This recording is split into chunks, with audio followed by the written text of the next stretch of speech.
Stabilize!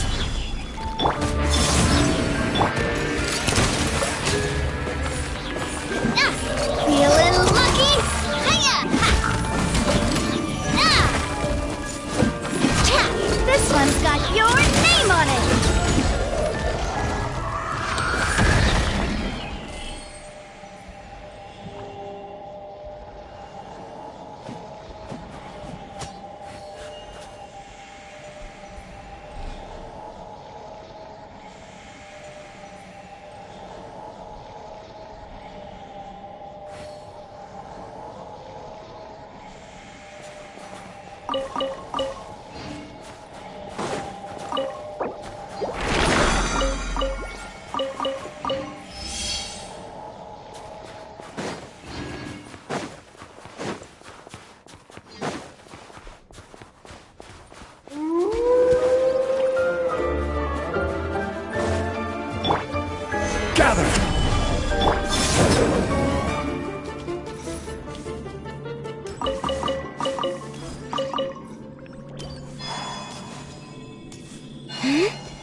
Solidify! Surge! Watch out!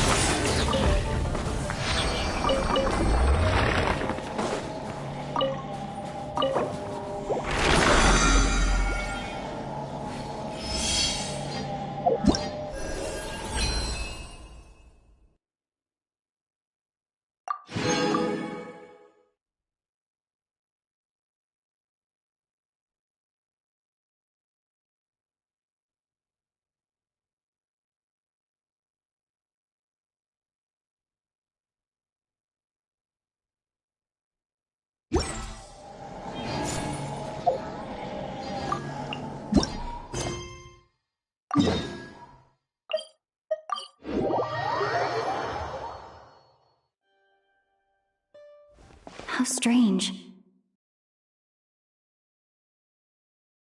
On accord.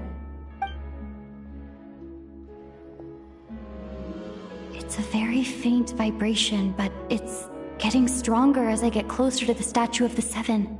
Does this sword have some connection to the statue? But all it does is vibrate, even when I touch it. That place I got this sword from was definitely out of the ordinary. Maybe I should try channeling the power of cryo?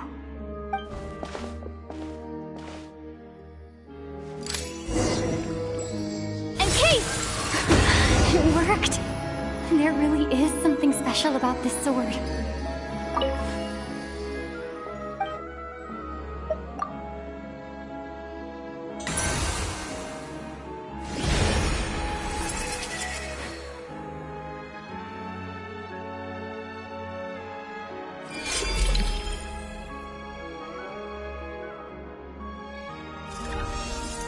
I don't really understand what just happened, but I'm pretty sure this sword just got a little more powerful.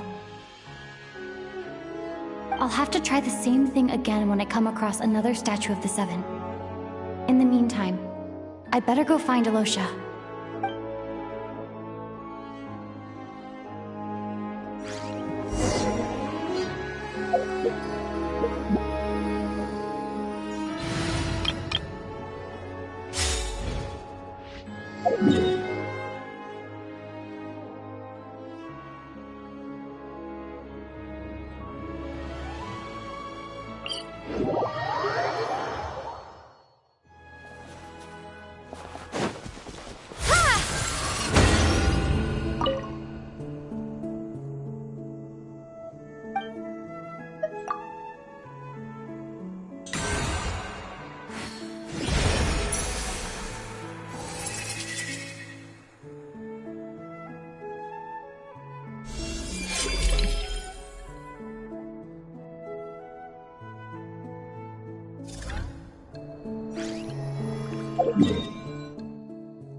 Hello there.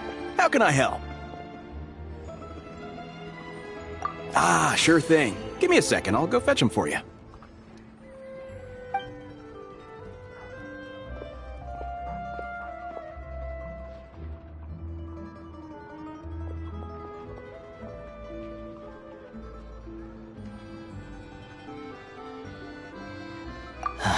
It's a familiar withhold relief. Those first few days of waiting for help are always the hardest. It's a fundamental contradiction. If emergency relief can't be delivered in time, what's the point in even calling it emergency relief? Not necessarily. I think there's a good chance that Kresny Crystal from Stratomoros will start flowing into the market. When we resolve Stratomoros' energy issue, it's like we open the floodgates. A huge backlog of crystal is now available to the townspeople. There's no way they can use it up at once. A lot of them will probably stockpile it and slowly work their way through. Probably a good idea, since energy prices are only going to keep rising. But there will always be people who urgently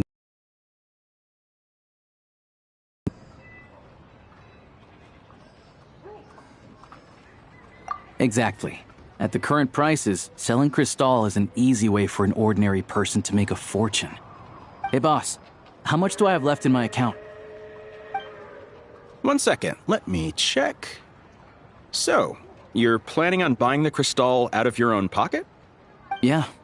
I don't know if I have enough, so I'll chip in a little extra and buy as much as I can afford. No, it's fine. You're new to Snezhnaya, and you have your own living expenses to worry about. Besides, you're already providing the train. Here's your Mora. See what you can find at the market. But I doubt there'll be much crystal left. Yeah, well, can't hurt to take a look. Let's see. Huh?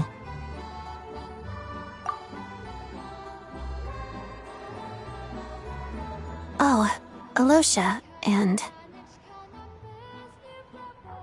Hello? I didn't realize you two knew each other. Yeah, I take on some odd jobs in the city to supplement my hunting income. Sometimes I work as a cleaner or prop hand at the theater where Odette is one of the big stars, so I've met her a few times. When the weather's as bad as this, it's better for a hunter to adapt than to keep looking for game. Yes, and we sometimes need extra help.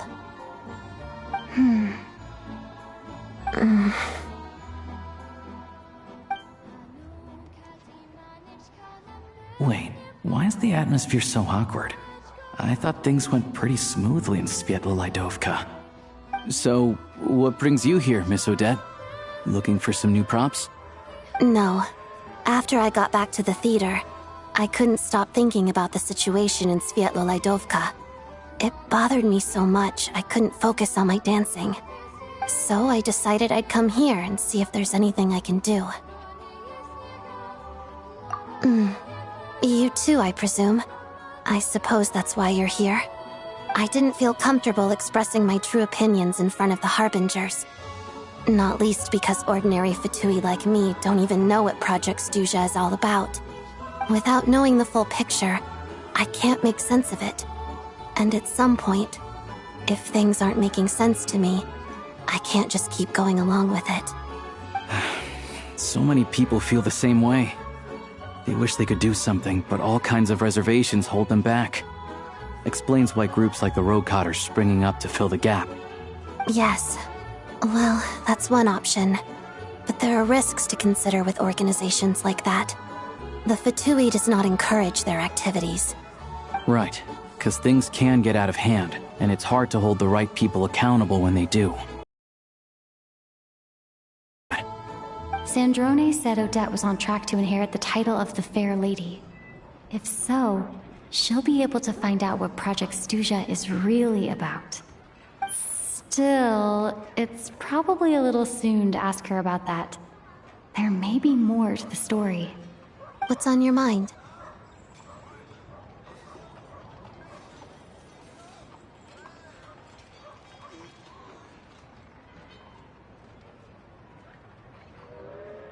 I think we can both agree that no matter which side you're on, it can't stop you from doing the right thing.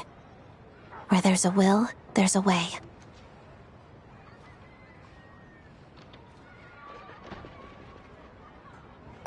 I know what Rosaline did while she was abroad. You made the right decision, so no hard feelings. So, what's your plan? Oh, we were gonna buy some Crystal. I heard there's some on the market right now. Funny. I had the same idea. In that case, let me pay. I can claim it back as mission expenses. The real issue here is that government relief is behind schedule. Surely it makes more sense for the state to cover these costs than for us to pay out of our own pockets. True. It's a huge expense after all.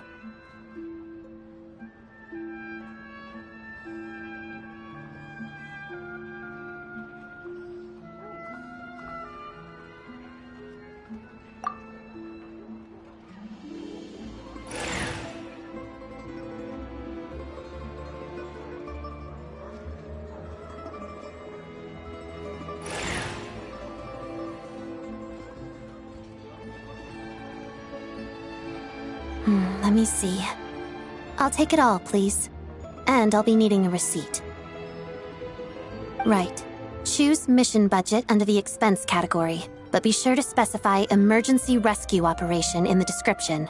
Otherwise, the normal reimbursement limit will apply. Let's book this train. Regulations say that if we need to transport Kresnik Crystal during Project Stuja, extra carriages can be added 1 hour before departure.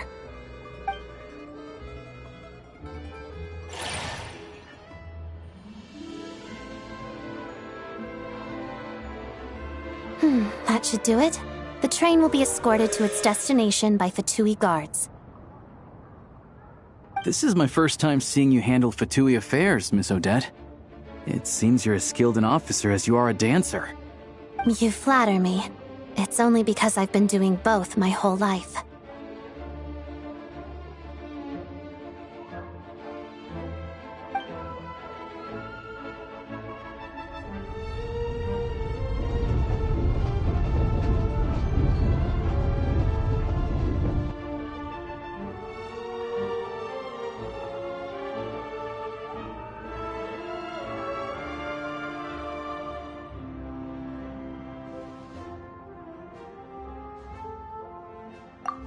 Anyway, I bet you've been non-stop today, am I right? Any idea how Paimon's doing?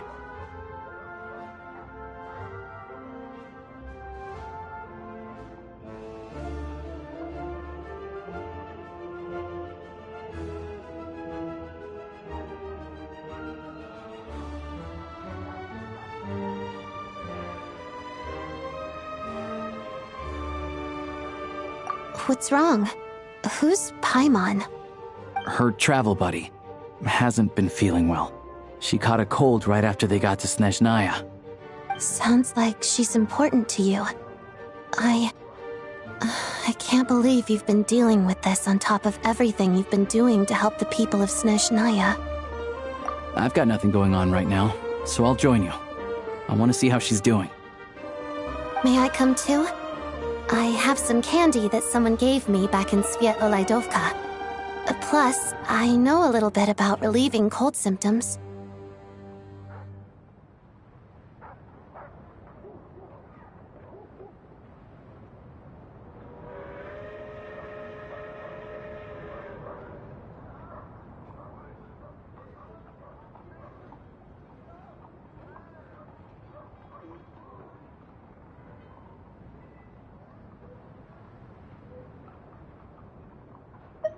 All right then, let's go.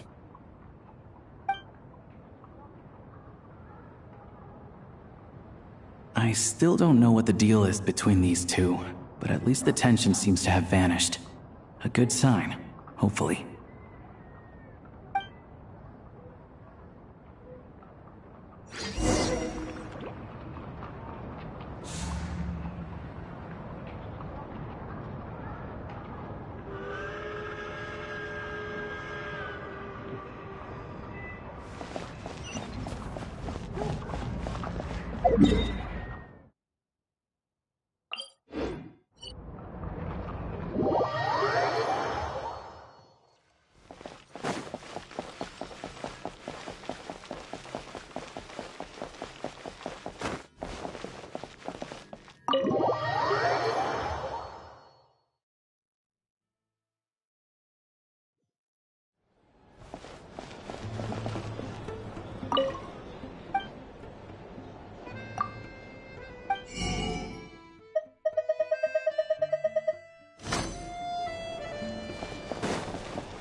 Hello. Sorry, but there's a sick person recovering in this room. Can I help you? What happened? Oh, please, excuse me. Are you the Traveler? Could I take a quick look at your Adventurer Handbook? Master Child said I should verify your identity.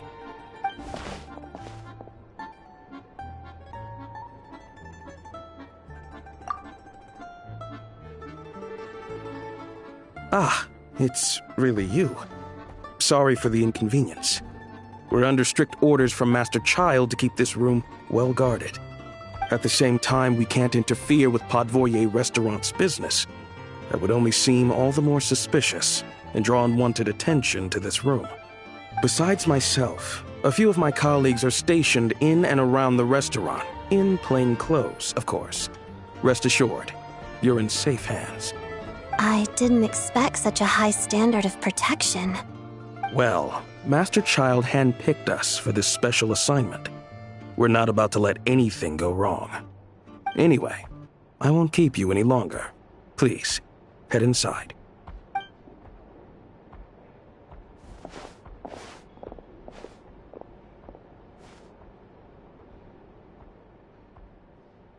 Traveler! Alusha, you're back! Oh, hey! Who's our new friend? Hi, I'm Odette. The Traveler and I crossed paths a few times. Another friend from the Fatui, huh?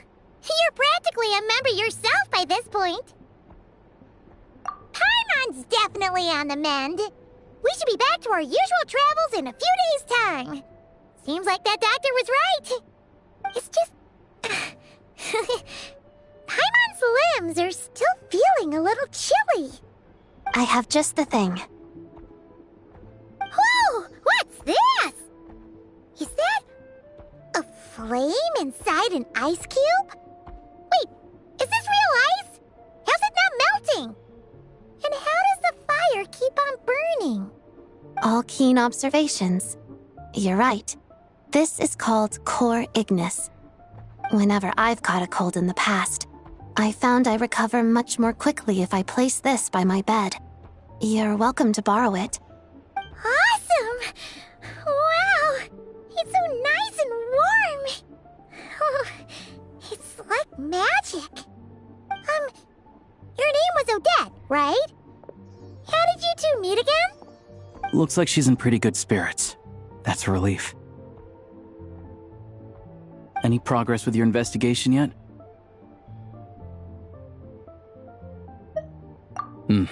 No surprises there, I'm sure. They're not likely to let anything slip. The Rokot, huh? Let me think. Members of the Rokot keep their true identities hidden, but I think there might be someone I can introduce you to. Leave it with me. Meet me at the Korolyevsky troop tomorrow, and I'll tell you how it goes. Would anyone like a drink? I'm gonna head to the bar. Paimon will have... maybe some hot milk? Yeah. Paimon's in the mood for something warm. Enough with the secret chat, you two. Let's catch up properly in a minute. Paimon wants to know everything that's happened today.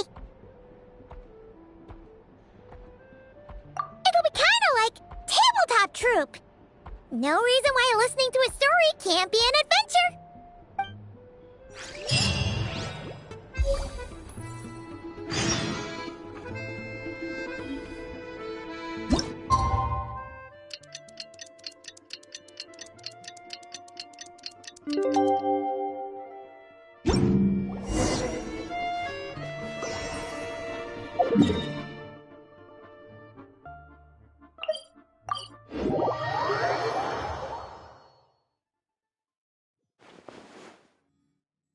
Ah, you made it. I've got some tickets, and I managed to set something up with the Rokot. It'll have to wait until after the show, though. Happy to stay and watch? I doubt you've seen the Korolyevsky troupe on stage before. Pleasure. Here, this is the way in.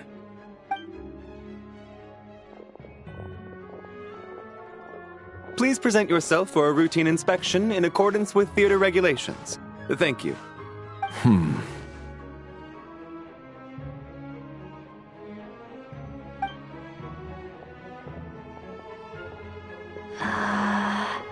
Is that guy with the fatui? Looks like he's waiting for something. Okay, all done. Thank you for your cooperation. Please proceed through to the theater.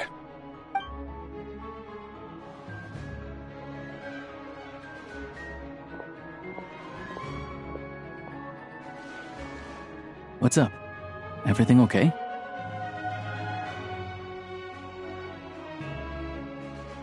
Snezhnaya's business and political leaders are always passing through here, so it makes sense that security's tight. Still, it's a little unusual to see the Fatui's Armory Palace guard here. You saw him, right? The guy right at the back.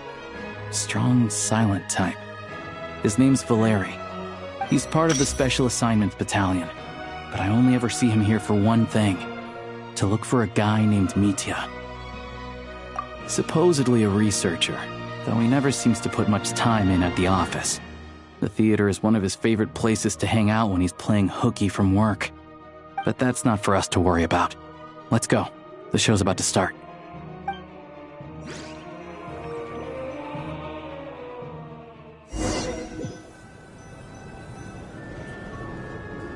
What do you think? Pretty impressive, huh?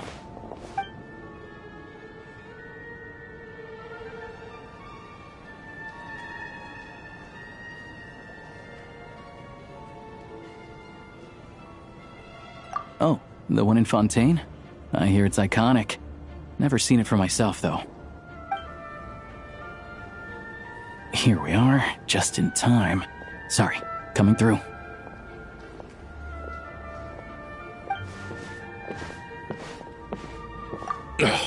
If you're gonna show up late, keep your mouth shut. What's his problem? Whatever. No point arguing with people like that. Look, there she is. That's who I'm introducing you to later. She's the lead singer of the troupe, Vodyanitsa.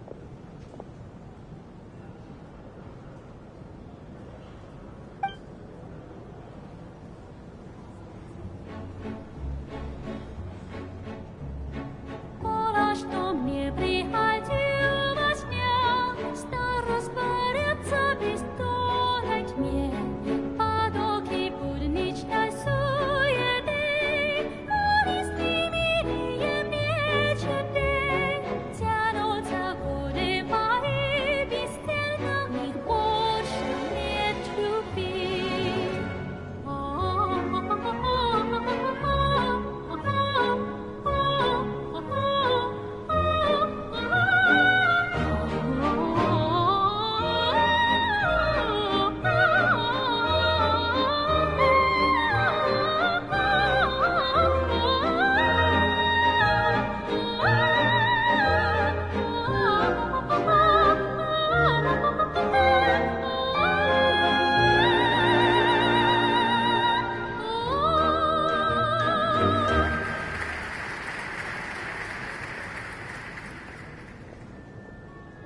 This leads directly to the green room.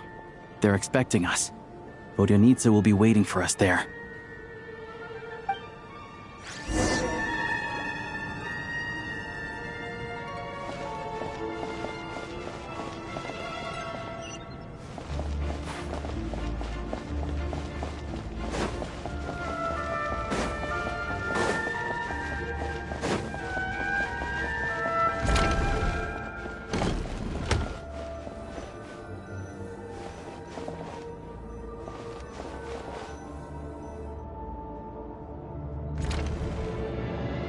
Hey there. Excuse me. Can you believe it? I am so mad right now. Come in. Oh, it's you two. Huh? You know each other? Oh, wait. Is this who you were telling me about? The one you met yesterday and couldn't stop thinking about? I never said that. Yes, you did. Why are you denying it? It was right before I went on that rant about the moody factory owner. Oh, I remember it so clearly. Might I ask what brings you two here? Oh, I just brought her here to see the show. And when it finished, she was full of praise for Vodyanitsa's performance. So I thought I'd try my luck, see if we could get the chance to chat for a bit. Maybe get an autograph? You work here. You of all people ought to know that's against the rules. It's not what the green room is there for. Oh, what's the big deal? Come on, don't be shy. I can give you an autograph. You can take a picture too if you want. Do as you please. I finished all my shows for the day. I'll leave you to chat.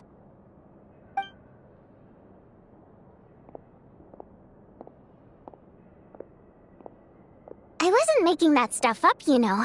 Odette's just too proud to admit it. She thinks very highly of you. And so do I. You did the right thing in Svietloladovka.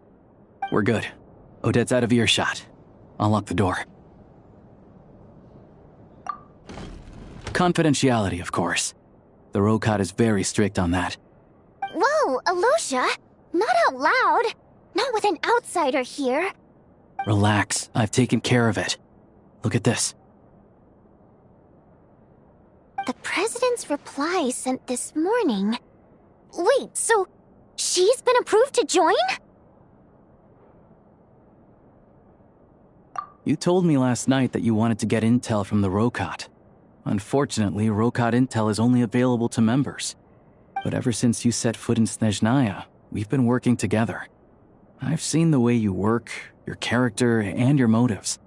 Everything about you is perfectly in alignment with what we're trying to achieve in the Rokat. So I figured I might as well cut to the chase. I wrote a letter to the president explaining your situation, including just the right amount of detail. His approval came very quickly. Of course, it's still your decision whether you want to join or not. We'll respect your choice. Well, assuming Odette was telling the truth and she didn't misjudge you, I guess we don't need to worry about you blowing our cover. Still, you gave me a real fright. I didn't know that's why you came looking for me. So, that stuff you said about admiring my performance, was that just because Odette was here? Did you actually mean it? Now you're talking. That That's what I like to hear. Anyway, let me give you a quick rundown of how things work. Like I said, the Rokot is a covert organization, and we hide our identities. Members typically don't meet in person or even know each other's identities. This helps us maintain a high level of independence and secrecy. Because of this, members are basically free to decide their methods without constraints, so long as the outcome of any activity doesn't violate the organization's principles. After all, we don't have any ostensible contact with each other. This way, if anything goes wrong, no one else will be implicated. Beyond the freedom to choose how you operate, it's also your choice whether to act at all. We have plenty of members who have yet to take any action. In short, joining the Rokot in and of itself won't place any restrictions on your activity in Snezhnaya. There's a code of conduct you can read if it interests you. But basically, as long as you don't plan on using your anonymity to go around doing evil, you'll be fine. I tried reading it 5 or 6 times. Never made it all the way through. Even the most lackluster script makes for more interesting reading. Great. Then I'll go grab an official application form. Be right back.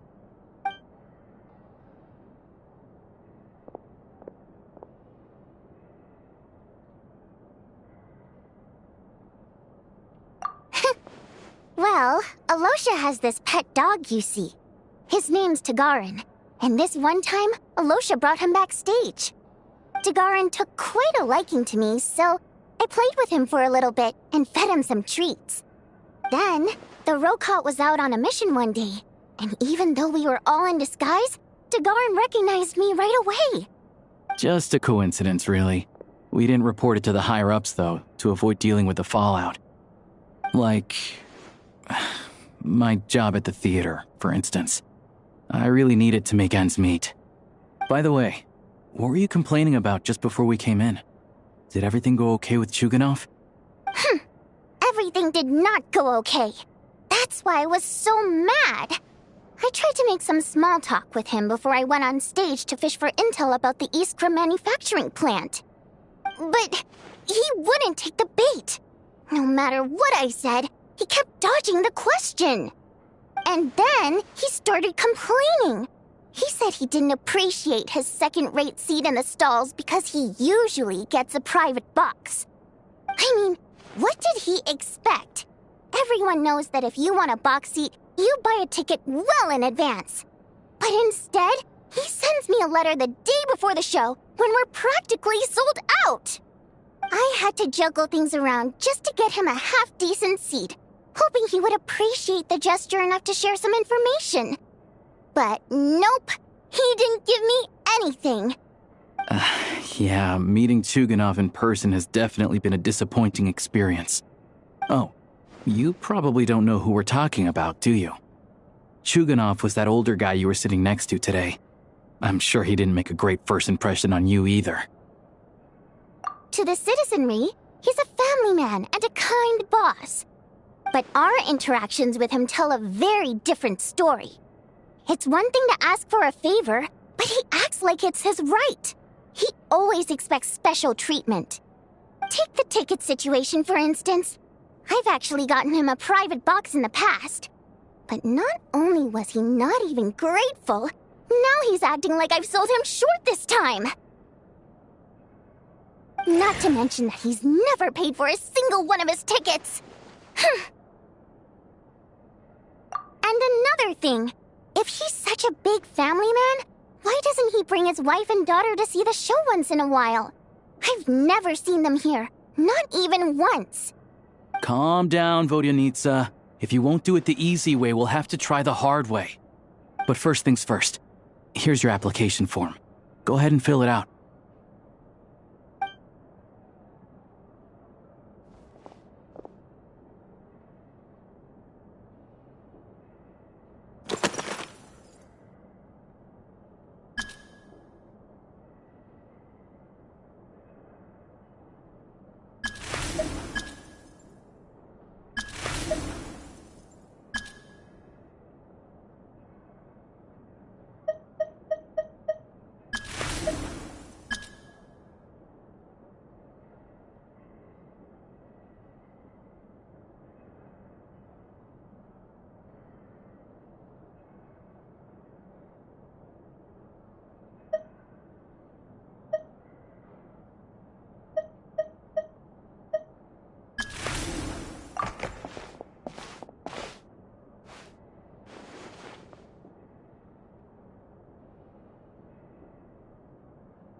Looks like I'll need to make a few little tweaks here and there.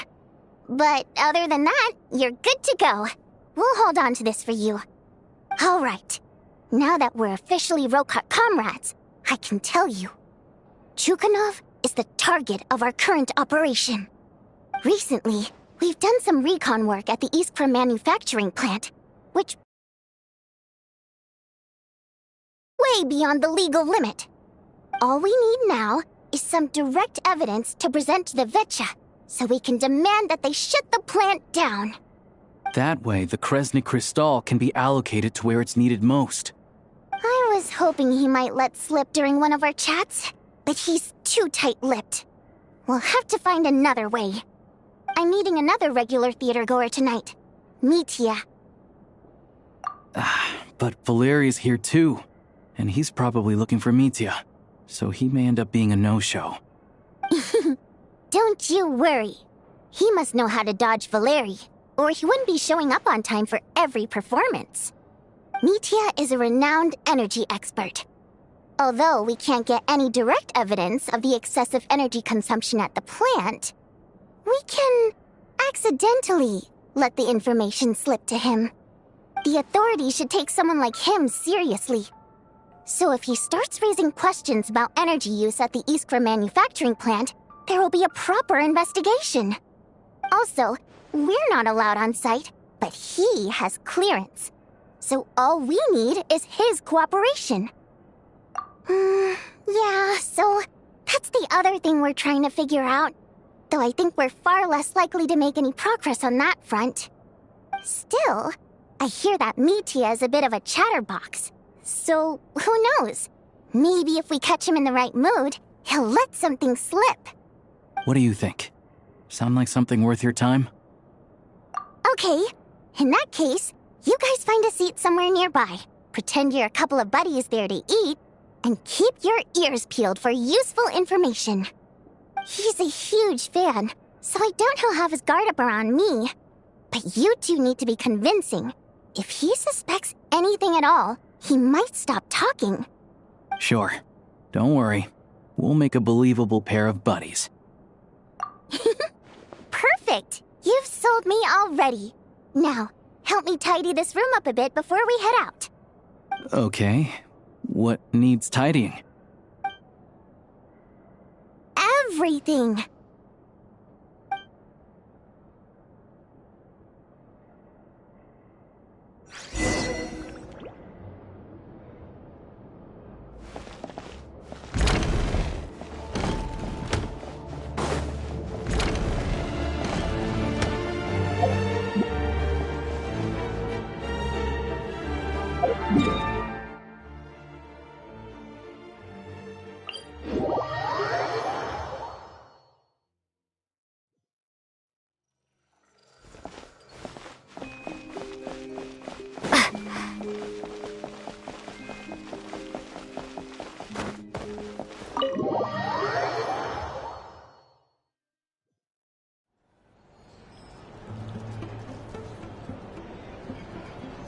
We come here often, so we shouldn't stand out.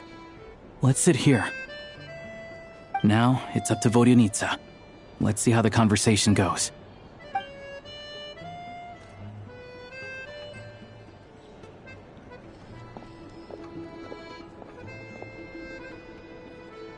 Mr. Mitya! Over here! Over here! Oh, sorry. I got a little held up on my way here. Now we have even less time than we planned.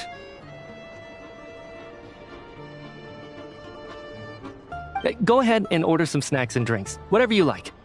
Let me see. According to my schedule, we still have 25 minutes left.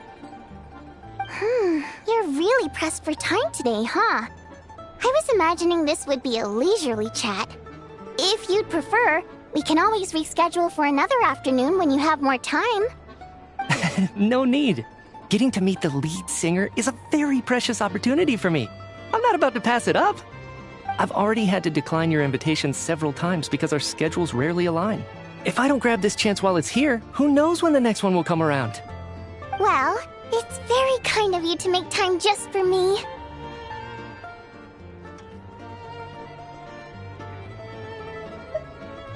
I'm not too sure, to be honest. But Snezhnaya's full of weird and wonderful things like that, so people tend not to bat an eye. I'm sure the same will go for the Eye of Grey and Paimon. The reason I invited you out for tea and a chat today was to get some feedback from a true fan of the theater.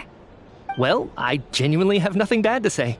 No matter how many times I hear you sing, it never gets somehow. Maybe it's because the more times I listen, the more details I notice. Or maybe you simply improve with every performance, delivering it better each time. Thank you! I'm delighted to hear that! Could you give me any specific examples? Oh, yeah. The piece you sang today, for example. Beneath the Frozen River? Hey, what's with you? I'm just praising a good performance. I always used to find that such a bleak and lonely song. But the more you listen, the more you realize that it's not as cold and nihilistic as it appears.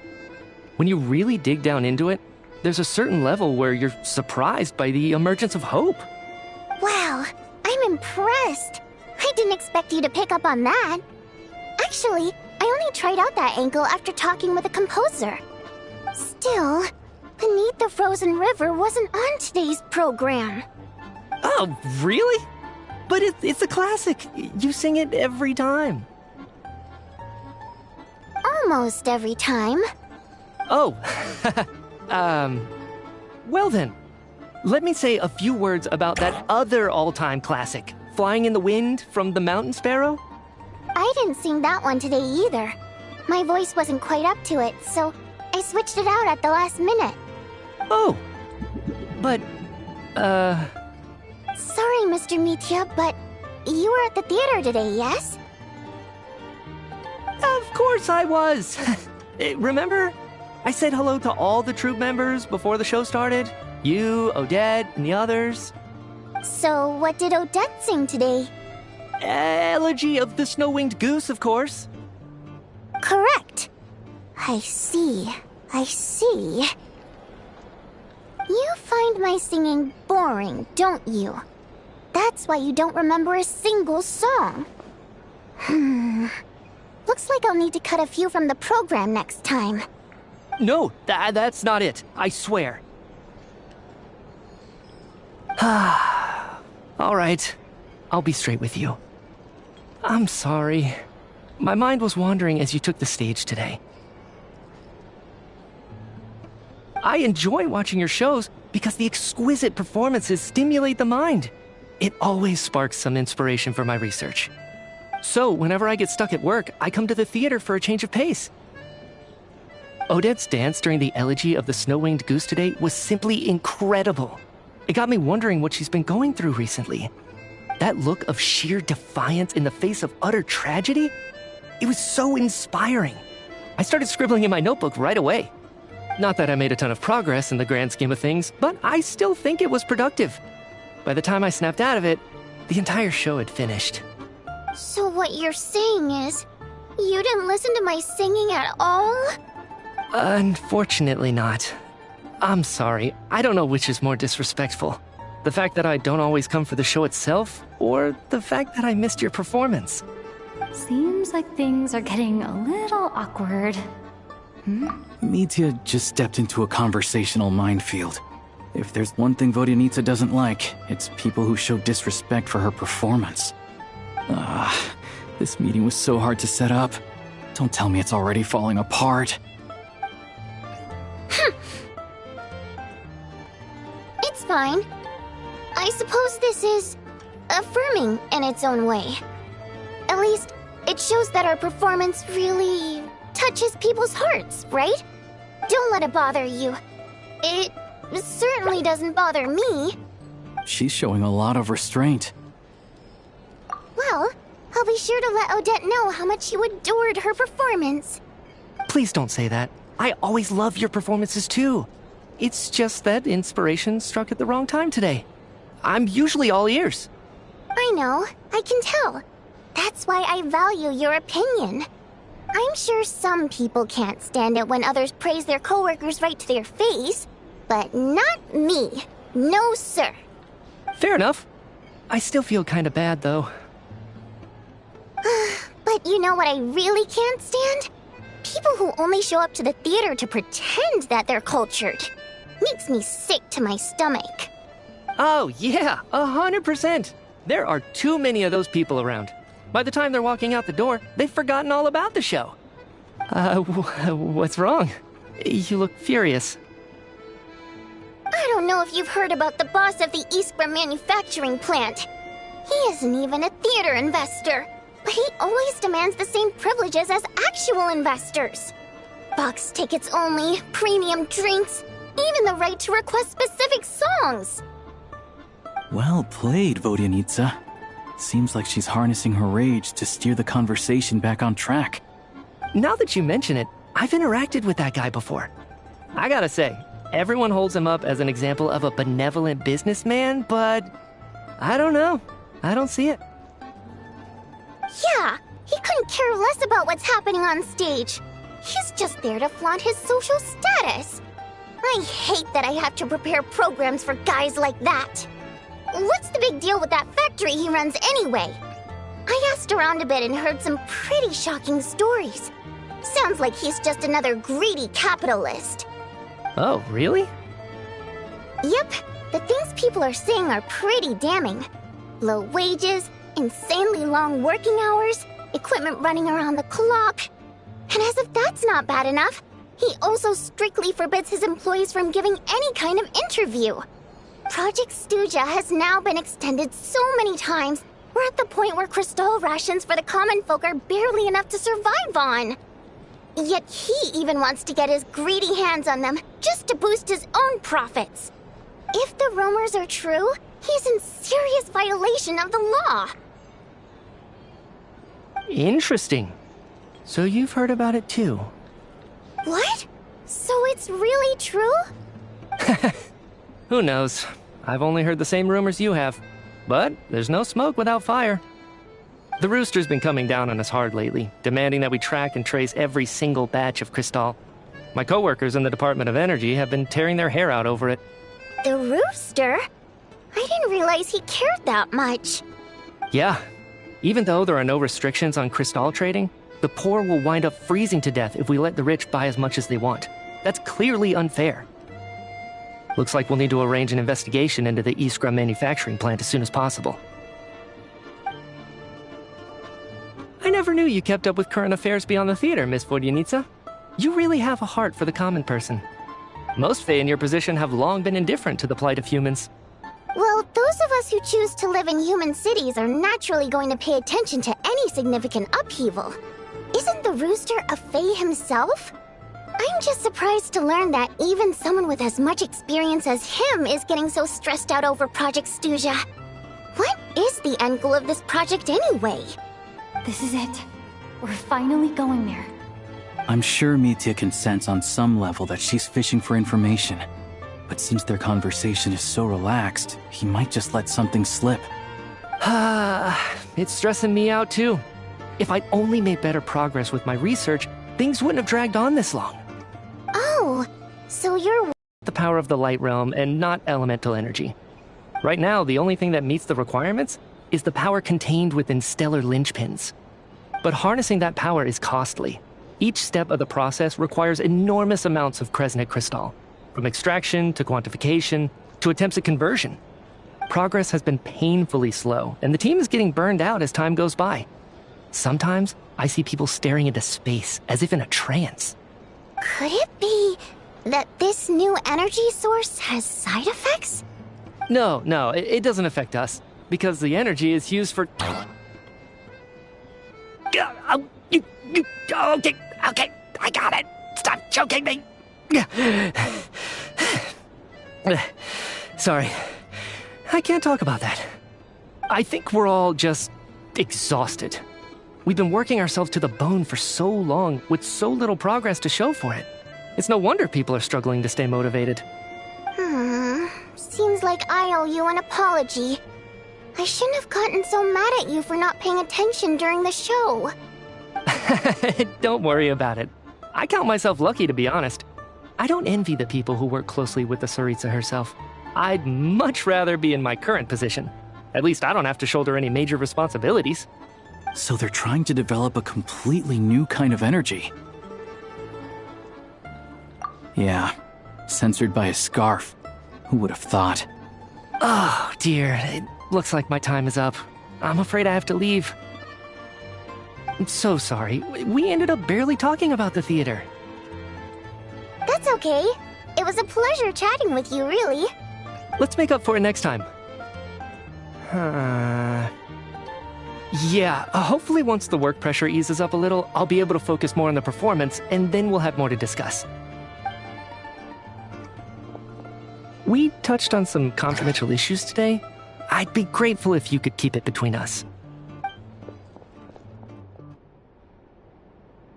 That could have gone worse. Nice job. Why was Mitya in such a hurry to leave, though? Sorry, routine inspection.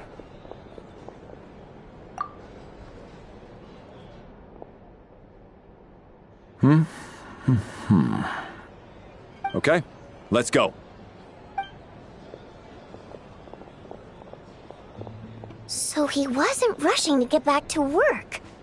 He must have calculated that Valeri would find him here in exactly 25 minutes. That's frighteningly accurate.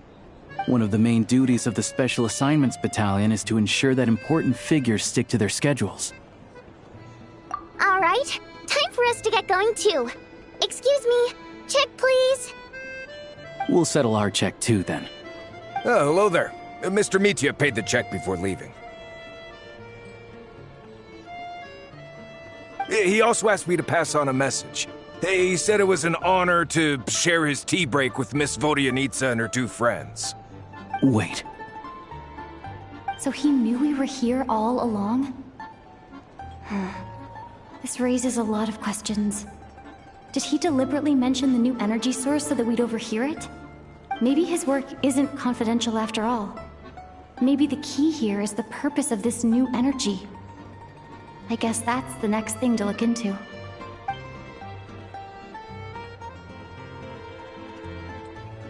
Vodyanitsa and Alosha have both left. Time to head back and call it a day.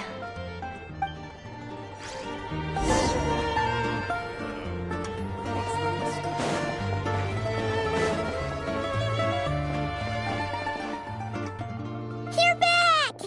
Here pretty early today. Paimon was just gonna mention that. After she woke up today, Paimon felt like her temperature was completely back to normal. But her strength still hasn't returned. Still, there's some good news. Paimon thinks she might have figured out the source of the problem. It's like there's some kind of mysterious power affecting Paimon. Paimon's never felt this way before during any of her travels.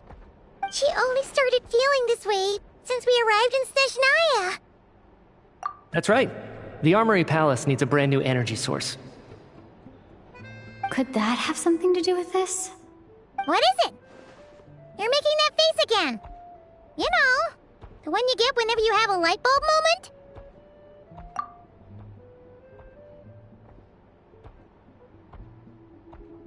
So, they're trying to develop a new energy source here? And you think that might be why Paimon's feeling unwell? Well, Mitya denied that the energy they're researching has any side effects. Although, he did say that people working on the project have been having issues with their concentration and short-term memory. But even so, those are completely different symptoms from Paimon's. It's pretty faint, so it's kind of hard to tell.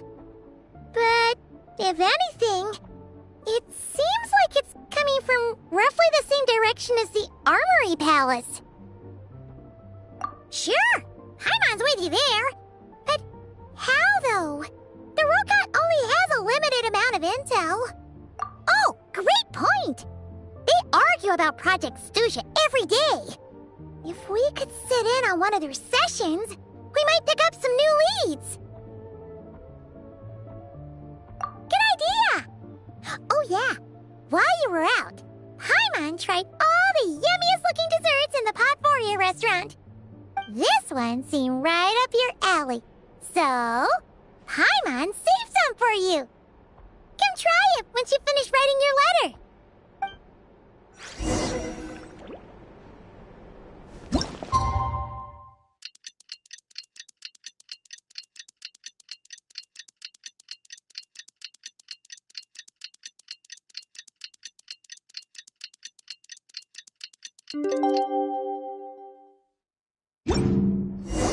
Alosha replied. He says that we won't be able to speak at the Vetcha, but he can arrange for us to attend as visitors. Time to get ready. Then head to the Snezhnograd Vetcha.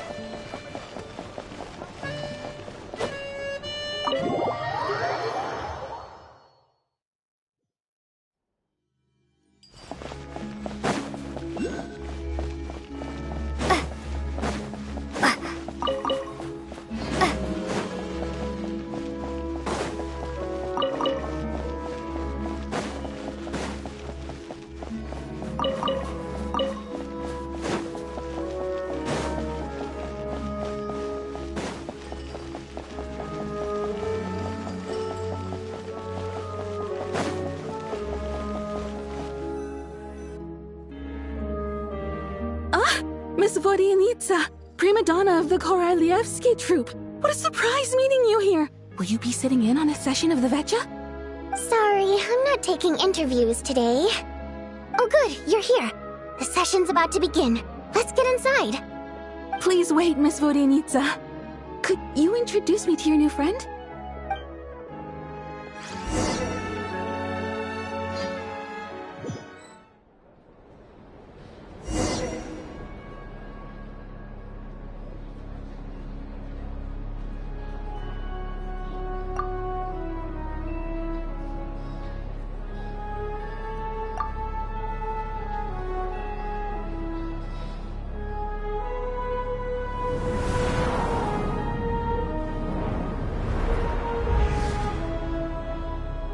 In summary, the energy management commitments made for the outgoing period have been delivered upon.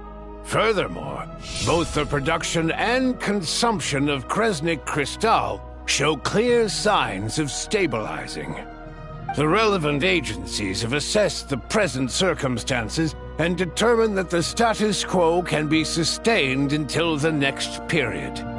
For detailed statistics, I would refer you to the industry reports that have been distributed to all persons present.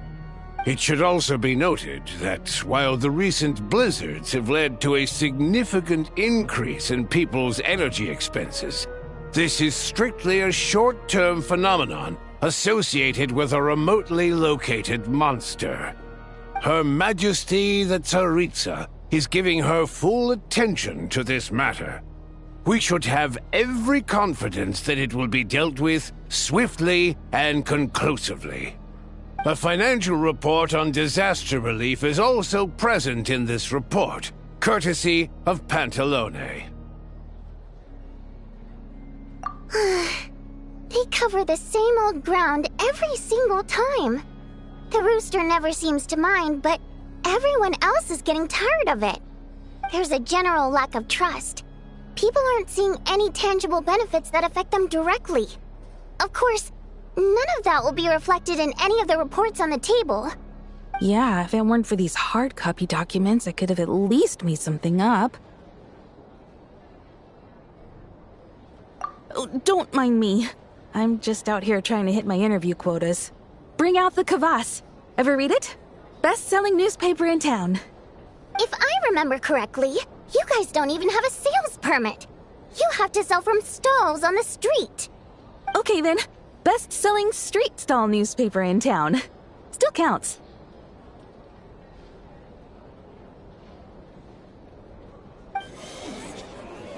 Order! We will now open the floor to the representatives. If there are no further substantive issues to discuss. We will then proceed to a vote on this motion. Snezhnaya has a long tradition of treating members of the Fatui armed forces and their dependents favorably. But recent surveys shows that Fatui families in remote areas have access to 15% less crystal than the average civilian family in Snezhnograd. It's been said many times before, but it bears repeating now. There needs to be a clear and consistent rationale behind how crystal is allocated, or we will soon face immense public backlash. Perhaps you wouldn't need to keep repeating yourself if you would hear me out for once. I say again, true consistency exists only in principle. In the real world, fairness is relative. You appear to treat resource allocation as a simple function of production and population. So what about when the equipment used in production breaks down? Have you factored that into your equation? And do you even know how long it's been since Snezhnaya last conducted a census? If I knew the answers to questions like that, I'm sure I'd be a very wealthy man. And I doubt I'd be going by child. I'd like to bring the focus back to the specific issue I raised. Or do you wish to deny that favorable treatment for Fatui dependents is our long-standing policy? It's easy to be a critic when there's no accountability. That seems to be a running theme in the anti-Project Stuja cohort. Defeat the ringleader and all other problems will magically resolve themselves. That's what they seem to think. But in case you aren't aware, not one jot in my report would change whether Project Stuja continues or not. So you have no intention whatsoever of finding a solution to this problem? On the contrary, I'm the only one here who ever brings solutions. Child opened by speaking up for the armed forces. Regrator struck back with style and a war of words ensued.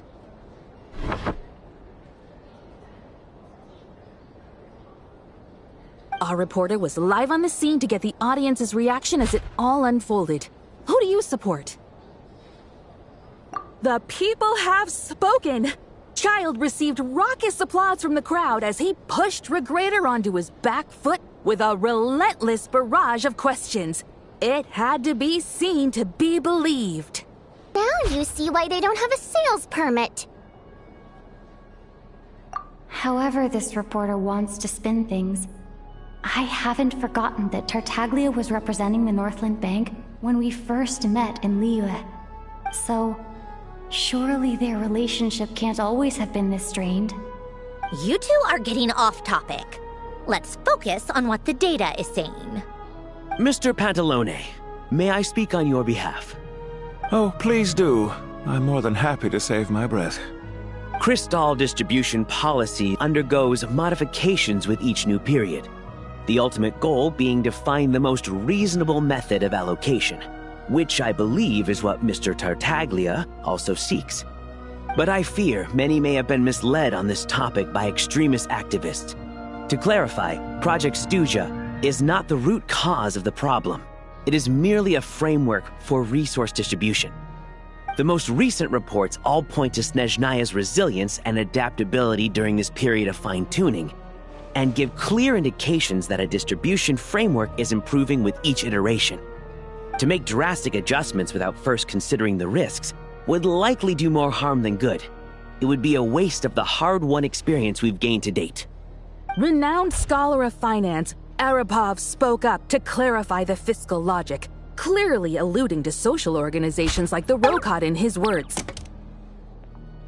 With the notorious Lelex still active to this day, should the Rokot be held responsible? No, there is someone else to blame. She's just rephrasing what Mr. Pantalone said. The Rokot are the critics he accuses of taking no responsibility for their actions. As for Lilik, you won't have heard of him yet. He's currently the most famous member of the Rokot. Well, more like infamous. Ending Project Stuja has become an obsession for him. Unlike the more decent ones among us, he believes that votes in the Vetcha are all that matter. So whether it's threats, coercion, or bribery, he'll use whatever means necessary to get people to change their vote. And since we're already on the subject, what do you think of Lelek's methods? Are you for or against? Well, whatever the story is, his actions benefit us all. We stand with Lelik. At least someone here wants to take this discussion seriously. I've been considering that issue myself. What you really need is more precise regional data, right? I think it would be easiest to let the Fatui handle it, since they're already in charge of Crystal shipments anyway. We may as well get them to collect some data while they're at it. Whatever you need, you can ask the Fatui to look into it for you. In terms of supervision, I think the Druzhna would be a good fit. I had hoped to discuss this with Miss Vesna, but sadly, she's not present. I will be happy to take a note of your suggestions and present them to Commander Vesna for a decision upon her return. The Commander has always taken a keen interest in Project Stuja. However, given the Druzhna's demanding workload, I'm afraid it may prove difficult for them to provide any practical support. Let us refrain from jumping to conclusions until a concrete and actionable plan is in place. My apologies, Lord Rooster. There are numerous issues to address here, including manpower, time sensitivity, and reporting lines. Nevertheless, I support drafting a proposal. Follow the usual procedure, and it can be raised as a new motion for all parties to evaluate at the appropriate time. In that case, I'd like to share one thought before the proposal is drafted. The issue of time sensitivity was raised just now, which I presume relates to the official reports. In fact, the Energy Commission already collects regular statistics on each urban center and its surrounding area. Would these be of any use? That's a good idea. I read every issue of Sviet-Lolaidovka's report, and although my focus is mostly on the section about equipment operation, the energy consumption statistics also yield a lot of insights. Be that as it may, does no one see an issue with using local data to determine Crystal quotas? In the long term, it seems like a very risky solution. Not if they are used purely for reference. So long as we have the report from the Northland Bank's headquarters to corroborate it, no one will be able to fool me. Very well, then. It appears that this arrangement is acceptable to all parties. Yeah, sounds good to me. The members reached a provisional consensus on the issue of improving treatment for Fatui soldiers.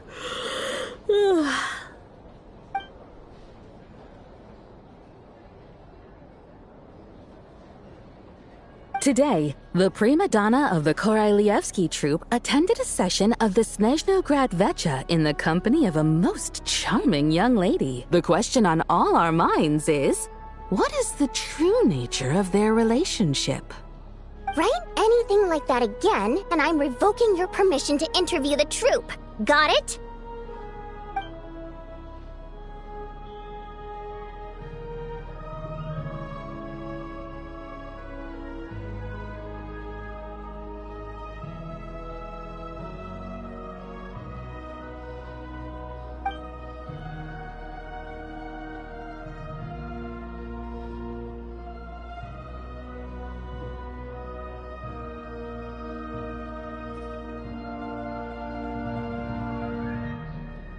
Now then, if there are no further contributions from those present, we shall proceed to the final vote.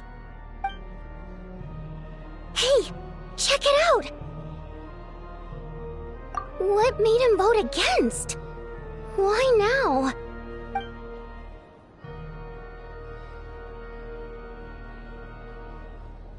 The votes have been tallied. Those in favor of continuing Project Stuja total 61%, securing a clear majority. That was too close. The margin has shrunk yet again. Chuganov was a huge loss. I'll bet Lelik is behind this. I wonder how Pulcinella will respond this time. Chuganov. I see. Lelik strikes again. Yes, go Lelik. Once Project Stuja is defeated, our unwavering support at Bring Out the Kvass will finally pay off when we make our comeback. I can taste our victory already! In accordance with the result of this vote, Project Stuja will remain in effect until the next Vecha period. Finally, may I remind us all, We debate only for the greater glory and solidarity of our nation. May the aurora shine ever on, and the tundra always stand firm. The session is concluded.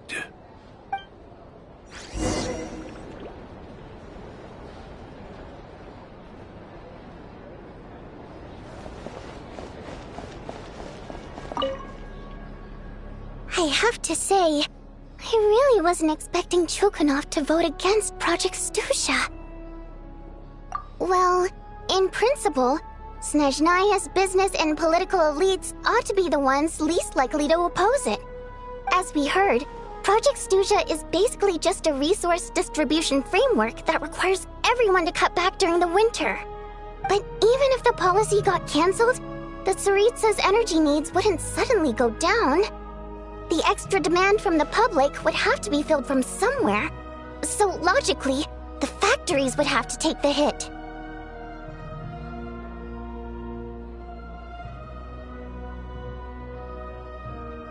I got a letter from Mr. Mitya just before today's session. He said he's confirmed that there are issues around overtime and excessive energy consumption at the Iskra manufacturing plant.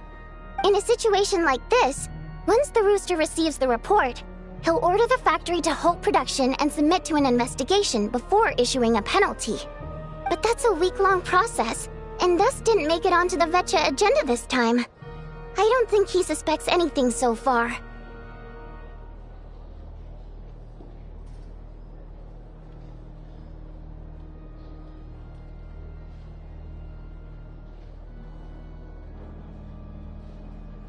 Exactly. And as you know, he's a very selfish person. I was originally gonna try and flip him after he received notice of the official sanctions. My plan was to convince him that the whole thing was completely unfair. Rather than just sit back and take the hit while his factory stopped production, he'd be better off voting to end Project Stusha. At least that way, no one else would be able to make any money either, because all the factories would suddenly have more limited energy to work with. But now, he's already voted against it. Which means someone must have used more forceful means to change his vote. Just like with everyone else who flipped.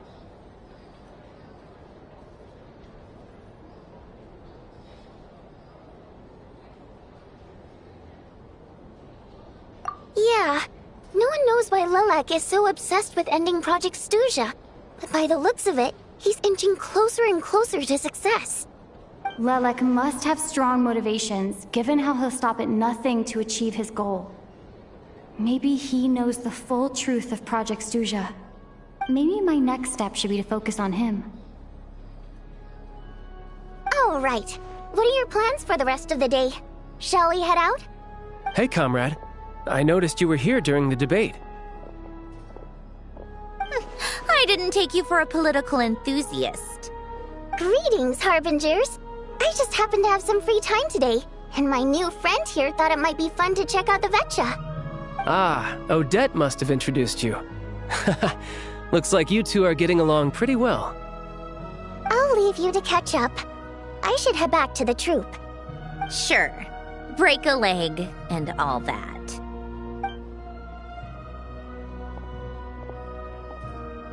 Thought it might be fun to check out the Vetcha, did you? Things are never that simple with you, Traveler. There's no way you're here for kicks and giggles. Tell me I'm wrong. Oh, yeah. To some, he's a captivating enigma. To others, he's the bane of their existence. No one ever thought that some anonymous nobody from the Rokot could cause such a stir.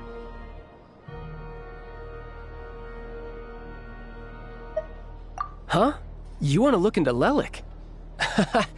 Then I'm sure his days of anonymity are numbered. What do you think, Sandrone? Fine by me, I guess. If the Traveler actually manages to expose Lelik, it'll be doing Pulcinella a favor. In return, it seems fair to let her in on what we've learned so far. My thoughts exactly. Sharing is caring, after all. Head back to Glupov and grab the files on Lelik. It's easier to just pull the records than go through the rigmarole of getting the Traveler a visitor's permit. As you command, child, sir. In that case, Since we're going to be waiting anyway, I'll have someone brew a pot of black tea.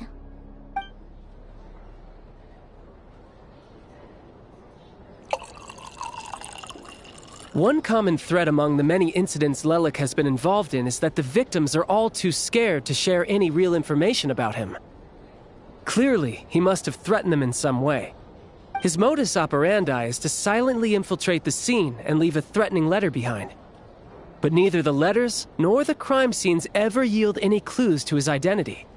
So all these files have to offer are short statements by the people affected. They don't give us a lot to go on. If nothing else, it shows we're dealing with a trained professional who's versed in counter-surveillance. Yes, and to that point, he often strikes in highly secure locations. The victims are high-ranking and influential people who take their personal security very seriously. Somehow, Lelik slips right into their rooms without making a sound. There's never any eyewitnesses, nor the slightest trace of a break-in. If he can get in and out undetected, it means he can strike without warning. Not that that's ever happened so far, but the thought is enough to scare these people sleepless. It's hard to believe that a human being could pull this off flawlessly every time, so they switched the focus of the investigation to Faye. Unfortunately, no one's found anything yet. Careful, don't underestimate me. Although truth be told, I'd probably find it hard not to blow my cover. Direct confrontation is more my style. We haven't ruled out the possibility of Lelik being human. It's just, there can only be a handful of people in all of Teyvat who'd fit the profile. Faye, on the other hand, plenty would have the ability, but few would have the motive. No, not as strong as me. You'll never find the culprit with criteria like that. Let's go with a little weaker than me. There's no denying that Master is strong, but meticulous. We can only hope. She's just trying to find a reference point. Stop getting fixated. But that's the most important thing. In my opinion, anyway.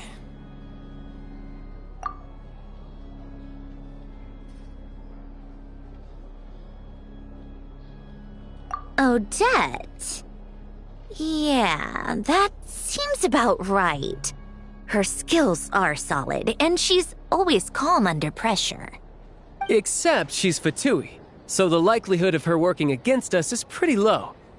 But yeah, much more accurate than your previous example, at least. No, wait a moment. Maybe we should interrogate that assumption. What do you mean? Which assumption? Her Fatui identity doesn't necessarily exonerate her. And when you think about it, the Rokot would be precisely what she needs to conceal her identity. Plus, she wouldn't need to be such a pro at covering her tracks. She'd already know where the Fatui will be and when, so she could choose the perfect time to act. Oh, yikes. I was just thinking out loud. Why is this starting to sound like such a convincing theory? Still, what reason could Odette possibly have for trying to call off Project Stuja? Arlecchino would be the best person to ask. She knows Odette best. Unfortunately, she isn't back yet. Rosaline used to open up to her in private about her struggles with Odette. As I'm sure you can imagine, Arlecchino is quite a lot better with children than Rosaline was. She gave her some tips on how to handle the situation, and Rosaline managed to reach a settlement with Odette before leaving. So I suppose there were at least no lifelong regrets left behind. Beyond that, I don't know the details about that side of things. But I do know that Odette definitely has a motive to hold a grudge against Project Stuja. The reason being, her father passed away during the early stages of the project. That was back before it had been named Project Stuja, when things were still being worked out. But in essence, it's remained the same ever since. Huh. The more you know. Rosaline was always so self-centered. I never understood why she started paying so much attention to Odette. Is that such a surprise? If you cast your mind back, you may remember that Rosaline and I weren't exactly close. We had tea together a few times, but that was about it. Odette's past is no secret. Her father was a fatus and her mother was a very famous ballerina. On the surface, it looks like she followed right in her parents' footsteps. But the truth is quite a different story. After her father passed away on a mission, her mother was overcome with grief. She broke her leg during a performance and could never dance again. Odette was only interested in ballet at the time, but this tragedy left the family with both breadwinners gone. They could barely make ends meet. Per Capitano's policy, family members of Fatui who died in the line of duty had to be appropriately accommodated and provided with adequate assistance.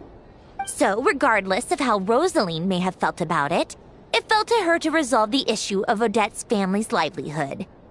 In the end, the solution they agreed upon was to have Odette join the Fatui. Right, because the alternative would have been a one-off compensation payment, I guess. In that sense, joining up was definitely the better option. Still, she must have had mixed feelings about it, right? If she doesn't even like the Fatui. It's just a theory, a possibility. But as a motive for Odette to become Lelik, it holds up.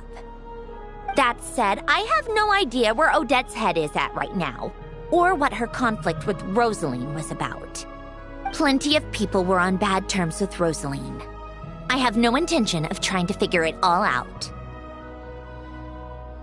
Yes, but there's not much point in discussing that now.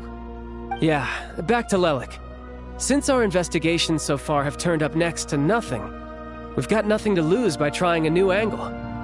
Funnily enough, Tonya and I had actually made plans to go to the theater tomorrow to watch Odette's rehearsal. Unfortunately, thanks to this Lelik situation, I'll be stuck working overtime again. Which means you can go in my place. No point wasting the ticket. Plus, you'll get to meet Tonya. Spirit Seeker. Quite the classic ballet. It was passed down through Odette's mother's family for generations, though it hasn't been performed in years. But Odette's been practicing it diligently, and it's finally ready for a return to the stage.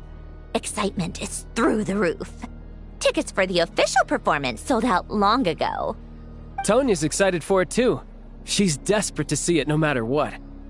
Personally, it's not really my kind of thing, but since she's my little sister, I had to figure something out. I've actually seen it several times before. The story's pretty straightforward. The lead character follows a trail of clues left behind by a spirit, gradually recovering her memories along the way. It's a tale of love and regret. So not exactly reinventing the wheel, at least by today's standards. But when that classic melody kicks in and the lead character begins to dance, it always gets me. It really is beautiful. Not an easy dance to do justice to, though. I know it's always been Odette's dream to perform this piece, but I'm not sure she's really ready. In that case, I think that even if she is Lelik, we should wait until her performance is over before we respond. I'll let you take it from here, comrade.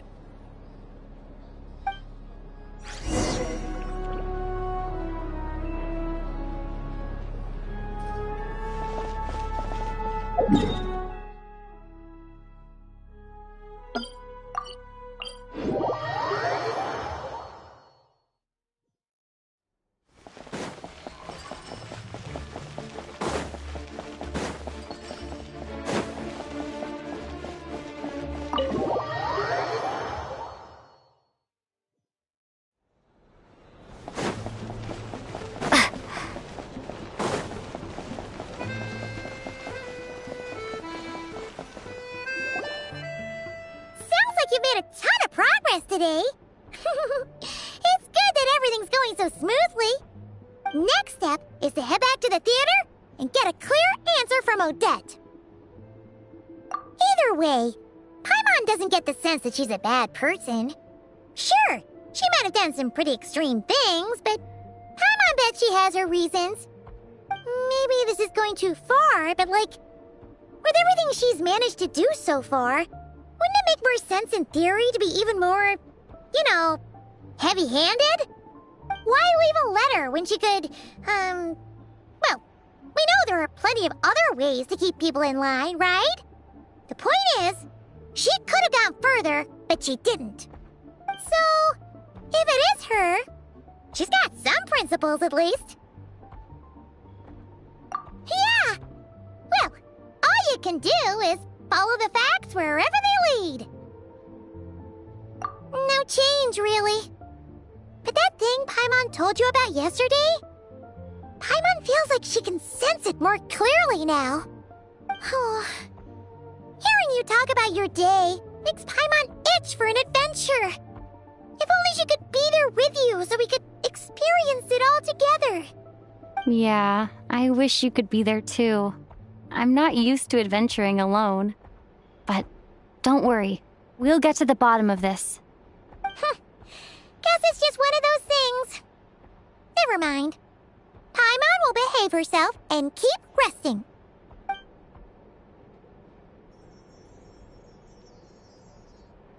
If Odette is Lelek, she may well have inside information on Project Stuja. Her father was involved with the project's early implementation and tragically died in the process.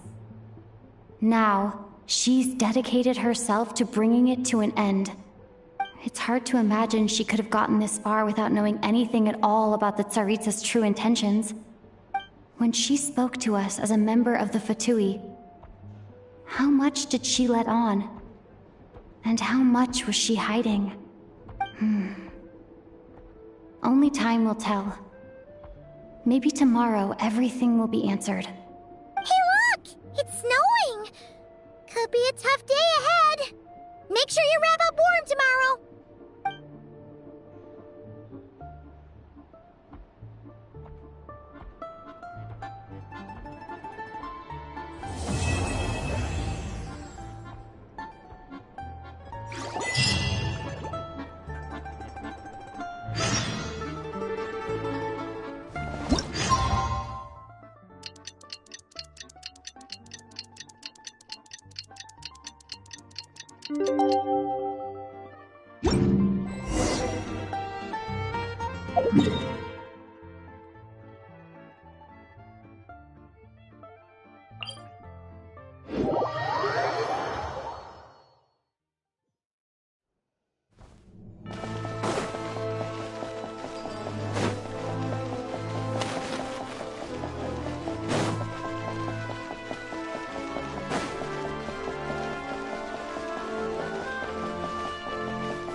Ooh, it sure is cold today. I wonder how much heavier the snow's gonna get. Here to see Odette? I just need to see your tickets for the preview. Perfect. Thank you. I'll hold on to your tickets. Come on in. It's freezing outside.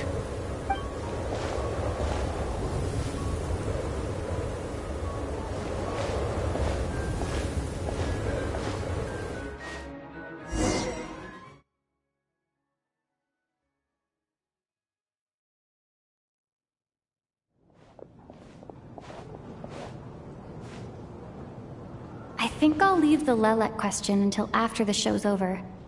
Then I'll go find Odette.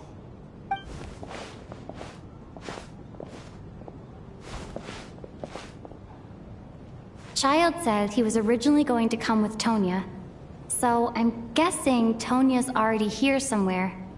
Is there anyone here who looks like a Tonya? Let's see. It's a small audience. Makes sense for a preview. But wait, I do see some familiar faces. Mr. Chuganov's back again by the looks of it. Oh, And is that Mitya? And that Fatui officer, Valeri. Guess he must be playing cat and mouse with Mitya again. Oh no. It looks like the show's starting, and I still haven't found Tonya. Never mind.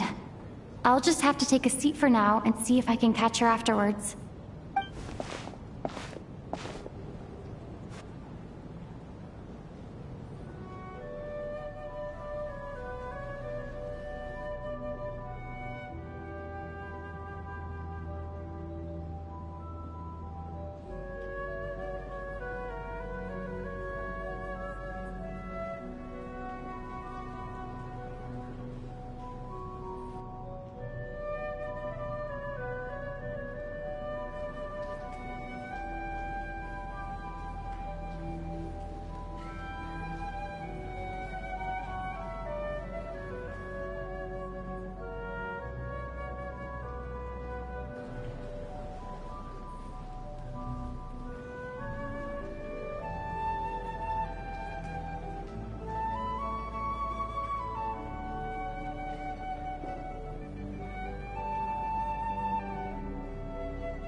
Members of the audience, I'm a staff member here at the theater. Today's performance was a very special one for us, as it marks the first attempt in a long time to revive the classic Snezhnayan ballet, Spirit Seeker. To commemorate this occasion, we would love to take a group photo of the cast, crew, and audience members present today. Could I kindly ask the audience to please come up onto the stage?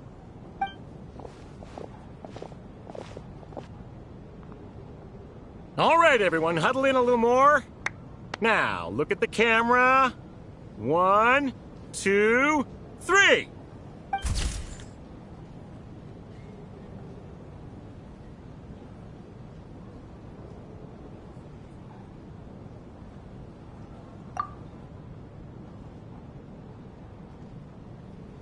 Are you quite satisfied, Mr. Energy Scientist?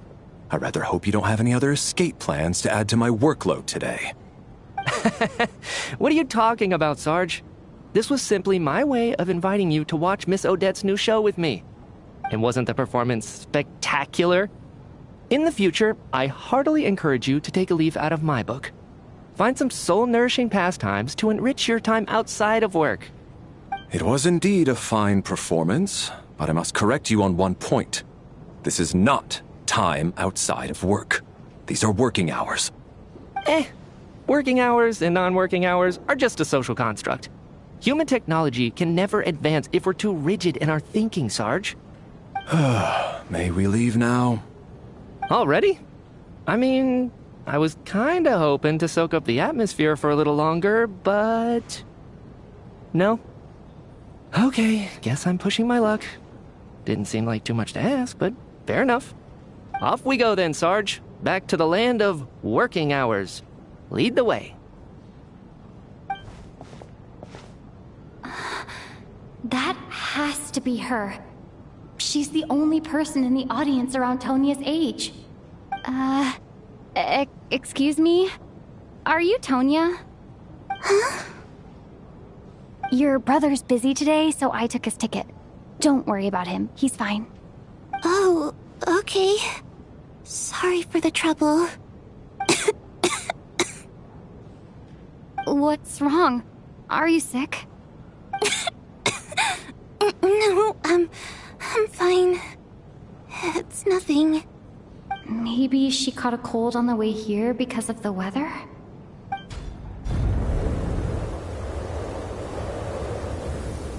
I haven't seen snow like this in a long, long time. It's most unusual. I know. It's completely white out there. You can barely see a thing. I've never seen such heavy snow in my life. Let's wait it out for now. You'd be lucky not to freeze to death in this weather, let alone find your way. Well, look at that. Maybe we shouldn't be in such a rush to get back after all. What do you think?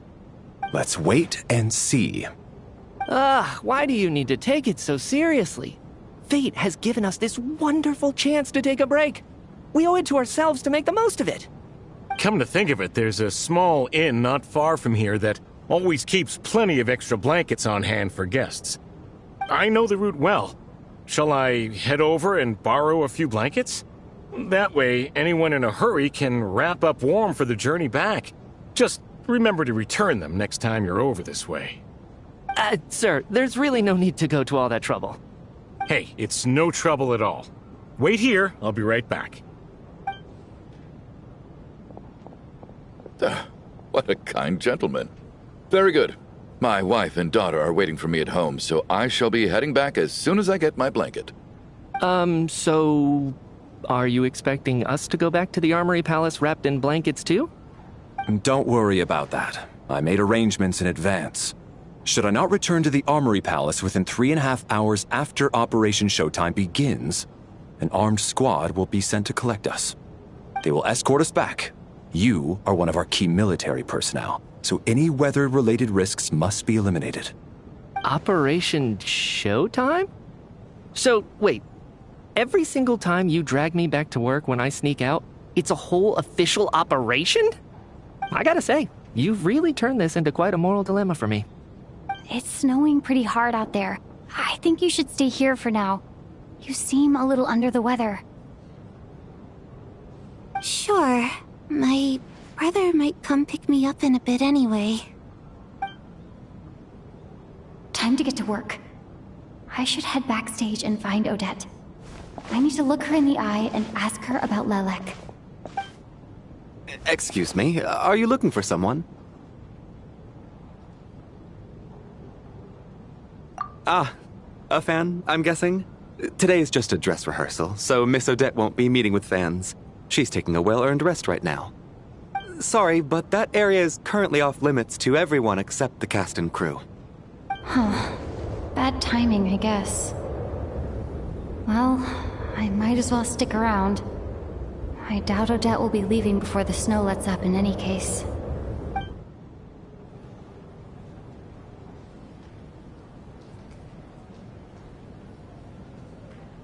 What happened to the gentleman who went to fetch the blankets? How has he still not returned? I was thinking the same thing. It's still snowing very hard. Do you think something might have happened to him? Whatever the reason for his delay, I must say I hate nothing more than people who make empty promises and fail to deliver. Well, I have to treat my employees like that on occasion, but that's different.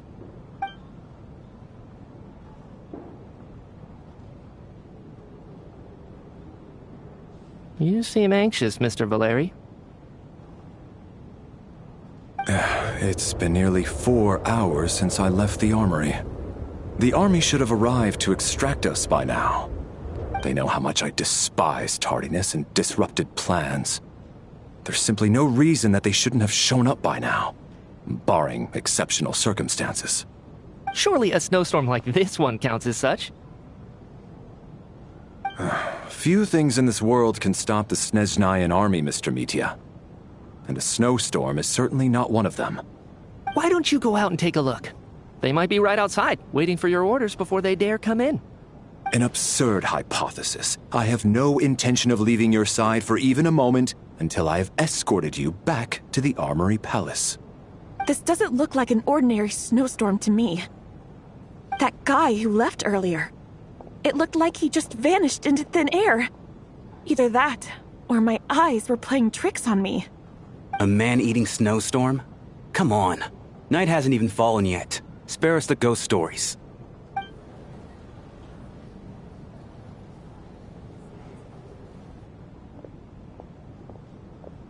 Traveler, didn't know you were coming today. How come you didn't say anything? Oh, right. I assumed you were looking for me and Vodyanitsa. Odette's still backstage. Whoa, that's quite a snowstorm out there. I've been working backstage this whole time, so I didn't even notice. No wonder the audience hasn't left yet. Huh. Is weather like this rare even in Snezhnaya? Yeah, snow like this. I'm sure I've seen it out in the wild before, but never in the city. Actually, I take that back. I don't think I've seen snow this bad even in the wild. This is something else. It's not normal. If even Alosha thinks snow like this isn't normal, could it have anything to do with that monster people have been talking about? We can't stay cooped up here forever. Someone needs to go out and take a look. No need. I have plenty of experience with snowstorms. Besides, I work here while you're an audience member. I should be the one to do it.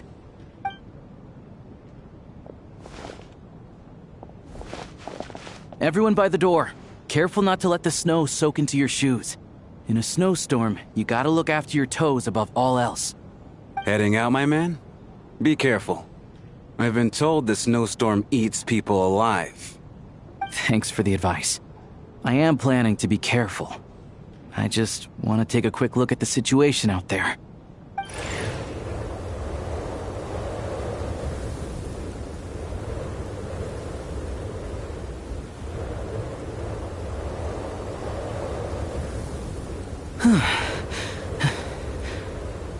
He's back! He's back!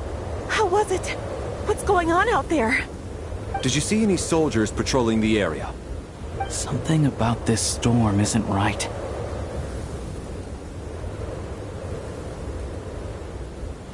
There's no one out there.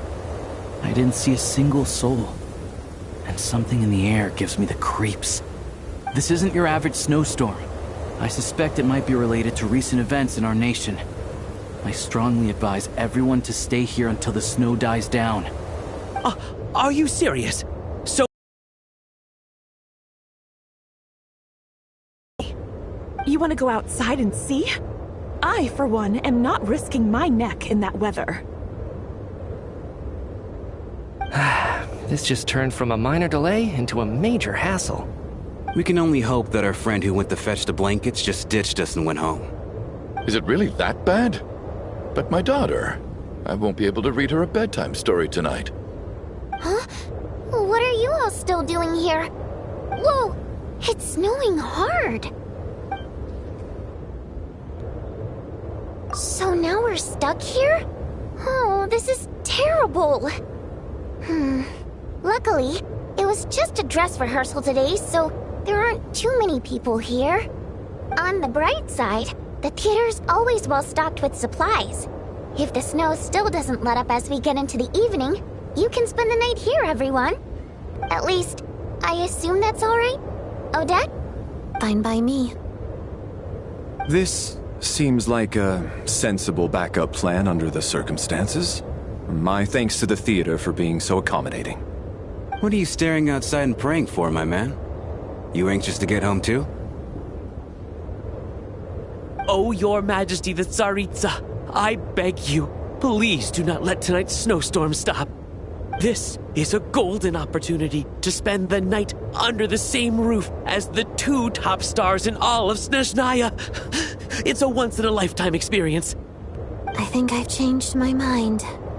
Sir, if you so much as look at us funny, you'll be seeing stars in a whole other way. Behave yourself, or you'll be begging for that blizzard. It's getting colder. We need to keep the indoor temperature up. Close the door and lock it tight. Let's head somewhere warmer.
And then there's the aristocrats. Easiest of all to deal with. You don't need to use any force whatsoever. All you have to do is show them the rope you plan to tie them up with. Do you know why? I don't. Do tell. Because nothing horrifies them more than the thought of a cheap, coarse rope leaving creases on their precious million Mora coat. They'll do whatever you ask to avoid that fate. Unexpected, but funny nonetheless. Tell me another one. Well, look at that. I got myself a new listener. Hey there. Let me introduce myself. The name's Shram, and I'm a mercenary. The kind that gets paid to do odd jobs for rich folks. And I am Chuganov, an entrepreneur. If my name is unfamiliar to you, you will no doubt have heard of my factory, the renowned Iskra manufacturing plant.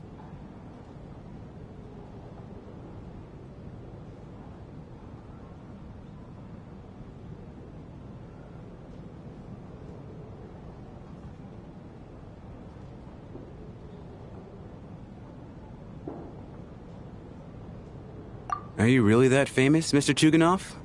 How come I've never heard your name before? Excuse me? Is that a joke? Or are you being serious? Oh, I'll have to ask my rope later. He's probably tied up more entrepreneurs than I've ever heard of.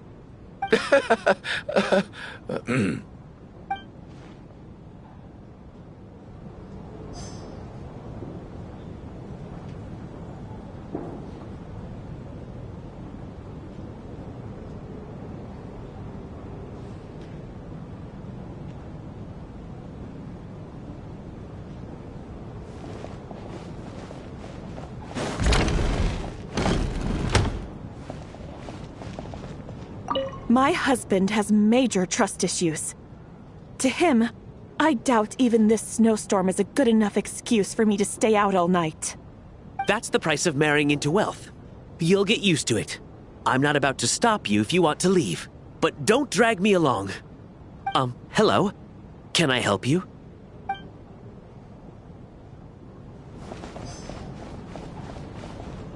How are you feeling, Tonya? I'm fine. Sorry to worry you. I'm used to it by this point. I take medicine for it. My brother usually helps to get it ready for me. Child must take great care of his sister. He's never mentioned Tonya's illness, though. You know, I actually find this whole thing kind of exciting. Stuck in a strange place thanks to a snowstorm. Having to spend the night with a bunch of interesting characters.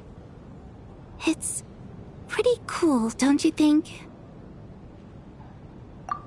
Exactly. It's like one of those stories where an ordinary school trip turns into a magical adventure. I've always wanted something like that to happen in real life.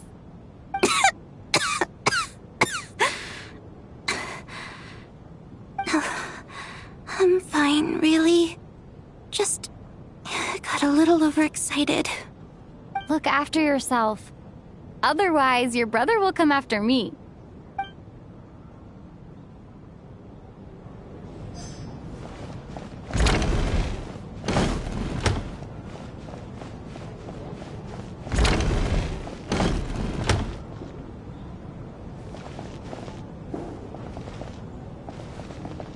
This is highly irregular. A delay of over an hour during an operation like this theoretically warrants a Harbinger-level response. I wonder what the issue is. The storm, or something else. Sarge, the day you learn to let go and just enjoy moments like this is the day you'll finally understand the meaning of life. Why, hello, ma'am. I believe you were the one sitting at a nearby table back at Podvorye Restaurant. Any friend of the theater's star performers is a friend of mine. It's a pleasure to meet you. I'm Mitya from the Energy Commission. Greetings. Major Valeri, head of the Special Assignments Battalion. Armory Palace Royal Grenadier Guards, 1st Regiment. I am here to ensure Mr. Mitya's personal safety. Please let me know if I can be of any assistance.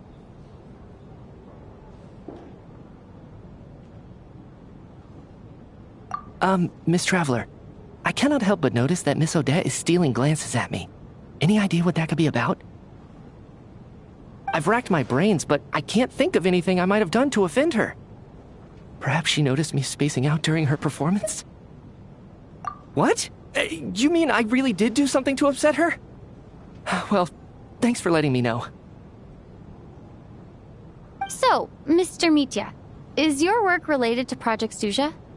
Yes, that's right. The higher-ups in the Fatui transferred me from the Energy Commission to the Armory Palace because they wanted me to... Really? I can't even talk about that? Pretty sure it counts as part of my private life. All right, I won't say anything. Sorry, Traveler. As you can see, I'm afraid this pleasant chat will have to end here.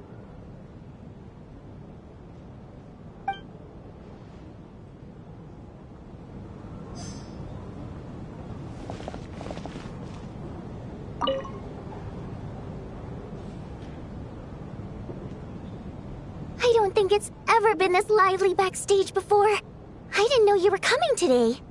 Hey, have you seen Chuganov? I heard he was coming today. Have you spoken to him at all? I'm with you. This could be just the chance we need.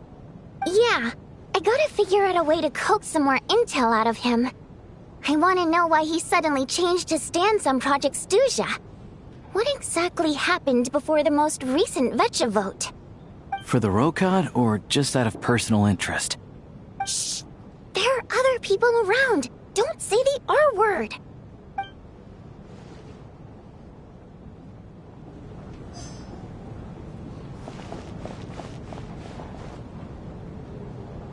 I have to say, even though today was a rehearsal and there were some hiccups along the way, Miss Odette's performance was one of the best I've ever seen, even compared to an actual show. Oh, I couldn't agree more, especially considering the weight of the subject matter. It takes a truly seasoned professional to do justice to a theme like love and regret. Do you think we were coming on too strong? Odette's ignoring us again. What about you? What did you think of today's performance?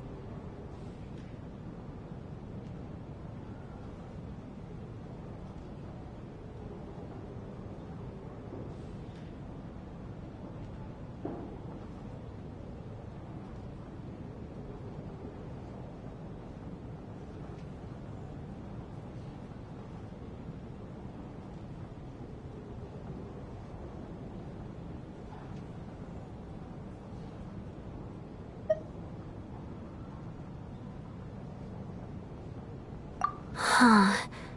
That's actually a more insightful critique than I was expecting. My mother would agree.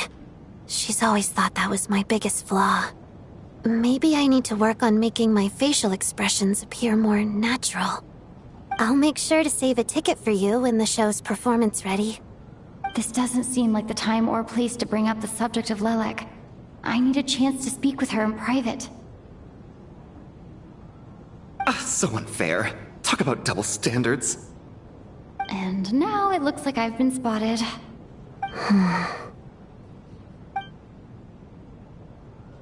You know Mitya too? No, I don't. I just have a feeling that he might be dangerous.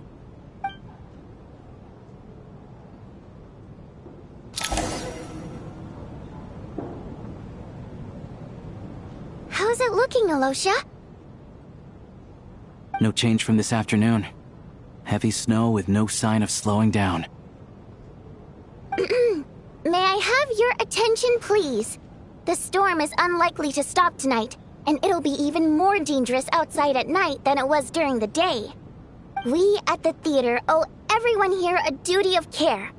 Therefore, we strongly suggest that you stay on site overnight and avoid going outside unless absolutely necessary. In a few short moments, we'll give you a tour of the theater's various quarters. You can choose to sleep in the VIP room, the office, or backstage. Or on the stage if you'd prefer. We won't mind. I'll pass on sleeping on the stage. What if the snow is stopped by tomorrow morning? The early birds in the audience might think we're part of some experimental new show. A drama about sleeping? That could be fun. Maybe we could come up with a title for the production.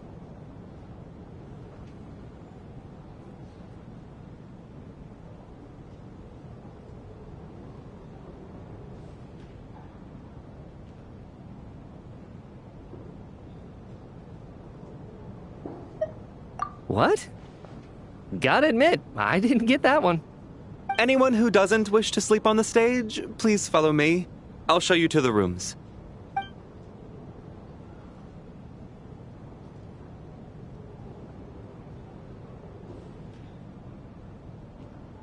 I guess I'll call it a night. Though, I feel like I won't sleep very well without Paimon here. I'm sure she'll be worried that I haven't made it back yet. But as long as she looks out the window, she'll probably realize what's holding me up. I wonder if she's feeling any better yet? At least she hasn't been getting any worse. Still, I should try and get back first thing tomorrow morning.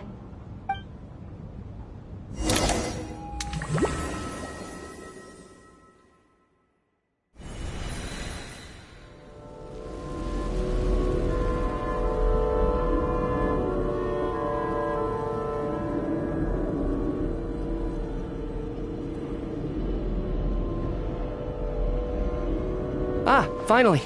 Welcome back to the world of the living, lazy bones. I was about to wake you. The black mist is almost on us. Still waking up, huh? You know, the black mist. It's been chasing us from below ever since we were born. You're just dozy. There's no way you've forgotten. Come on, let's keep heading up. Onwards and upwards is the only way to survive. Don't listen to a word those black mist cultists say. Here we go again. The endless march towards survival. What's going on? That black mist down there is creeping me out. And it's rising. Guess I should head upwards and get away from it. The black mist cultists believe that being swallowed by the black mist leads to everlasting peace. But if you ask me, they're just lying to themselves. We're the only heretics left. The only ones who refuse to give in. We have to keep going. But how do you actually know that they're wrong? Dangerous question there, Torgov. The moment your faith wavers, you start a chain reaction that ends in the collapse of your will. Put the question out of your mind. Stay strong and believe that the black mist means certain death. Okay, but it's not my mind that's the problem. My body's about to give up on me. It's already starting to falter. I can't do this anymore. I've had enough of being forever on the run. What's the point of it all? All this will pass eventually, I promise. Keep fighting. It will be worth it. You accuse the Black Mist cultists of being liars. But you're lying too. There is no end to this path. It keeps going up forever. There was never any hope to begin with. The cult of the Black Mist has poisoned your mind, Sobolova. Are you thinking of giving up as well? I am. I think I'll take my chances with the Black Mist over this perpetual torture. As much as I detest the Black Mist cultists, I'm just too weary. Then I bid you both farewell. Let me put my personal opinions aside for a moment and say, I hope that you both find peace within the Black Mist. Fate always appears so impossibly complicated.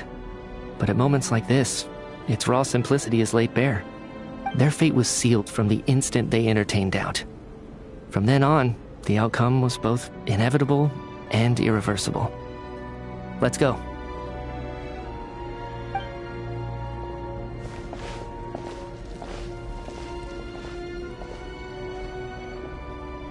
Torgov and Sobolova are gone. I never thought the day would come when even they would be swallowed by the Black Mist. It's just you and me now. Yes, it looks like it's satisfied. For now. This happens from time to time. But it won't be long before the Black Mist starts chasing survivors once again. No one knows how to stop its advance for good. Well, we should make the most of the precious moments of rest that those two bought for us.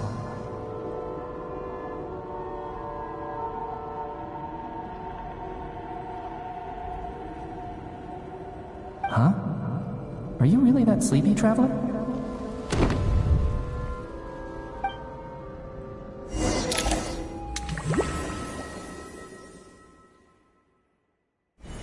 Ah! Help! Somebody, come quick! What is it, Chuganov? What's wrong? Huh? Is it morning already? What's all the commotion?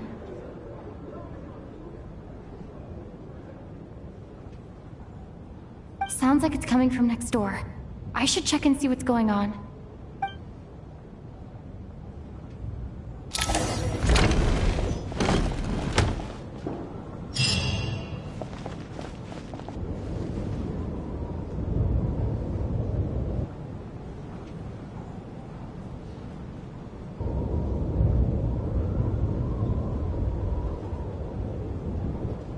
Don't look, Miss Tonya. Stay here. Okay. What happened to them?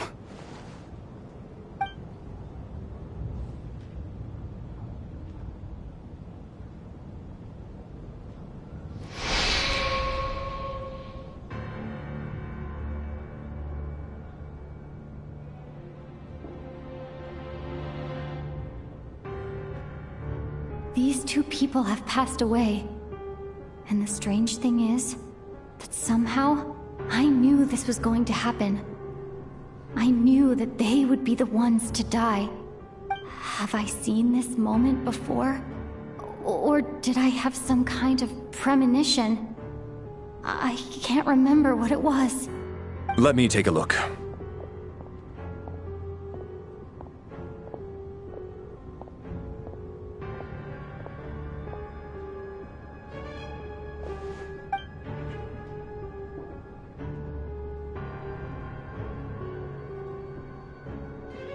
No vital signs in either of them. They're dead. The cause of death, however, remains unclear. No wounds on the bodies, no signs of a struggle, and no skin discoloration caused by the buildup of toxins. But just last night, they were chatting and joking away. This is so sudden. Could they have had pre-existing medical conditions? Even then, the odds of them both dying of sudden complications on the same night are extremely low. It's hard to believe that they died of natural causes, nor does this appear to be a suicide.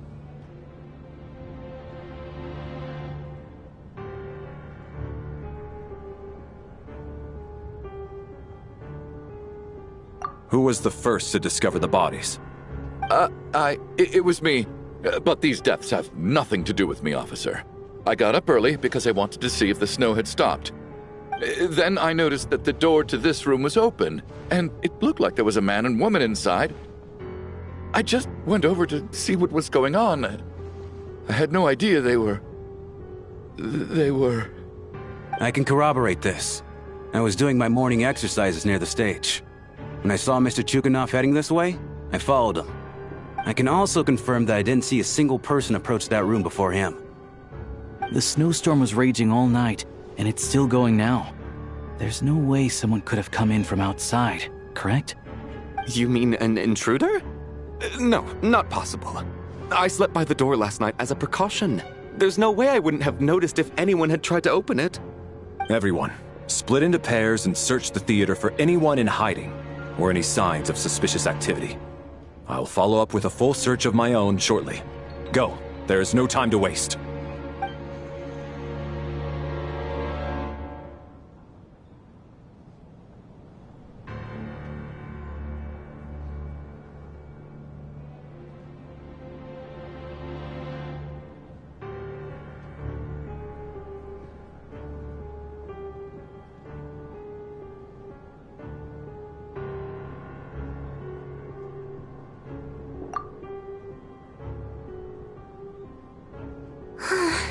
Nothing on your end either? Backstage is clear. No signs of suspicious activity. We checked the basement. Also clear. I don't think there's anywhere here that a living person could hide. Are we certain that the theater doesn't have a back door? Or any tunnel or passageway wide enough for a person to fit through? No, there's nothing like that.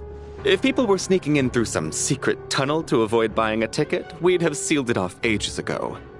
I also checked the windows. All of them are locked from the inside, and there's no sign of anyone entering or leaving. It sounds like we can safely rule out the intruder theory. If anyone came in during the night in this weather, there'd be no way for them to avoid leaving footprints or water stains. This can only mean one thing. It's like one of those murder mysteries you see in novels and plays, isn't it? The ones where the killer is one of us. We can't quite jump to that conclusion just yet. Could he be right? It's hard to imagine something like that happening in real life. Set in a theater during a snowstorm, a murder takes place and the killer is among us. It's such a classic trope that it seems unbelievable. Looking at who the killer targeted, and the clean entry and exit? It all adds up. I know what this is. It's obvious now that I think about it. What is? What have you figured out? Both victims were wealthy, well-known local merchants. And the door was deliberately left open so I would discover the bodies and witness the crime scene first thing in the morning. Such ruthless methods. This was your doing, wasn't it, Lelik? Lelik?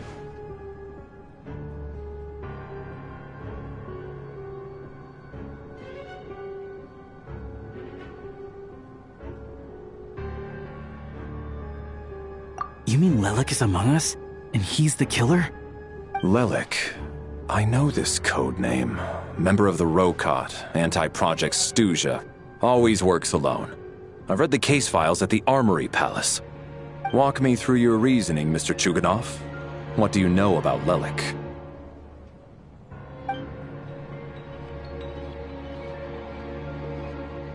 What now, huh? What now, Lelik?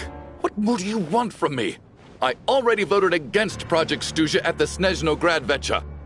You snuck into my house the other day while I was asleep. Left a threatening letter. And I did all that you asked. But Project Stuja cannot be so easily shaken. Not with the rooster in charge.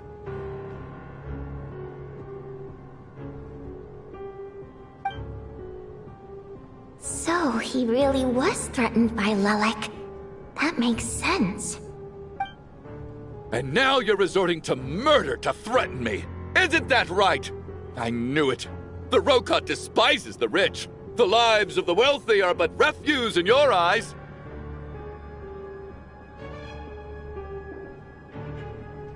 Show yourself!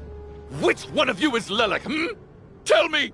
I'll do whatever you want! Just stop playing these mind games!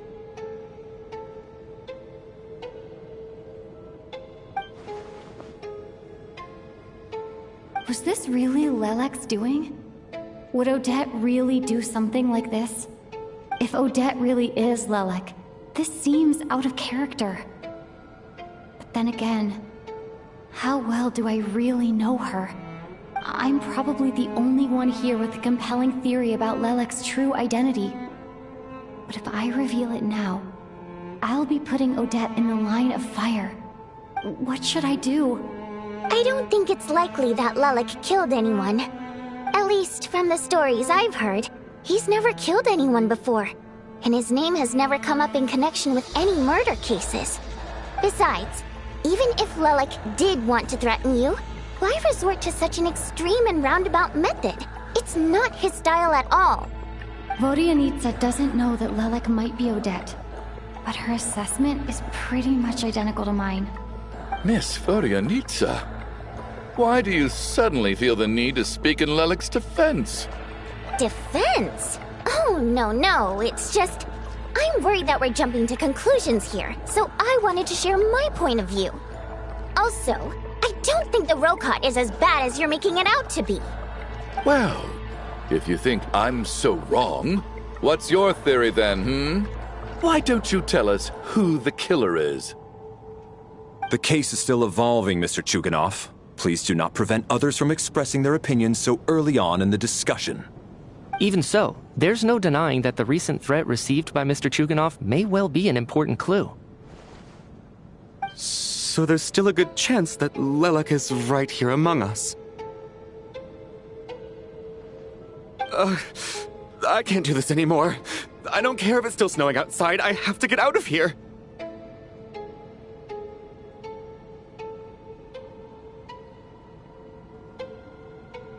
Whoa, take a beat. We all know it's far too dangerous out there. Even the soldiers couldn't get to us. Go out that door, and you might not live to tell the tale. And whoever this Lelek is, they're surely not going to murder anyone in broad daylight. Be sensible, my man. You're safer inside. As much as I regret having to say this, I'd like everyone to cooperate and refrain from exiting the premises until further notice. Because as things stand, every one of us is now a suspect. Unless anyone has further information to share, let's adjourn for now. Feel free to keep searching for clues, but make sure you don't go off alone.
I still find it hard to believe there's a murderer among us. Just last night, I imagined we were like classmates out on a hiking trip. There's no guarantee that you can trust your classmates. Especially not when you're locked up together. Why did they do this? Was it for money? Even then, they could have just kidnapped the people. They didn't have to die.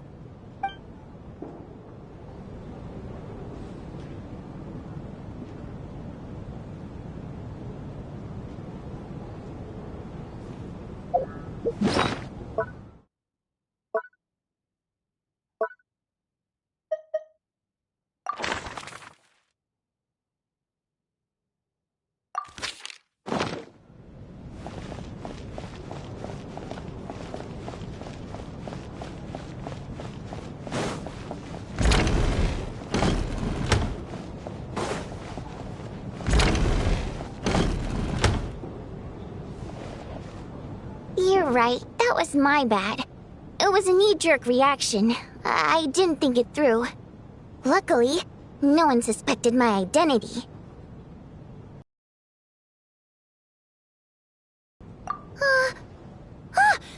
Oh, phew. It's just you. I thought someone was eavesdropping. Since Vodianitsa and I were on the same page earlier, I think I should share my thoughts with the Rokot members first.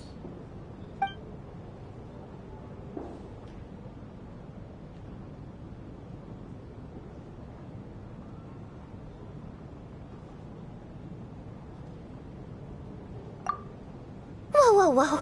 Are you serious? I don't know if this counts as gossip, but it's definitely on track to be the juiciest this whole year.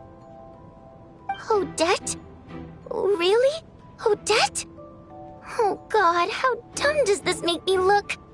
Lilac has been right under my nose this whole time, and I didn't notice a thing. Actually, it's exactly what you'd expect. Sometimes, hiding in plain sight is the best strategy. And now that you mention it, the more I think about it, the more sense it seems to make. It all adds up. What are we up to now? 1, 2, 3, 4...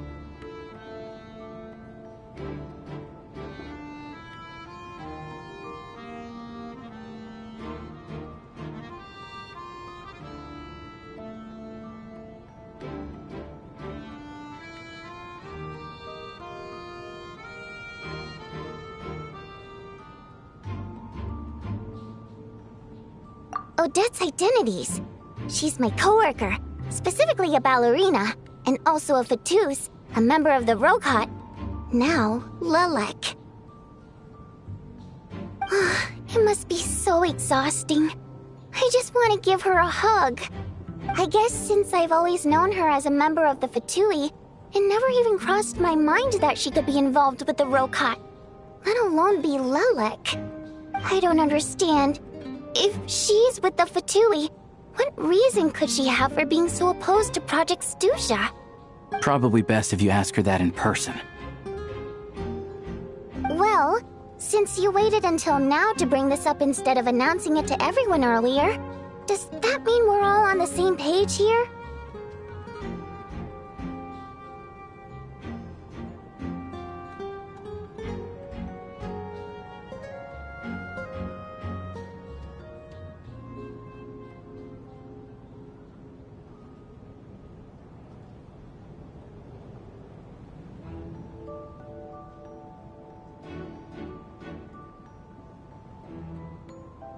Yeah. Lilac may not follow orders from the Rokot leadership, but as far as I'm concerned, she's never crossed the line. If anything, her actions benefit the poor. We need to confront her face to face. Do you think she'd really admit to being Lilac? I don't know. We'll have to see how it goes. For now, we'll work on the assumption that she didn't kill anyone, and see how much she's willing to tell us.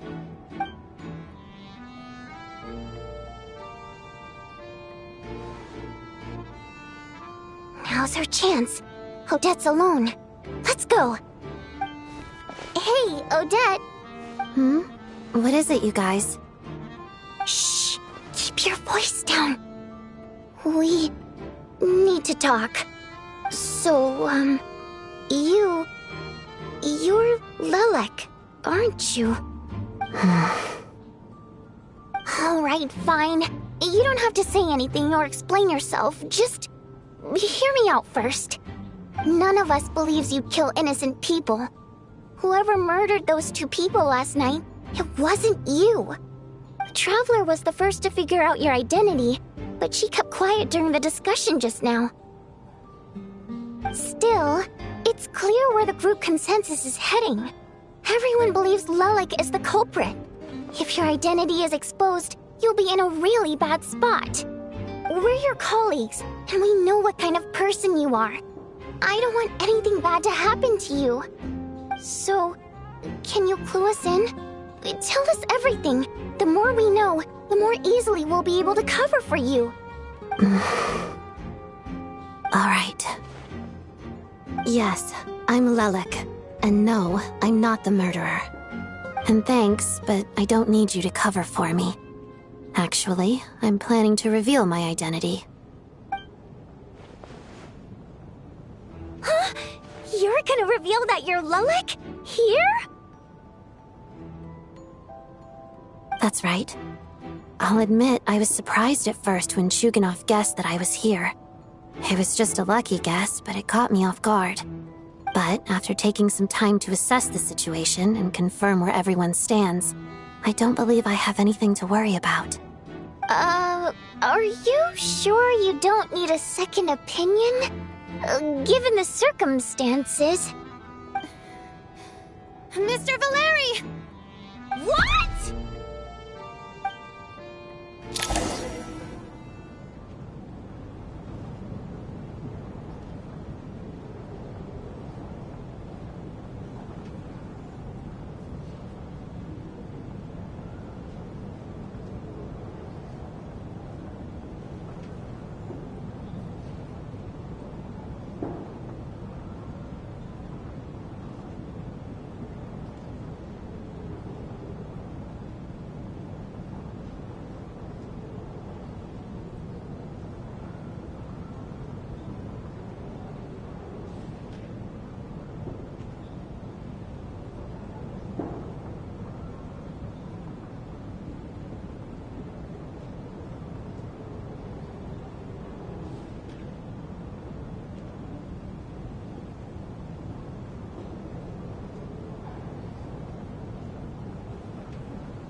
Odette is Lelik? I don't know what game you're playing, but you've got a lot of nerve. It's just one identity. So what if it's exposed? I can disappear and adopt a new identity anytime I please. I made my peace with this when I chose to become Lelik. But more importantly, I promise I am not the murderer, which means that someone else is. So, if anyone still insists that I did this, you'd best produce the evidence now. Otherwise, I suggest that you bite your tongue. Because if you really believe I killed 2 people without making a sound or leaving a trace, pointing fingers at me would surely only make you my next target. Is this really the truth, Miss Odette? That's confidence, all right. I believe you. A real no-nonsense attitude. I can see why Marionette said that she's on track to inherit the title of the Fair Lady. Are you seriously buying this? Hey, officer! She just admitted to being Lelik. Aren't you going to do something about this? I do have one question, Miss Odette. Why have you chosen this moment to come forward and reveal your identity? If I didn't say anything, everyone would be focusing all their efforts on finding Lelik. And that is exactly what the real culprit wants. I don't want to be the scapegoat who lets the murderer get away with this crime. Despite all the accusations, she made the smart choice. A remarkable display of rational thinking under pressure. Clearly, Odette's talent extends far beyond the art of dance. She thought so far ahead. Ugh, why do I always feel like I'm one step behind her in everything? You've convinced me. Dealing with the murder case remains the top priority right now. Let's put the name Lelik and all related incidents aside until further notice. Nevertheless, the group still considers you the prime suspect. I assume you have no quarrel with that, Miss Odette? I understand. You're welcome to keep an eye on me around the clock. I have no objections. Mr. Chuganov? For my wife and daughter's sake, I'll let you off the hook for now. But don't think you're forgiven for breaking into my house and threatening me. Just wait till we get out of here, Lelik. We'll settle the score then.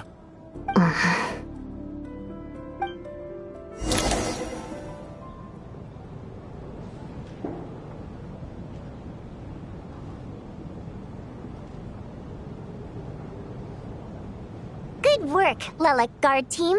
And Lelik, too. Here, have some hot water. Turns out Valeri knew about my exploits, so now I've been told I have to guard Lelik with him. Shouldn't you be facing my way if you're guarding me? At the moment, it looks more like you're my bodyguards. If the true culprit is indeed still at large, as you have claimed, we must keep our guard up against them also. Don't worry, Tonya. We'll get through this. Once the snow stops, the officials will step in. The investigation will get easier, and then we'll be safe. But once the snow stops, won't everyone just leave? You're gonna miss us, huh? Well, some of us work at the theater, so we'll still be here. I'll even give you a special backstage pass. Really, Miss Vodyanitsa? That's awesome! You've made a fan for life. Aw, you're so cute, Tonya. All right, let's swear to it. I promise to give you the pass, and you promise to never change your mind about being my fan. Promise. Don't indulge her, Tonya. You don't have to swear an oath over things like that. You really do get carried away sometimes, don't you, Miss Vodyanitsa? Hey! Mind your own business!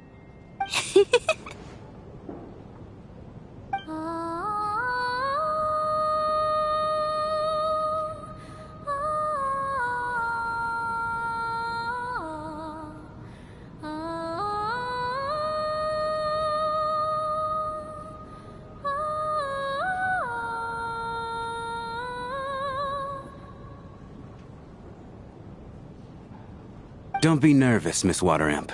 Everyone's here. There's nothing to be afraid of. Excuse me?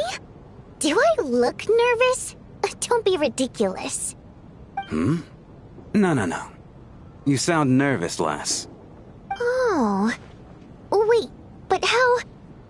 Okay, plenty of people know that I'm a water imp, but still... How come you understand our primary mode of expression? Primary mode of expression. I've not come across that concept before. Do enlighten me, Vodyanica. Well, it's just... We water imps tend to communicate our emotions to each other by singing, rather than facial expressions. The emotions we convey through song take precedence over our facial expressions. So, we think of it as our primary mode of expression. I'm impressed, Shram. I didn't take you for a man of culture, but you're clearly rather learned. It's not about being cultured or not. The thing is, this mode of expression can usually only be understood by other water imps. It's not a simple case of a song sounding happy or sad. And yet, you're clearly human, Mr. Shram. It's really not the big deal you're making it out to be. I think I just have a knack for it. Plus, I have a... very close friend who's a water imp. A delightful lady. But keep that a secret. Anyway, we spent so much time together that before I knew it, I noticed I could understand her expressions. Oh, I guess that makes sense. Still, the fact that you have a water imp friend is even more surprising. I'd better watch what I'm singing when I'm around you from now on. Hey, what are you implying? You're not secretly insulting the audience in your songs, are you? Heavens, why would I do a thing like that? It's getting late. We should discuss our sleeping arrangements for tonight. To guard against the killer, someone needs to keep watch. I suggest that we don't sleep in separate quarters tonight. It will be safer if we all stay together. As long as someone keeps an eye on Lelik, I'm quite sure we won't have any trouble. Are you saying that you wish to bet your life on Miss Odette being the killer? Nonsense. Of course not. Then I propose the following arrangement for tonight. The Traveler, Odette, and I will form the Night Watch. We'll sleep in shifts, but 2 of us must be awake at any given time.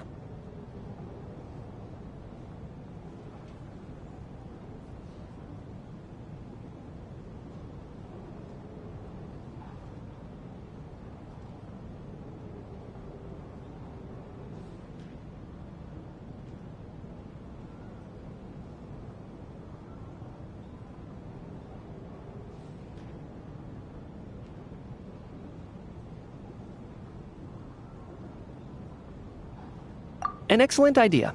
This allows us to handle the night watch while also keeping an eye on Lelik. Meanwhile, the rule of taking shifts in pairs resolves the other issue. Namely that we can't necessarily trust the Traveler or Valeri either. I expect that plan took you quite some time to come up with, didn't it? Actually, our field combat manual outlines a similar approach. Although the scenario there involves guarding prisoners overnight during field operations. That being said, I must clarify that I harbor no disrespect towards you personally, Miss Odette. In fact, Lelik's numerous covert operations make fine textbook examples for military agents. I care less about respect and more about the fact that you just robbed me of 2/3 of my sleep tonight. I'm calling dibs on being the first to rest. Good night.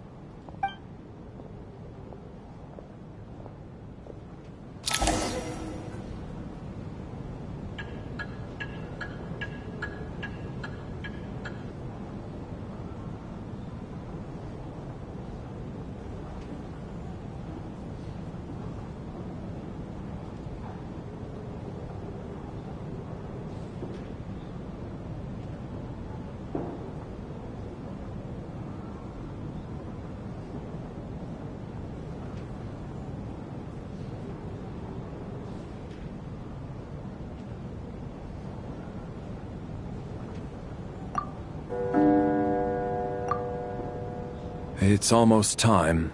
We should wake Odette. How are you faring? Oh, not going to argue with that. I'll take a quick nap. If you start to feel sleepy, wake me up anytime. It's finally time for Odette and I to share the night watch. I should wake her up.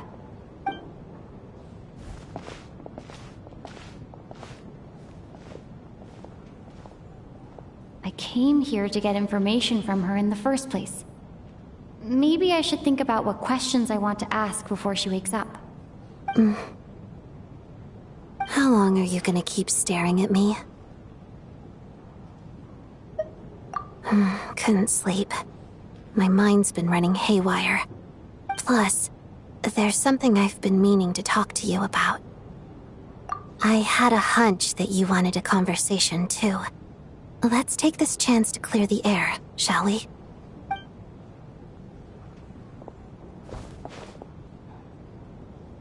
I just had a simple question for you, really.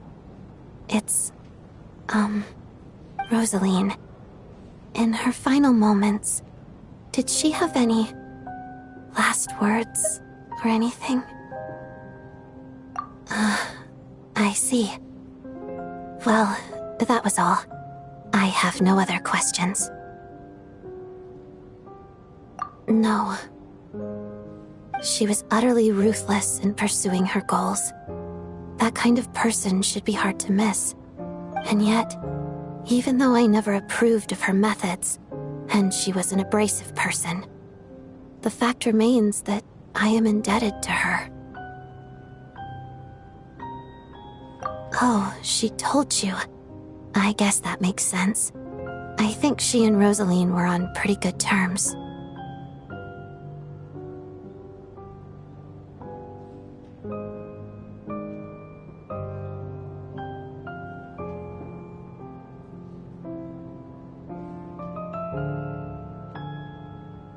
Yes.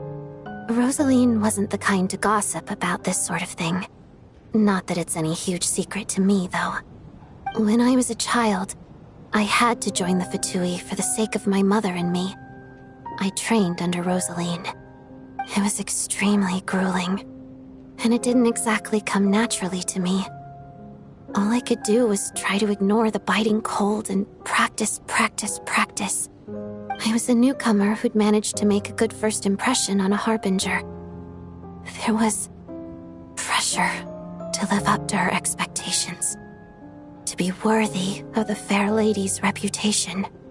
Every day was a struggle against the cold, pain, and fatigue. And most nights, I struggled to fall asleep. After enduring all that, I've become almost immune to the sensation of pain. I suppose that was the cost of survival. Surely, any child who had to experience that would grow to hate her lot in life, don't you think? So, I put an equal amount of effort into my ballet. Because in my young mind, that was the only way to defy my fate. It was my way of telling her, the Fatui's demands and your expectations of me are not what I wish for. One day, I will leave. I think she probably blamed my poor performance in training on my passion for ballet. She knew my heart wasn't in it. One time, when I was secretly practicing a dance at night, she suddenly showed up. I knew she was there to catch me red-handed. I told her, "You don't deserve to watch the dance I learned from my mother." She looked stunned. I guess she was surprised that I lashed out first, before she had the chance. But strangely enough, on that occasion, she wasn't fierce with me like she was during training. Instead, she fell silent for a moment, and then left. After that, she never interfered with my dancing or asked me how it was going. She never came to watch me dance again either. Not even once.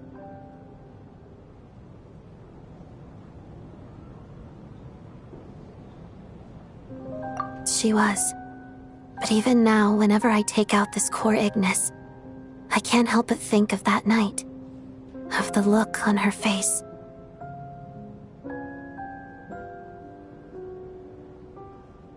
Sort of. Although gift might be too kind a term. This is her flame sealed within ice. A symbol of her favor, yes, but also her way of keeping an eye on people. She knew the location of every piece of Core Ignis. If any recipient started acting suspiciously, she'd be on to them immediately. Trust her to make even a mark of approval feel suffocating. So, when news of Rosaline's death reached Snezhnaya, many people immediately crushed their Core Ignis. It gave them a profound sense of relief, like they'd broken free.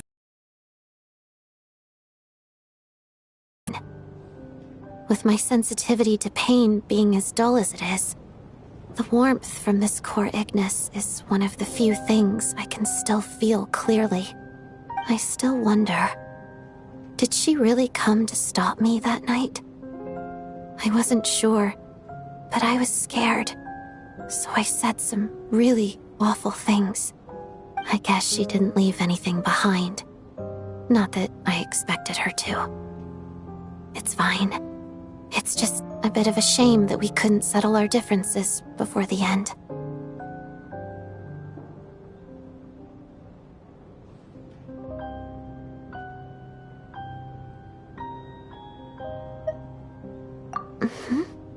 She did. Are you sure she was talking about this event? No, she didn't. I didn't even find out that she'd gone to Mondstadt until a while after she'd left. Wait, in that case... Okay, I will. Thanks for letting me know. There's something I'm trying to figure out. I'm beginning to suspect that Paimon's mystery illness is being caused by the energy research behind Project Stuja. Paimon's very important to me, so I have to get to the bottom of this. I figured that since you're Lelek, you might know something about all this. The ultimate goal of this energy experiment is to create a weapon for the final battle. The weapon's construction was completed in Nodkrai. Now, all that remains is to arm it with a sufficiently powerful energy. Yes, the weapon's development and all the related experiments are overseen by Lord Piero, the Jester, and the lab is located deep within the Armory Palace. I'm not sure why this experiment would be making Paimon feel unwell, though. The best way to get to the bottom of it would be to go there in person. Once we get out of here, I'll help you apply for an entry permit. And I'm hardly the organization's proudest member, as you know. You answered my question about Rosaline. I want to do you a favor in return. It's that simple.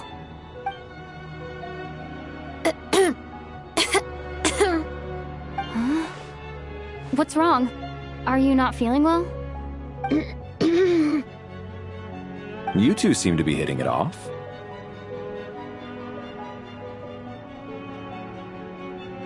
I thought you were sleeping. Of course I was. In the military, one learns to fall asleep quickly, even in the most inhospitable environments. It's vital to staying alert and energized. Why? Is something wrong? Even if he was awake, he can't have overheard us, right? Well, thank you both for keeping watch. Traveler, I'll take over for now. It's your turn to get some sleep. Sure.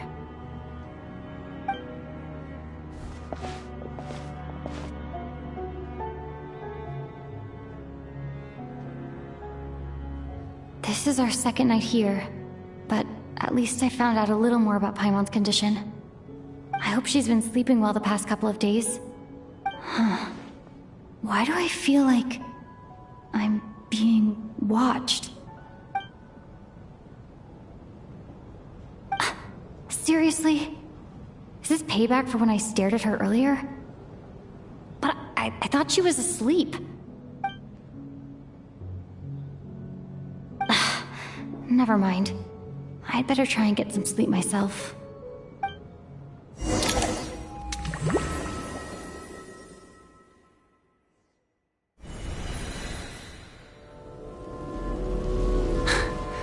Hey, what are you spacing out for? Are you reaching your limit too? How long have we been walking for? Do you remember? Time's lost all meaning. Ever since we noticed that thing above our heads. What was it called again? A star key? Or key star? Anyway, the person who named it was swallowed by the black mist. We've come this far. You never know. Maybe we're almost there? Come on, enough moping. Let's go. The black mist is catching up.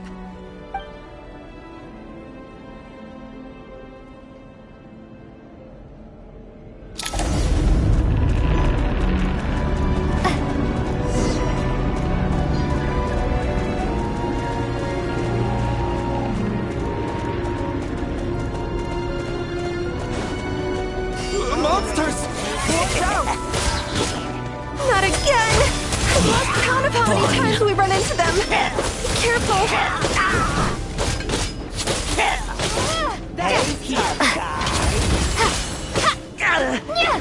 Cryostorm!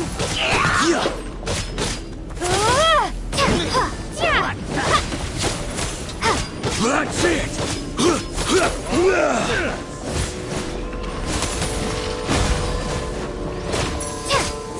Encase!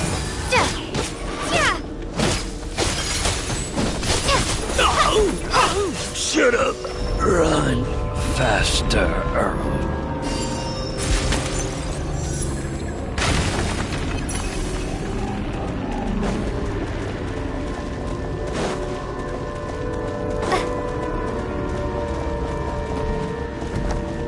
Here they come again! You wanna fight? Let's go! Gonna cleave ya! Gotta run! Backup is here.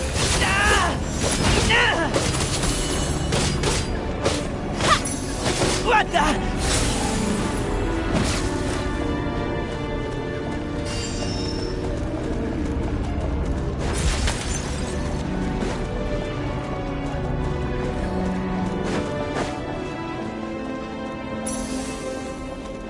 Monsters ahead of us? The black mist behind us? It feels like there's no line.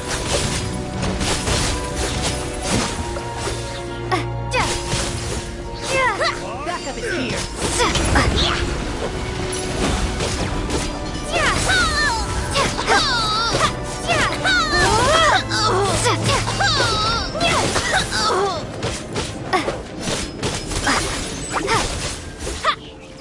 Gonna slice you up! Learned! Are you hurt, Coolish? No. I'm fine. It's just... Suddenly I don't want to walk any further. I get you. In fact, I reached my limit a long time ago. Sometimes it feels like there's hope where there shouldn't be. Yeah. The hope that the star gives us is the only thing keeping us going. But I'm not sure it's real at all. It may just be a collective illusion. Otherwise, why would it always be out of reach? We know you mean well, but you're only saying that to try and encourage us to keep going, aren't you? Thank you, friend. But enough is enough. Please don't give me any more false hope. Hope is poison in this place. You're going to continue, aren't you? I admire that. I've given up, but I wish you the best. May there come a day that you catch up to the star and leave this godforsaken place.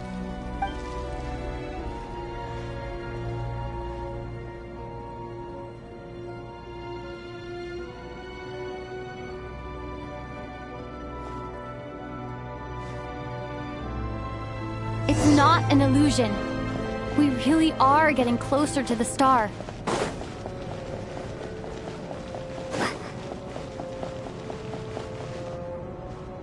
Congratulations. You're the first person to make it here.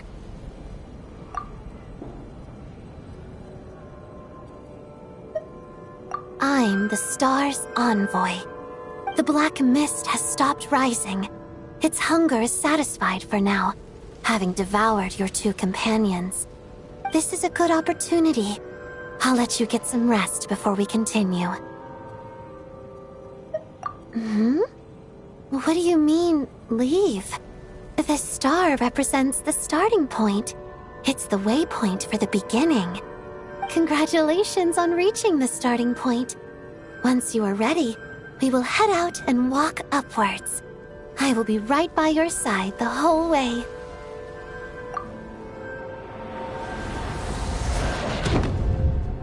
Huh? What's wrong? Hey, don't give up before the journey's even begun.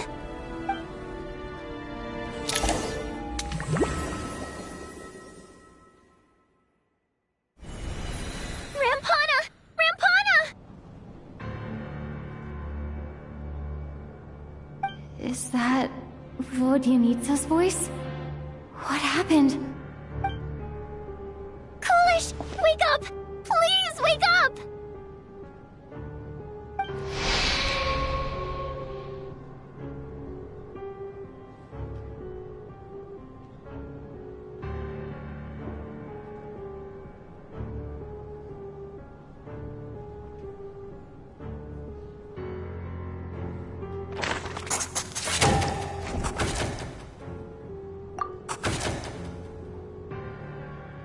The situation is identical to that of the two casualties yesterday.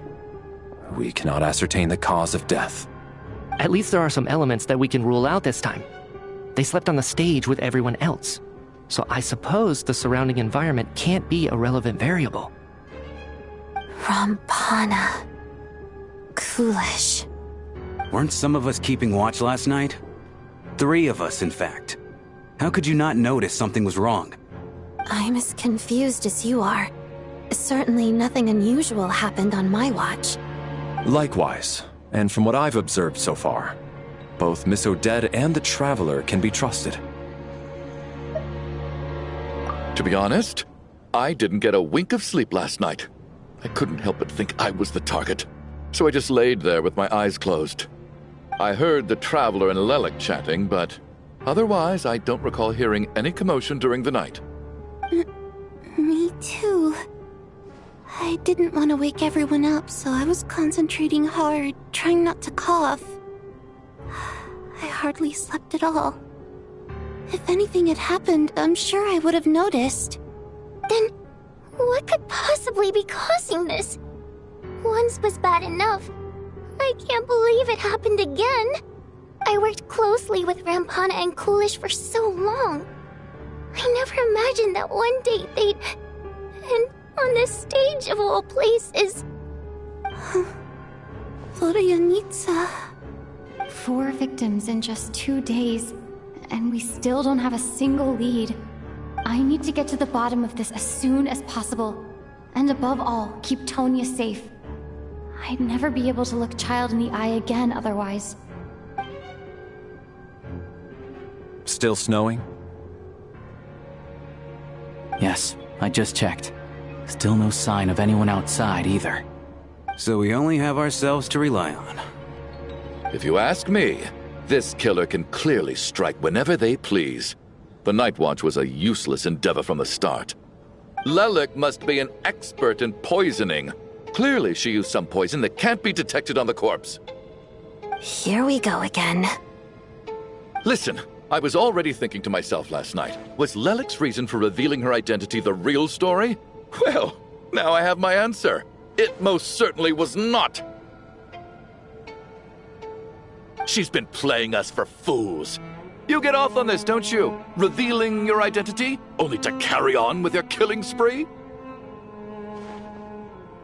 That's a hideous thought. One that only a hideous mind like yours could dream up. How dare you? That's enough! Yesterday, you named Lelik as a suspect because the victims were both wealthy merchants. Lelik might have had a motive then, But today's victims were just ordinary people. Not to mention that they were colleagues of Odette and mine. What reason would she have to murder them? Let me guess. Just to scare you? Who knows? Maybe you don't know her as well as you think. I implore you all to ask yourselves, how many people are there really in this world that have what it takes to kill another person? Not many, I'd wager. Lelik is well known to be a ruthless operator, and now she has revealed her identity. How could it be any more obvious? Everything you've said so far is still just conjecture, which doesn't constitute a concrete lead. You need to back up your claims with some evidence. How can you defend her, officer? What did she say to you while you were on night watch? Maybe I shouldn't be so surprised. You military types are always colluding with criminals to target the rich.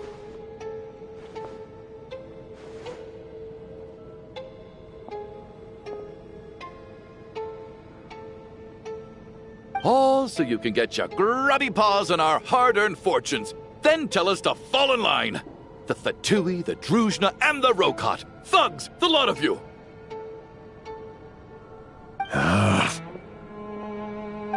Don't you dare!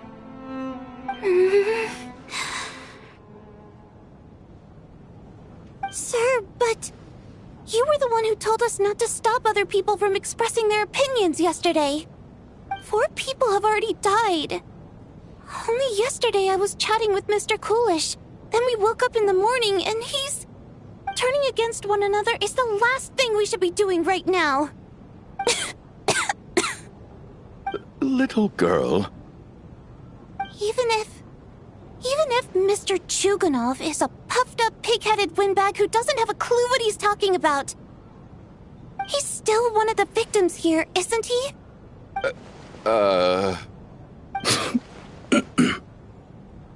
Quite. I had no intention of resorting to violence. But you're right, Miss Tonia. I ought not prevent him from speaking his mind. In any case, I believe Mr. Chuganov has calmed down a little now. We may resume our discussion. I don't think there's any need for that. What is there to discuss? Nothing about this situation is normal. Did you have an idea, Mitya? You're the brainiac here, right? Come on, clue us in. I've been mulling something over. All the leads we have so far concern things from outside the theater. Miss Odette's alter ego, the threats Mr. Chuganov received. But then there's the 2 double murder crime scenes themselves, which have given us absolutely nothing to go on whatsoever. That's highly unusual. Even with the most careful killers, there's always some evidence left behind. So what are you suggesting? I think this could be a supernatural event. It isn't characteristic of human-on-human homicide at all. Correct me if I'm wrong, but aren't you supposed to be a scientist? That doesn't sound like a conclusion someone like you is supposed to make. I got into scientific research because of my insatiable curiosity. But if the present situation defies all known scientific explanations, I don't mind shifting my curiosity toward the paranormal instead. Now that you mention it, I remember when I first came to the theater. I heard rumors about this place being haunted. Haunted? Yeah, I think I heard the same thing. But I mean, they're only rumors, right? We've worked here for years. Surely we would have noticed any spooky goings-on by now. Well, this has taken an unexpected turn. A haunted theater? If Paimon were here, she'd probably be hiding behind me in fear right now. Why don't we take this opportunity to look for clues again with a more open mind? Maybe a different perspective will help us see something different. Very well. Whether it's criminals or ghosts we're looking for, the same rules apply. Everyone needs to tread carefully. I'll move the bodies into the same room for now.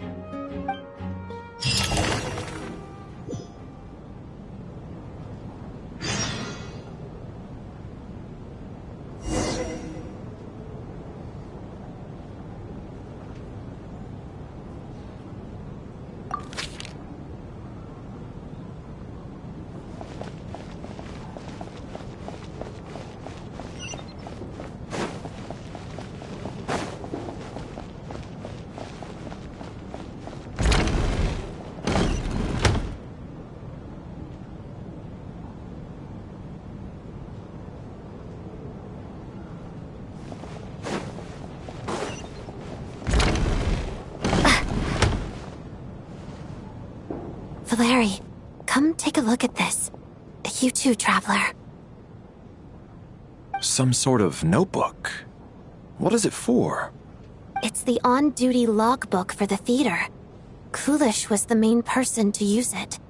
He mostly used it to record any unusual incidents during a show, audience numbers, exit times, and so on.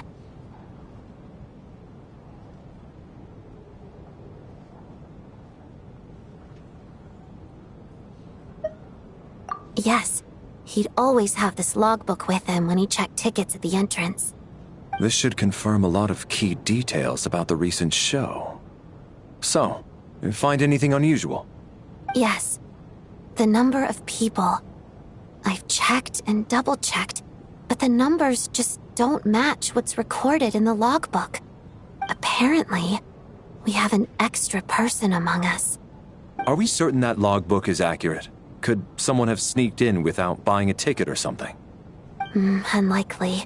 Coolish took his duties very seriously. I've rarely seen any errors in his work. Not to mention that this was a dress rehearsal, meaning smaller audience numbers and tighter ticket restrictions than usual. Everything would have been well within his control. We no longer have our tickets with us, do we?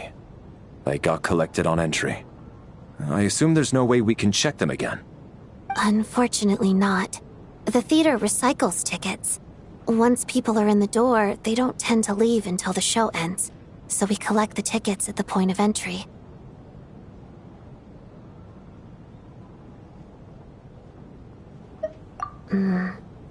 Still, I'm inclined to believe that this discrepancy in the head count is significant somehow.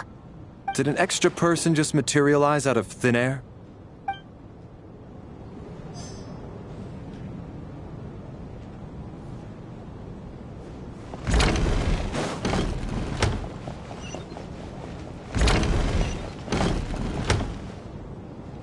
Tonya? Did you find anything? Not yet. Still looking. So... Are we supposed to be looking for something paranormal? I think I'd prefer teaming up with you than looking around on my own. This looks like somebody's notebook. Shall we read it together?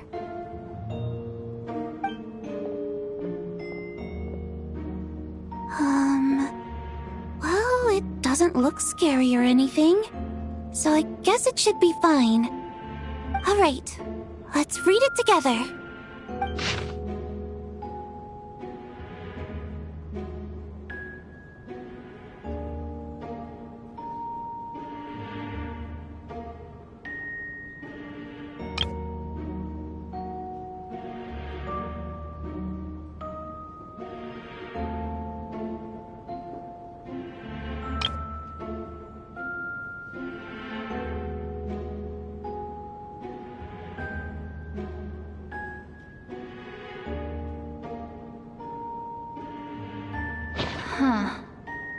This has to be Vodyanitsa's writing, surely. Maybe it's a little rude for us to peek at this. I feel like I just read someone's secret diary by accident. It sounds like she's writing this for her parents, right? I don't understand.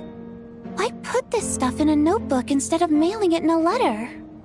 Because her water imp parents belonged to the aristocracy, who were driven out of Snezhnaya by the Tsaritsa long ago. And now they live somewhere new, where the postman can't get to. We're sorry! It's fine. My fault for not storing it properly. I can't leave things lying around and expect them to get ignored when everyone's scouring the place for clues. Alright, give me my notebook back. I'll take over the investigation in this room.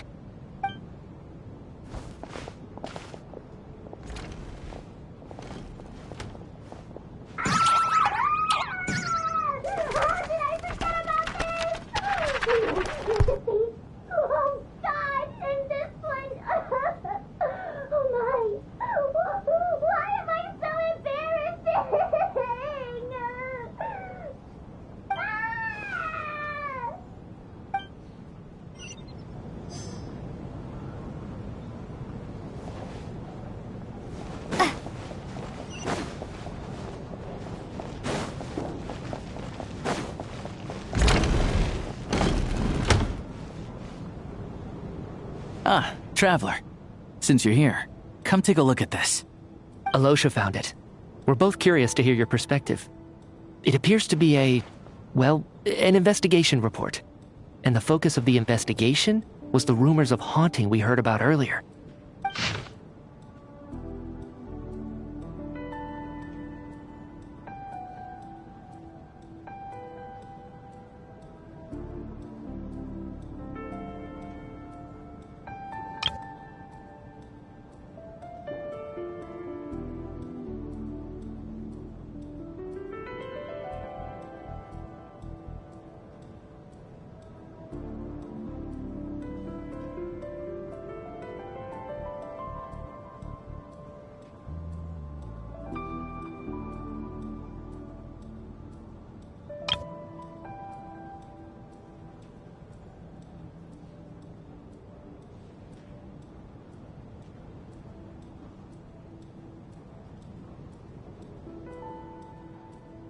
An investigation report, huh?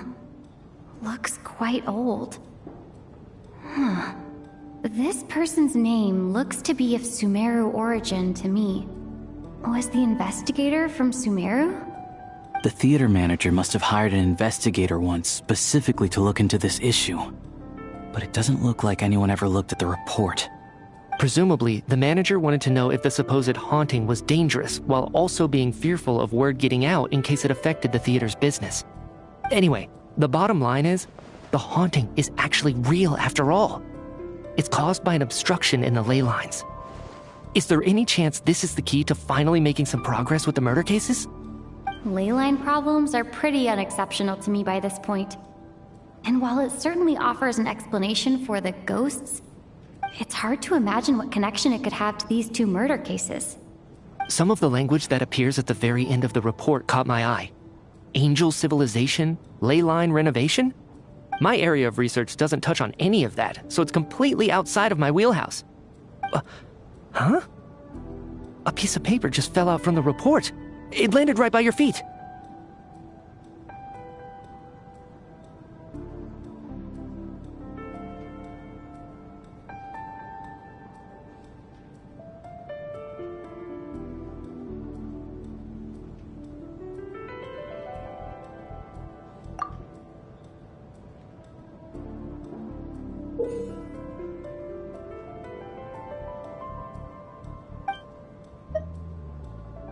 How unnerving. It was tucked inside the report, so it must be a note left by the author. Death is near. Is that supposed to be what's going on here? With us, in the theater? But if so, how did the author foresee it? Could he predict the future somehow? Maybe things are more complicated than we thought. No, wait a second. If we take the report and the note at face value, they completely contradict one another. The report definitively concludes that the hauntings in the theater are harmless and cannot affect the real world. But the note seems to be warning of potential danger. The question is, what exactly does the note mean by death?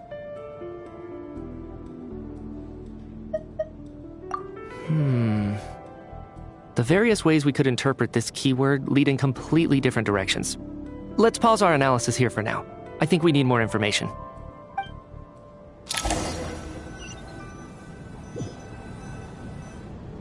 If we take all this together, it's not impossible, is it?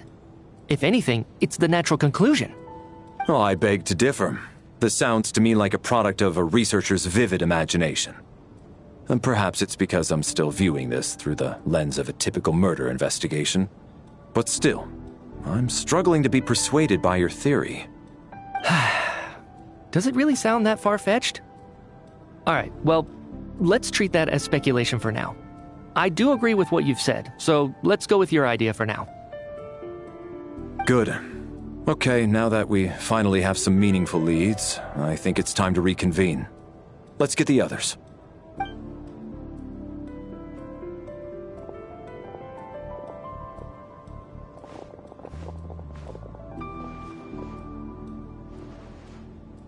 So, that's about everything we've discovered so far. I'll share my theory first. Based on what we've learned from the logbook, I believe the extra person among us is most likely the killer. If the killer had simply bought a ticket, it would have greatly increased the risk of their identity being exposed. I expect he or she either hid in the theater ahead of time, or found a way to slip past the ticket inspection. They then blended in with the group and waited for an opportunity to strike.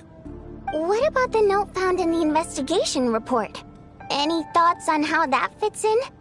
The killer may have simply planted it there as some sort of sick joke. I've seen my fair share of psychopathic killers.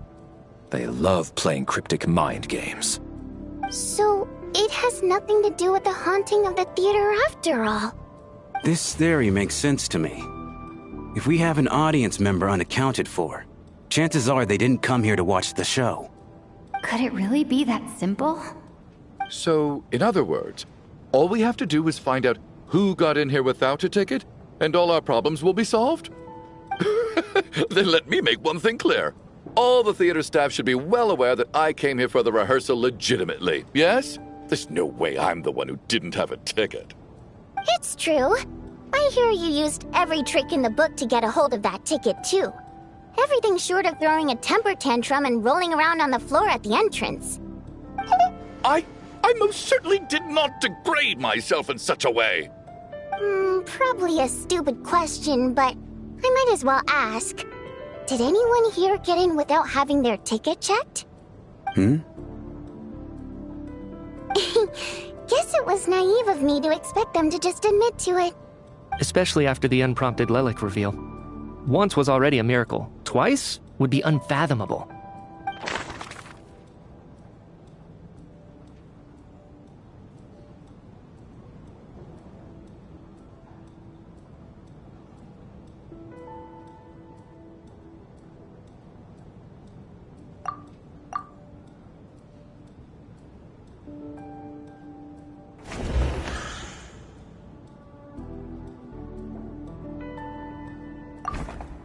I don't believe any of us here knew Shram before all this. If no one can verify Shram's identity...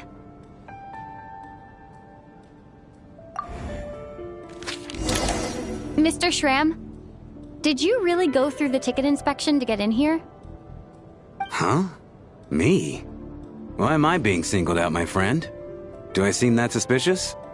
It's not that you stand out as suspicious. More that everyone else has been ruled out as trustworthy. Okay. Well, we spent the best part of 2 days together now, so I'm sure you can all tell what kind of person I am. I'm a true gentleman. I never dream of doing something like sneaking to the theater without a ticket. Yeah, I have no doubt that you're a good person. But the problem is, none of us here actually know you, so no one can say for sure that you are who you claim to be. Although, actually, what was it you said last night? Yeah, you're friends with that water imp, which is why you understand our primary mode of expression. Last time I checked, there were barely any of us remaining in Snezhnaya, since most of the water imps left. Could you tell me a little bit more about your friend? There's a good chance I actually know her. And I suppose it's also kind of a way for everyone else to get to know you a little better.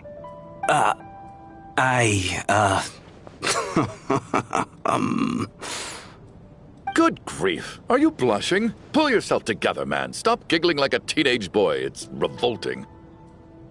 Hey, revolting is a little strong. All right, fine. I'll admit it. That water imp friend of mine, the truth is, we're dating. I was just the bodyguard hired by our family. But the stars must have aligned, because sparks began to fly between me and their daughter. Never in my wildest dreams did I think I'd get so lucky. We don't need details. Just get to the point. Okay. I'm just a little hesitant to reveal her name, that's all. You know how it is. These are delicate times. Even with me to protect her. If word gets out that she's dating a human, both the Fae and human factions will give her a hard time. Really? Wait, no. That can't be. Huh? Shram, What the devil are you talking about? Why is everyone looking at me like that? Surely you can understand where I'm coming from. Delicate times? Factions? Yes? You know, the Civil War?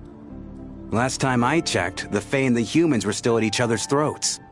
If I'm not mistaken, the last significant civil war in Snezhnayan history was over 400 years ago, when Her Majesty the Tsaritsa had just taken the throne and was consolidating her reign. What do you mean, 400 years ago? What's going on here? Is Shram from the past? All right, Mr. Mitya, you win this round. As far-fetched as it is, it appears that your theory may be correct. I'm just as amazed as you are. I didn't even believe it myself, to be honest.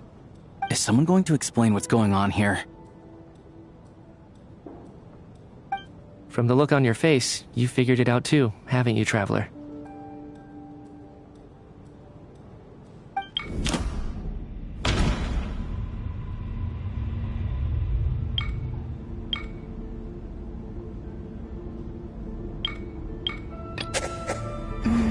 No. The truth lies within the clues we've already discovered.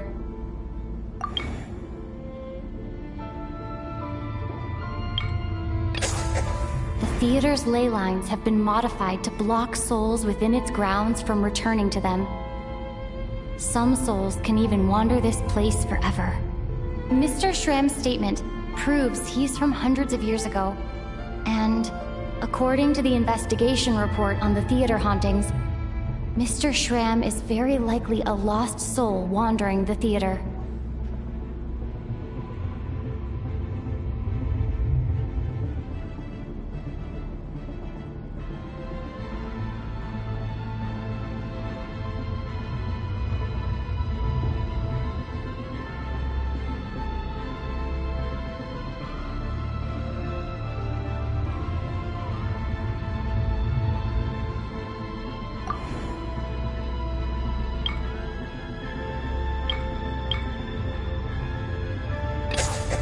For some unknown reason, the soul that has been wandering the theater due to the leyline issues has joined our group and blended in.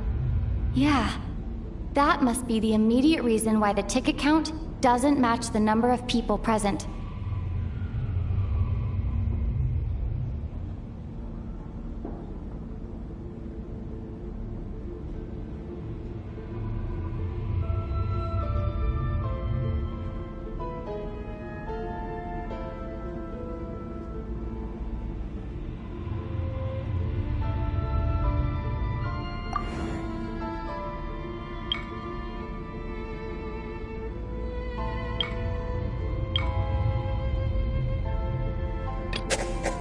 Since we discovered that Mr. Shram is from the past, it seems we need to broaden our assessment of this incident beyond the bounds of common sense. The contents of the investigation report have been verified. There are indeed leyline issues and wandering souls in the theater. Death likely symbolizes the deceased. Mr. Shram, for instance. Death is near. Huh. That must mean that there's a dead person in our midst. That's the truth, isn't it?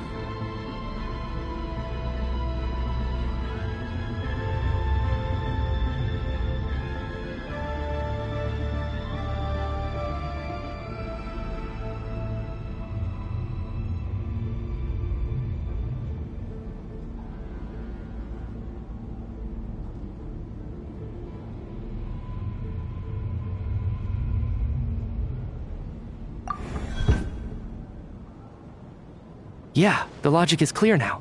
The investigation report said that there would be souls stuck wandering around the theater because the ley lines were cut off. Mr. Shram must be one such soul who died in the theater a long time ago. In which case, that also makes him our extra person. So when the note said death is near, it must have been referring to death as in the deceased, people who died a long time ago. Someone who died a long time ago. In short, there's a dead person among us. The extra person we've been searching for is a ghost from the past. You mean I'm a ghost? No.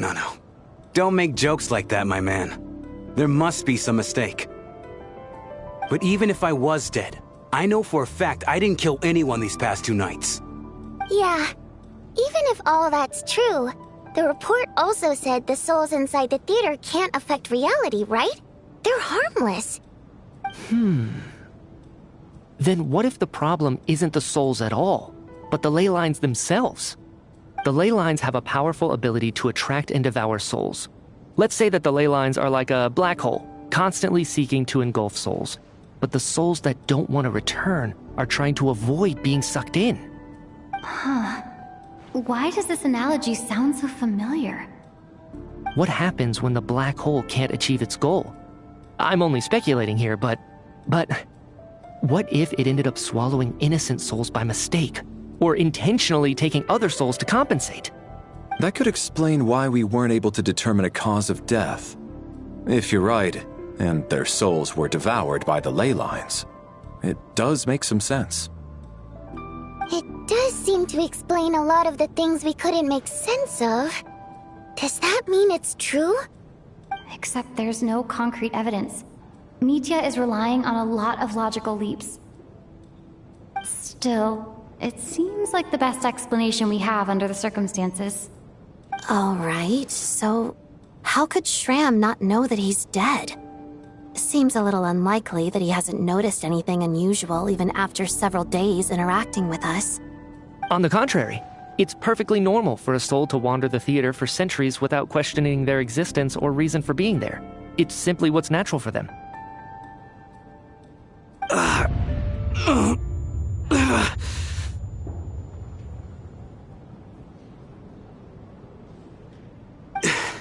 You know what, Mr. Brainiac?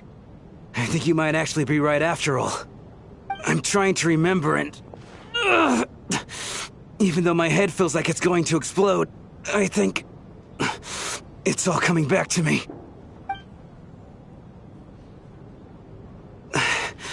I was the one who didn't want to remember my own death, so I forced myself to forget. Well, I'm sure those are painful memories. My lady and I snuck out to go on a date one day. We bought tickets for the theater. It wasn't really my thing, but I was just happy to be together. All of a sudden, a group of people burst into the theater, shouting for all the water imps to get out, performers and audience members included. It was clear the conflict between humans and Fae had reached a boiling point. This time, the extremists were even coming after the water imps who had nothing to do with the war. I thought I could pull one over on them, so I took off my jacket, draped it over my lady, and tried to sneak out amid the chaos. But I got caught. They started shouting, calling me a traitor to humanity. But I was going to do whatever it took to buy our chance to escape, no matter how many people stood in my way. I had to, both as their bodyguard and out of love. It's all right, friend. You can stop there if you want. You don't need to dig all that up again. It's just... even now, I'm still struggling to accept the truth. How could I be dead? I'm sorry, everyone. If I'd known I was a dead man walking, I wouldn't have dragged you down with me. If I'm the cause of all this death, then punish me however you see fit. But, Mr. Shram... No. I refuse to be a burden. I know what I have to do. You said I've been wandering the theater for centuries, right?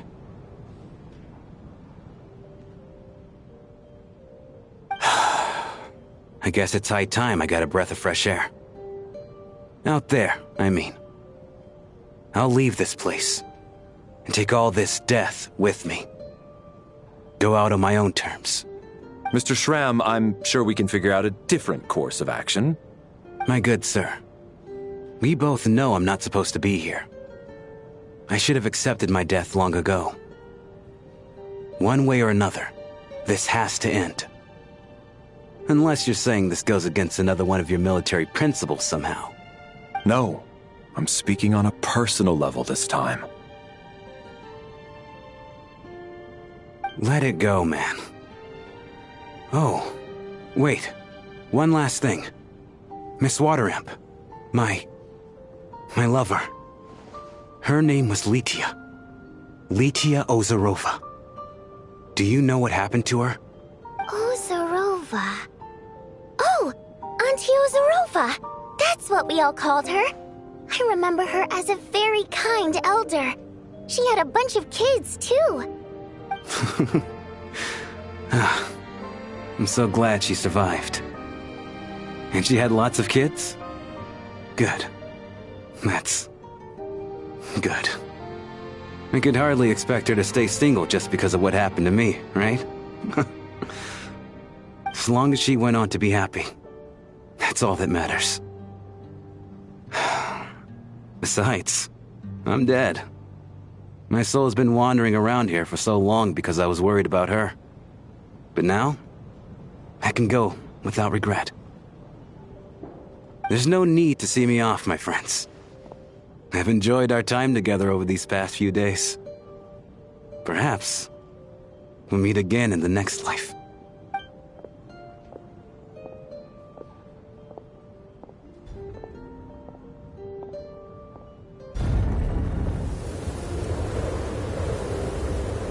Take care, my man. I know Mr. Shram was already dead, but I still feel so sad.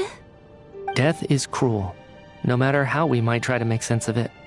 So, was the conflict between Fae and humans really that bad back then? I was only little, so I don't remember much. It's terrible to think that so many innocent people had their lives turned upside down. Even the historical records about that time period don't say much about it. All people know is that the Tsaritsa founded the Fatui, drove out most of the Fae aristocracy without explanation, then used her terrifying power to suppress the humans. It seems to me like the Tsaritsa chose to make herself the enemy. She downplayed the conflict, directing whatever animosity both sides had for each other at herself instead. That's also why, despite how brutal the conflict was at the time, there hasn't been much lingering tension between humans and Fae since. Things have been fairly harmonious for the past few centuries. So, the Tsaritsa banished the Fae to protect the Fae living in the city? She offered herself up to be hated in exchange for peace. Maybe it's not quite as bad as it sounds. I don't think Her Majesty is too concerned if mortals hate her or not. And besides, there are very few who truly do. All this time, I had no idea. All right. If Mitia's theory is correct, then I think we can consider this break.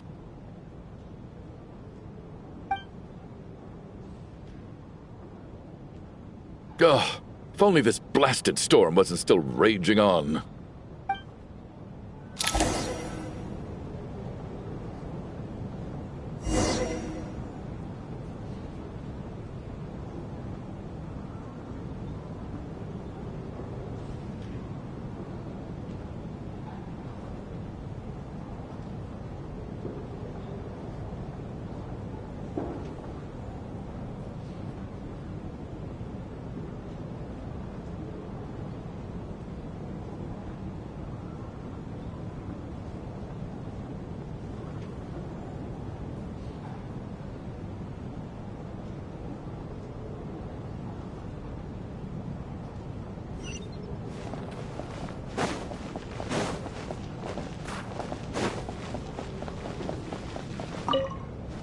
Well, at least it seems like Mr. Shram stayed optimistic until the end. The information he revealed, it's given me a lot to think about.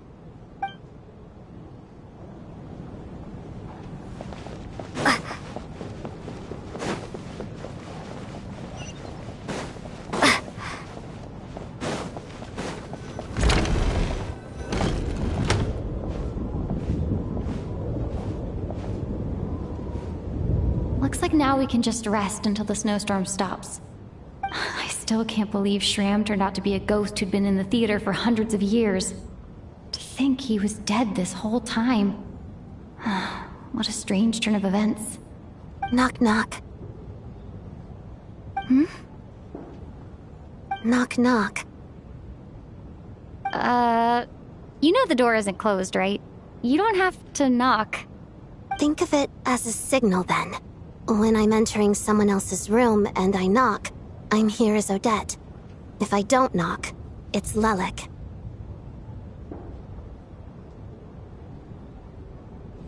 Thanks. So, why did you come to find me? Is there something I can help with? Vodyanitsa said you knew about my secret identity from the start. But when everyone was discussing who Lelik could be, you were worried that revealing what you knew would be unfair to me, so you kept it to yourself, right?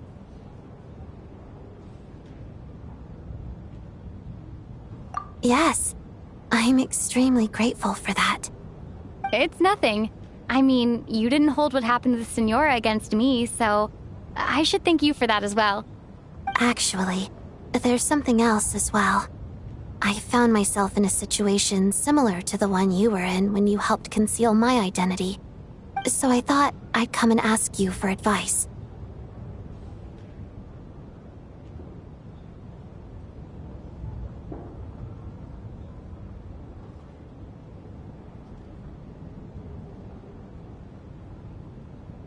It's about Mitya. Before all of this, the last time I saw him, he was dead. As I'm sure you know, my goal as Lelik was to stop Project Stuja. Well, when I found out the tech lead for the experiment behind Project Stuja was Mitya, I immediately started planning to track him down and threaten him to back out. I often saw him around the theater, but I soon concluded that making my move there would risk exposing my identity. So I decided to infiltrate the Armory Palace and go directly to his lab. That way, the threat would be much more effective. Well, I suppose there was a bit of luck involved, but I am a Fatus, so I already had some familiarity with the building's layout. But when I finally made it to his lab, Mitya seemed to be dead. I checked his breathing and his pulse. He had no vital signs whatsoever. I'm certain of that. I thought maybe another anti-Project Stuja activist had beaten me to it, and chosen a much more brutal method. So I made myself scarce. That's why you were so on guard around Mitya that first night here. Yes. When I saw him sitting in the audience during the performance, I could barely contain the shock. To me, it was a miracle. Somehow, he'd come back from the dead. But then, the murder started happening and things got so complicated that it wasn't really at the front of my mind. That is, until Mitya himself said there must be a dead person among us. Then, I couldn't ignore it any longer. And yet, you thought that bringing it up right away would single Mitya out, just like when everyone was suspecting Lelik. Exactly. I thought there could be something I was missing. Besides, we soon figured out that Mr. Shram was a ghost, and we knew there was only one extra person, so we thought he had to be the one. But now it seems like there's another candidate. I understand why you kept it to yourself. There was so much information being thrown around during that discussion. Bringing up Mitya would have just introduced more confusion. So, what do you think we should do? Let me confirm one thing first. When was it that you found Mitya dead? Around a week ago. Sometime in the afternoon. A week ago? That's earlier than I thought. I saw him just a few days ago at a restaurant. That definitely would have been after you found him dead. He seemed completely normal to me. Chatting with Vodyanitsa, trying to avoid Valeri. So he was definitely alive on that day. Huh. Well, all I can say is I know what I saw. Here's a thought. The reason we even suspected a dead person could be among us was because of the problem with the theater's ley lines. But Mitya's death happened inside the Armory Palace. The ley line issue affecting the theater shouldn't reach that far. You're right. I guess he doesn't fit the profile of the person we were searching for. I think the chances of it being him are very low. Surely he can't have died for real in the Armory Palace. Unless what? Unless he really did come back from the dead. You're right. Do you think we need to disclose this to the others? Huh, what's this? A private meet and greet? Where do I line up? That's not what's going on here. Well, I was just making the rounds. Thought I'd try to lighten the mood a bit. Vodyanitsa's handing out food if you're hungry.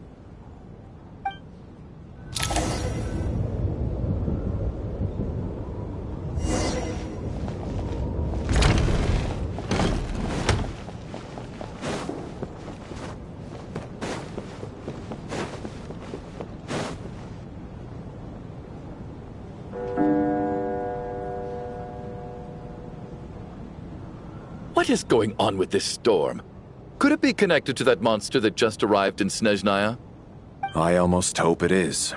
Her Majesty the Tsaritsa left to vanquish that beast herself. We just need to wait for her triumphant return. Do you think people still feel the cold after they die? I'm wondering about Shram. Oh, maybe we should have given him a coat before he went out there. Death itself is cold, isn't it? I'm sure the storm will embrace him. Well, I hope he has a safe journey. I'm going to miss him, I think. It's not like we can blame him for Rampana and Kulish's deaths. Thinking back on it, we barely made it out alive ourselves. Once we get out of here, how are we going to explain what happened to their families?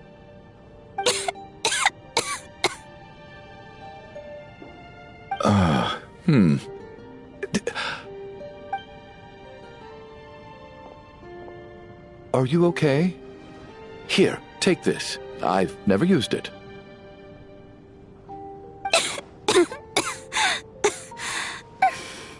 Thanks.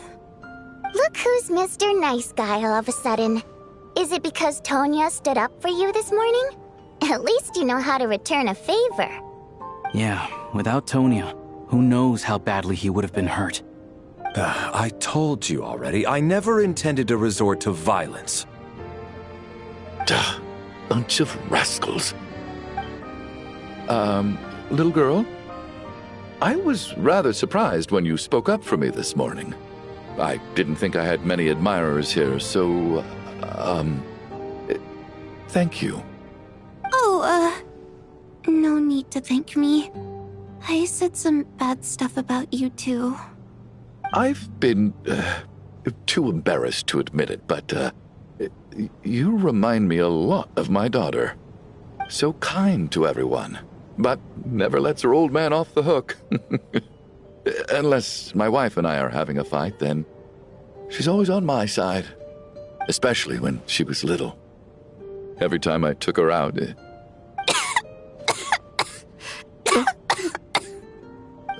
All right, easy now. How long have you had that cough, Tonya? I don't know. It's probably been a while. I'm fine. Are you taking anything for it? Yeah. I'll be fine once I see my brother. He's gonna pick some frost fairy flower leaves and brew a tonic for me. I'll feel much better once I drink that. I see. That's good to hear, then. We should probably discuss arrangements for tonight. Now that the deceased has left our midst, there shouldn't be any more incidents. However, out of an abundance of caution, I'll keep watch. Shouldn't we take shifts? I can take one if needed. No need. I managed to get a nap in earlier, so I have plenty of energy right now. After all the tension of the past few days, everyone else should just focus on getting a good night's sleep.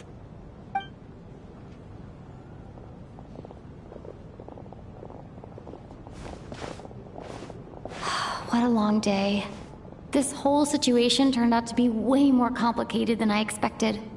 But Valeri's right. I should just try to calm down and get some rest. The last thing I want is to give myself nightmares.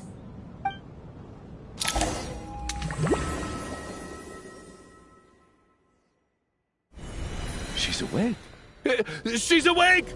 Get over here, you big lug, and take a look! If you must call me something, call me Mr. Door. The Black Mist is coming. You need to go. Are you all right? Can you walk? We just got attacked by monsters on our way up. That Mr. Door fellow protected us. He just seemed to come out of nowhere. Not much of a talker, but when it comes to taking down monsters, that man doesn't hold back. Curses! The Black Mist is catching up to us. We need to keep going. Mr. Door, I don't believe I've ever seen you around here before. Why is that? There's no need to try to get to know me. I'm just Mr. Door. I have to find the door that belongs to me. Oh, well, anyway, we're lucky to have you here. Mr. Door, monsters! Quick, get rid of them! I can just push these ones off. No need to thank me. This is where my duty lies.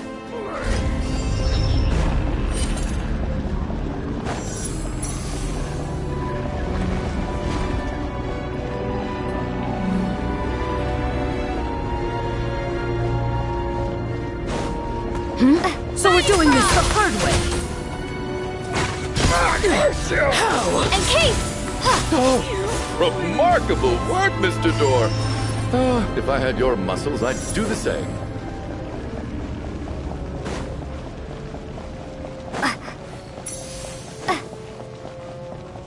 Are none of these doors the one you're looking for?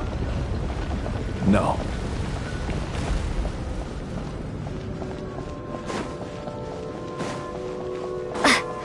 Firestorm! Come no closer. By might. How could this be?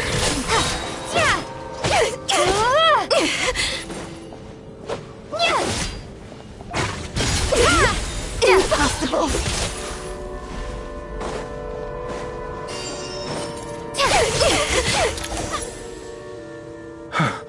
I'm so exhausted.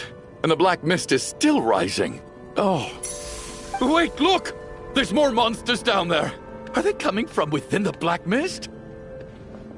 No, no! They're gaining on us! Quick, keep going, or they'll be at our heels any second!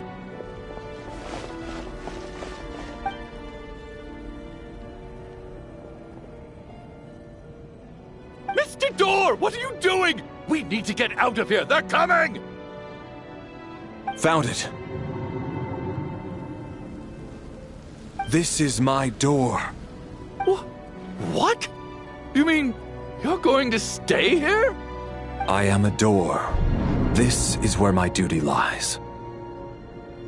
No! You saved us. We can't leave you behind. You must keep going. A door can only keep things out for so long. You must make haste. But... Oh, you're right. Let's go. We can't let Mr. Door's sacrifice be in vain.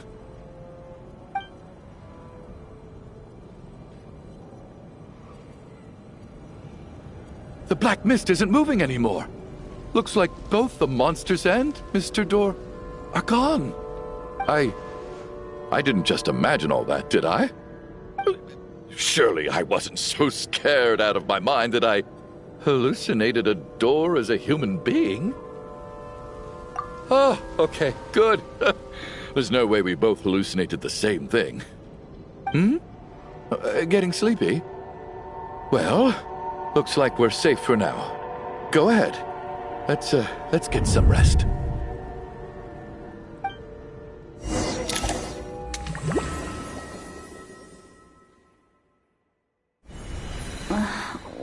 time is it?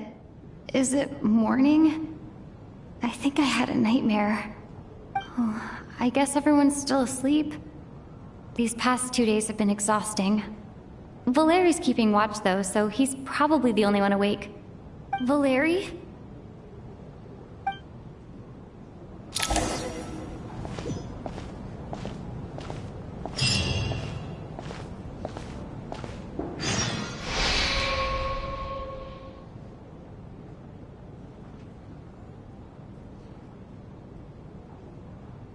Wake up!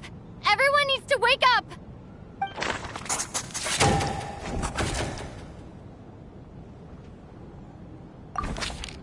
Just like the last 2 nights.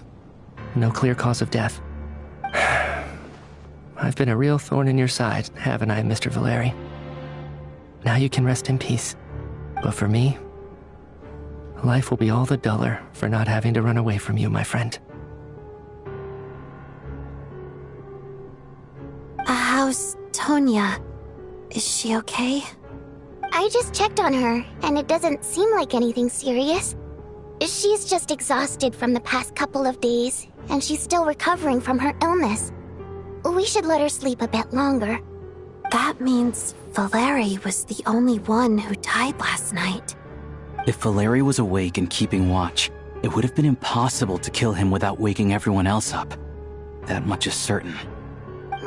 This is so frustrating. Why has nothing changed since yesterday?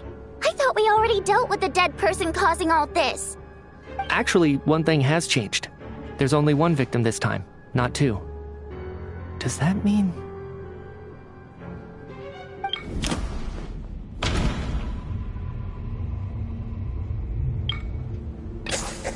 After the deceased Shram left, there was 1 less victim last night.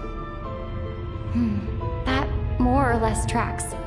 It's a reasonable conclusion, considering the only variable that changed.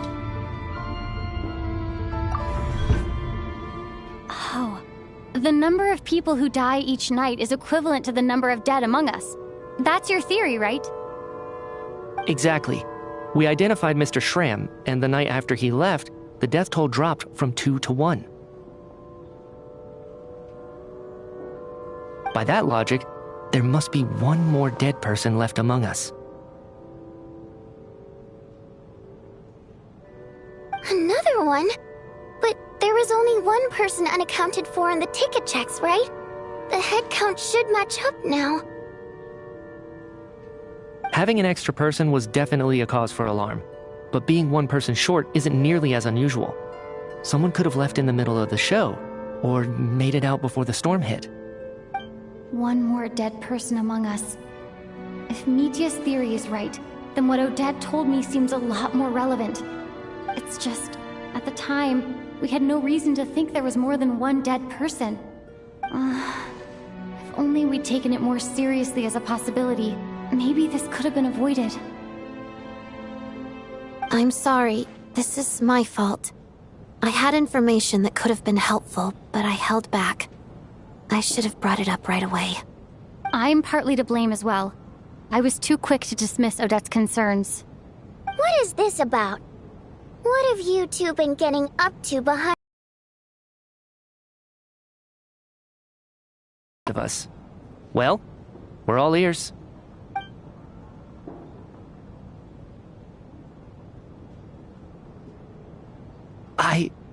I'm the dead person?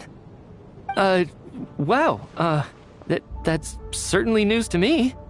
Odette and I talked about it yesterday, but we thought it just wasn't possible, so we left it at that. Yeah, I don't blame you. If I'd been there, I probably would have reached the same conclusion. It just sounds too unbelievable. Let me just try and verify this. I just scoured my memories trying to think back to the afternoon Miss Odette mentioned. But I honestly have no recollection of dying. That's where I'm different than Mr. Shram. Having seen Mr. Mitya a few days ago myself, I also find it hard to believe he could be the other dead person among us. Well, if it isn't Mitya, then who? Do we vote on it? If you don't mind me asking, Traveler, I believe you mentioned that you know Tonya's brother.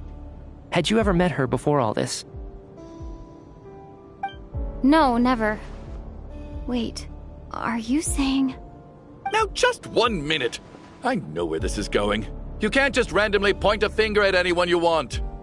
You're in the hot seat, and all of a sudden you want to divert our suspicions onto somebody else? Trying to pick a fight, Mr. Chuganov? Whenever you open your mouth, all you do is attack people, and I've had enough of it. If you don't want to engage in a civil discussion, you can shut up. You little brat! Did Nietzsche ask about Tonya because he suspects her? I suppose I only identified her by age and nothing else. Could that mean... I'm just saying. You're going around casting suspicion on people for no reason. How could Tonya be dead? I can vouch for her, if nothing else. I've seen her before. She's the sister of that Harbinger, isn't she? The one called Child. Oh, really? You're telling the truth? Since being here, I don't think I ever mentioned she was Child's sister specifically. Does Chuganov actually know her? If Chuganov can vouch for her, then it can't be Tonya either.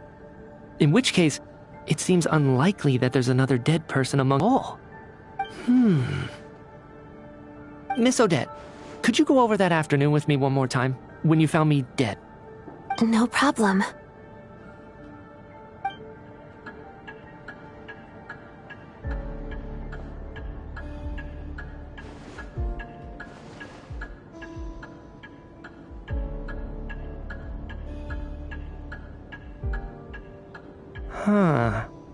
No matter how hard I try, I just can't remember anything about dying. But I do remember something else. Miss Vojanitsa, during our last meal together, I told you how some of the researchers were suffering from temporary memory loss. Do you remember that? Oh, yeah. You said it was hindering the progress of your experiments. You thought they were just under too much stress or something. Right. And even though I don't remember dying that day, I'm pretty sure I experienced something like amnesia. Some of my memories from that afternoon are missing. Are you suggesting you're missing the memory of your... Of course. How am I only just realizing this? Humans aren't necessarily aware of their own death. You mean being silently assassinated, or dying in your sleep? Situations like that? The researcher's amnesia. Suddenly it all makes sense. I must thank you, Odette. I think your perspective just helped me reach a breakthrough on a series of issues that have been troubling me for quite some time. All right. It's decided then. I'll be the one to leave today. Oh, leave? Hey, wait a minute. Aren't you rushing into this? What if you're wrong? You'll pay with your life. Come on, kid. Aren't you gonna fight for your life? This seems like a rash decision. I have other reasons beyond what's been discussed. In fact, thinking back, I remember during Miss Odette's performance, while I was sitting in the audience stalls, a brilliant new idea for my research popped into my mind. But then, my train of thought suddenly cut off. I can't remember it now at all, and I didn't take any notes. I guess that must be another instance of temporary amnesia. No. Hold on. I see where you're going with this. You're suggesting that each instance of temporary amnesia is a death, right? There's a glaringly obvious flaw in that idea, no? How can one person die so many times? I believe Miss Odette's account. During the period where my memory is blank, I must have been either dead or in a similar state. All it would take is for the same thing to happen in the theater, and I would come under the effect of the ley lines in this vicinity. This increases the likelihood of me being the deceased, does it not? But... There's no evidence to suggest that anyone other than me is a candidate for the deceased. So allow me, as a scientist, to treat this as an experiment. Please relax, everyone. I don't think things are as bad as they may seem. If I really am the deceased, then to leave the theater will be a relief for me. If, on the other hand, I'm still alive right now, well, Apparently you've all witnessed my resurrection recently anyway. Who's to say I won't return from the dead again this time? Mitya's right. This is the only thing we can try right now. I think he's deliberately downplaying the gravity of the situation, though. He probably doesn't want to burden everyone. What is a scientist if not someone who gambles on experiment after experiment in an attempt to obtain the truth? With this snowstorm, the ley line phenomenon, ghosts of the dead, and my amnesia, we've been paralyzed by not knowing and powerless to do anything about it. It's a terrible feeling. But if I do get resurrected, you can be sure that I'll come back with the truth of all this. Just you wait.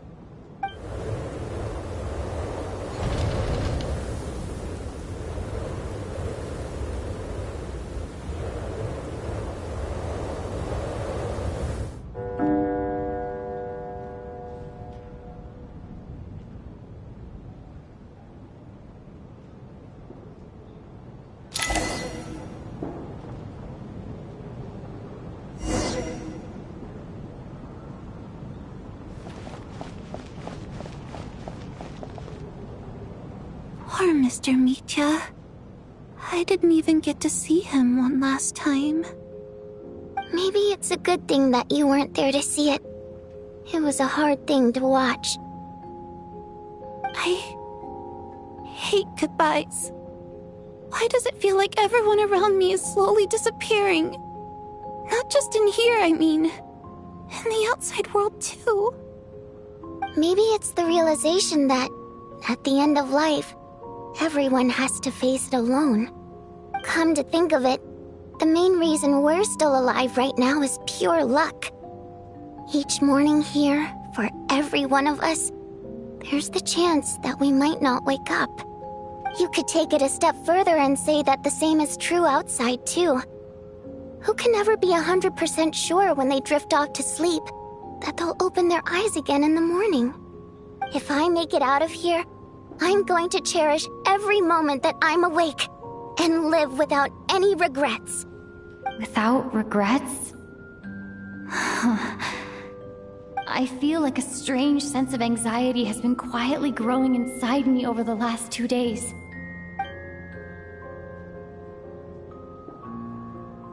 Are you okay? You look really glum. If something's bugging you, let's talk about it. There's only a few of us left here now. After everything we've been through, what's the point in keeping things bottled up? I have a travel companion named Paimon. Alosha and Odette have met her before. She's been feeling unwell recently. You're worried about her, aren't you? That makes sense. We've been trapped in here for days. To be honest, I used to feel like I was just a spectator in this world, watching everything that happens from the sidelines. Maybe it's because I'm a descender? A descender? But with Paimon by my side, over time, I slowly felt my connection to this world growing stronger. She loves eating, sleeping, and having fun, but she's also a great guide. It's her authenticity that makes this whole world feel more real for me. Over the last few days that we've been apart, I've often caught myself wondering, what would Paimon say if she were here right now?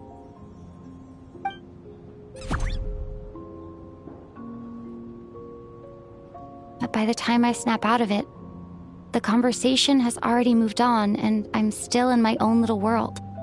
I'm trying to overcome this sense of detachment, but I really miss Paimon. I guess, in a way, she means the whole world to me. I bet she misses you when you're not there as well. Maybe you're her entire world too. I don't know if this will make you feel any better, but back when the water imps left Snezhnograd in droves, I also felt like the whole world was suddenly empty. I could be surrounded by people all smiling and having fun, and still feel completely separate from it. So, I totally understand how you feel. Later on, I started to think, maybe accepting the fact that our loved ones won't always be with us is something that takes a lifetime. All we can do is cherish their companionship from moment to moment. So, once we get out of here, you better hurry back to our side as fast as you can. You can't let your story end in regret. That's the trope I hate the most. Thank you. That's exactly what I needed to hear.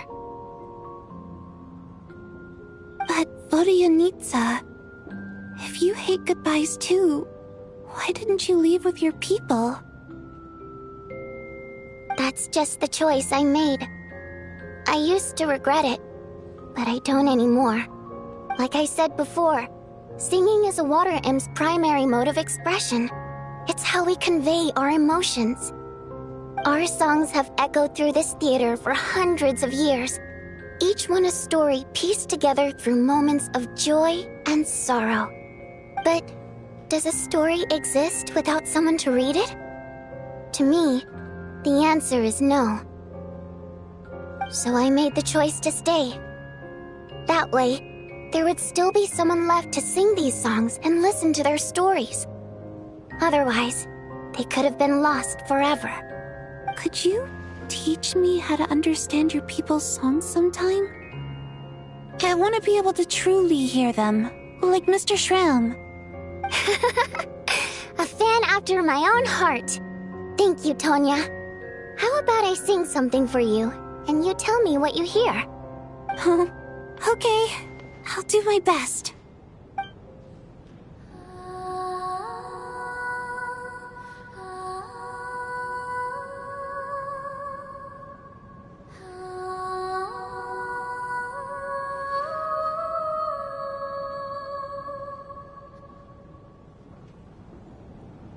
I've never heard that one before. I feel like I can hear a sense of longing somehow. I wonder why that is. Color me impressed, Tonya. You're a keen listener. Most people can only tell if a song is happy or sad. I didn't think you'd be able to pick up on such specific details. So, what's the song about then? Come on, tell me! I've actually never performed this song in the theater before, because it has more of a ceremonial purpose for our people. It's not meant for the stage. It means something like, "May those we have lost watch over us, and follow this song back home in the night, so that we might be reunited once more." No wonder I could hear that sense of longing. You sing it for loved ones who have passed away. I hope it reaches them. It's getting late, Tonya, and you're not well. We should all turn in early. I suppose there's no reason to keep watch tonight. Okay. But, before I go to bed, could you sing that song a couple more times for me, Vodyanitsa? Of course. Anything for my #1 fan.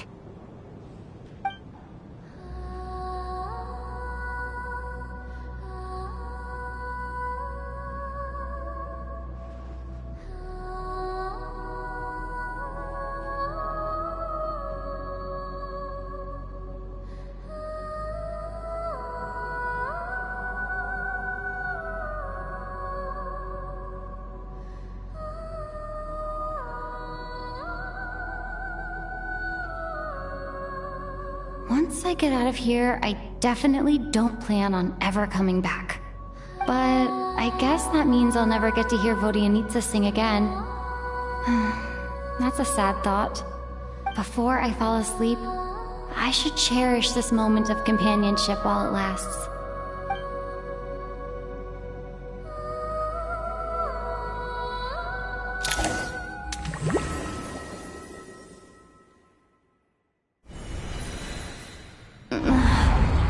Where am I? It's so dark in here, and I feel kind of dizzy. Am I alone? Huh? What was that noise?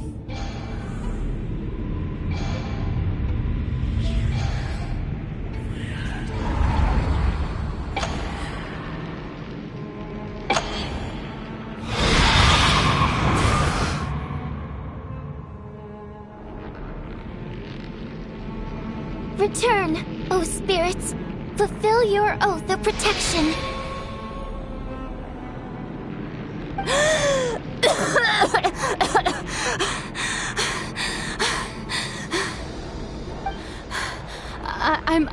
I'm alive?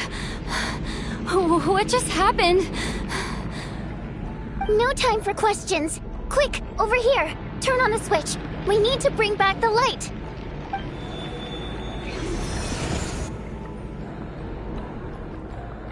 All right, we're safe.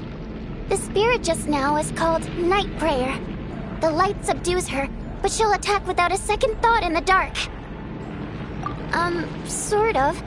I know it's hard, but you can't let this place go dark, or she'll kill you again.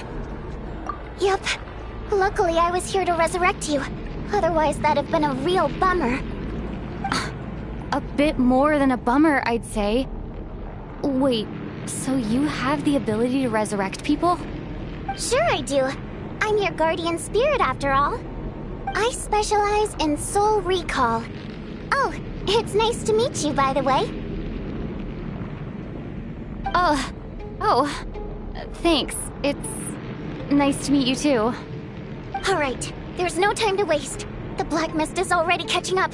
We need to avoid it at Night Prayer at all costs. Come on, let's go.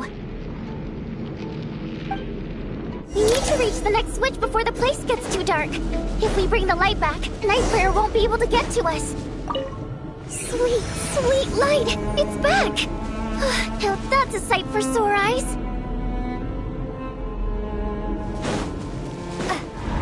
Shh! It's Night Prayer. We need to move quick, but don't let her notice you. Look out!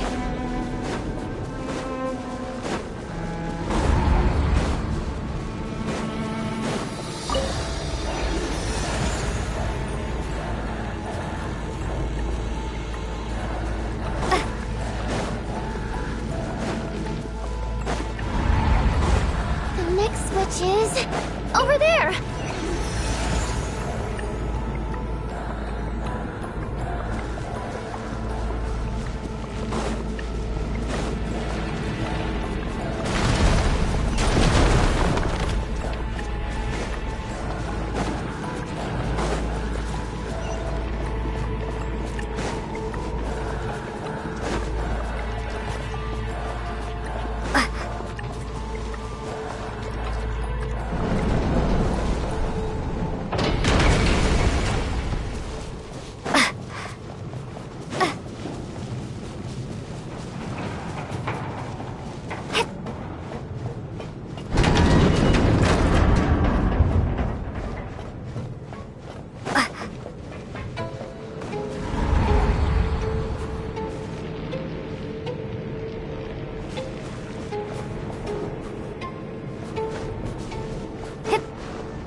Which is just up ahead. Hurry!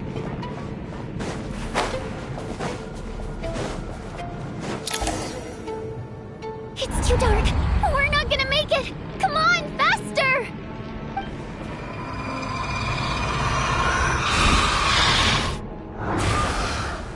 Traveler!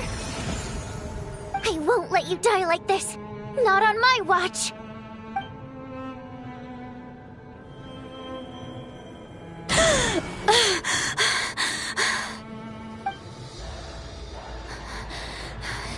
Even though it's not permanent, dying is definitely not a pleasant experience.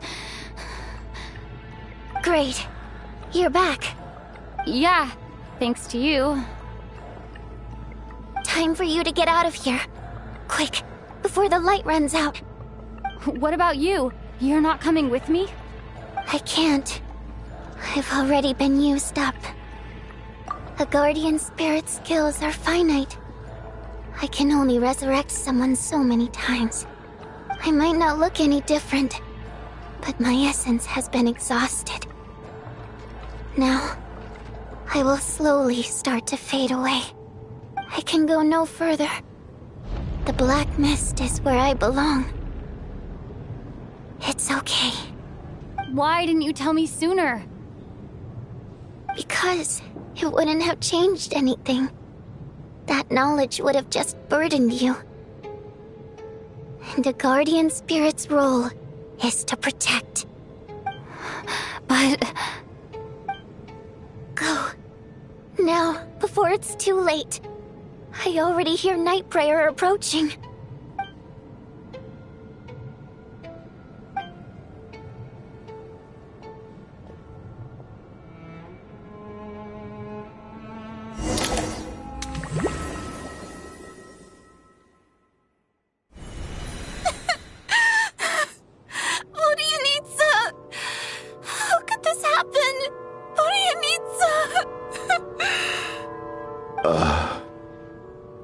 Well, I guess there's no need to inspect the body.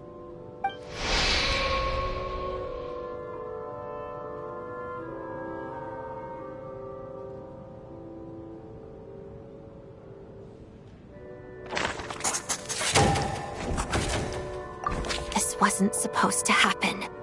You lied to us, didn't you, Chuganov? You've been lying from the start. Take a long, hard look at yourself before you go around accusing other people. I suspected you on day one, Lelik, and now look where we are. By some strange coincidence, you've never been targeted. You just happen to have survived this long? No, you should be the prime suspect. And you, little hunter, ever so content with staying on the sidelines. Yet you were the one who stopped us from leaving from the start. Why are you trying to keep us here? Now you're just lashing out indiscriminately.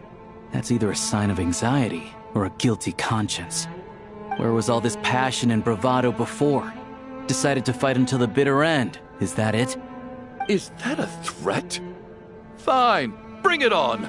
You think I'm afraid to die after all this? You want to kill me? Go ahead. I'd like to see you try. After all the trauma of the past few days, everyone's been pushed to the breaking point. Valeri and Nietzsche aren't here anymore. Someone else needs to step up and take charge. But first, I need to think this through. Considering everyone left, who's the most likely candidate for the deceased?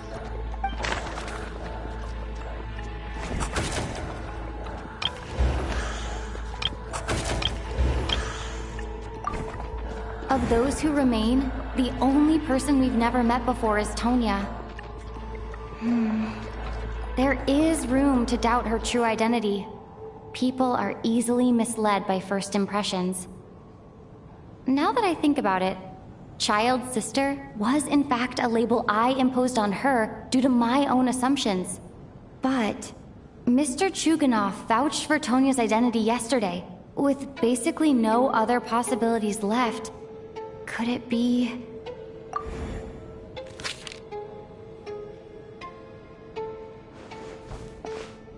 Tonya, how's Tusser been lately? Tusser? Your brother Ajax must have mentioned me in his letters home, right? Did he say anything about a blonde traveler? No. And my brother's name is Razik, not Ajax. Chuganov, looks like it's your turn to do some explaining.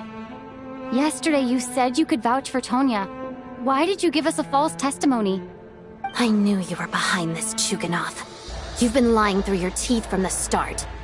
Everything about you is fake, down to the wife and daughter you're always talking about. Your entire family man persona is a charade, isn't it? That night, when I infiltrated your place as Lelik, I noticed you were home alone. Didn't think much of it at the time, just thought everyone else was out. But thinking back on it now, that doesn't seem very likely. My guess is, you live alone, don't you? Even that was a lie? But why would he lie about having a family? Curses! Oh, why is there no end to this blasted snowstorm? If it would just stop! If it would just stop. I think I remember now. I know how I ended up here.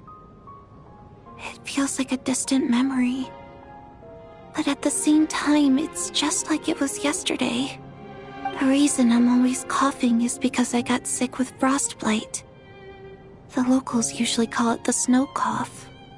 It's not a very common illness. It's partly genetic and partly caused by the cold climate, but it can be fatal. They sent me to the hospital as soon as they found out I had it, and I spent so long lying there in that hospital bed. After a while, I felt myself growing weaker and weaker. Nothing seemed to be working anymore. Neither the treatment that the doctors were giving me, nor the medicine my brother was brewing from frost fairy flower leaves. So one day, I told my brother that I wanted him to take me outside for once, so things could be like they used to, just for one day. I wanted to meet loads of friends, experience new things. He agreed. He snuck me out of the hospital, and we escaped. We got to the theater, bought tickets, and went inside.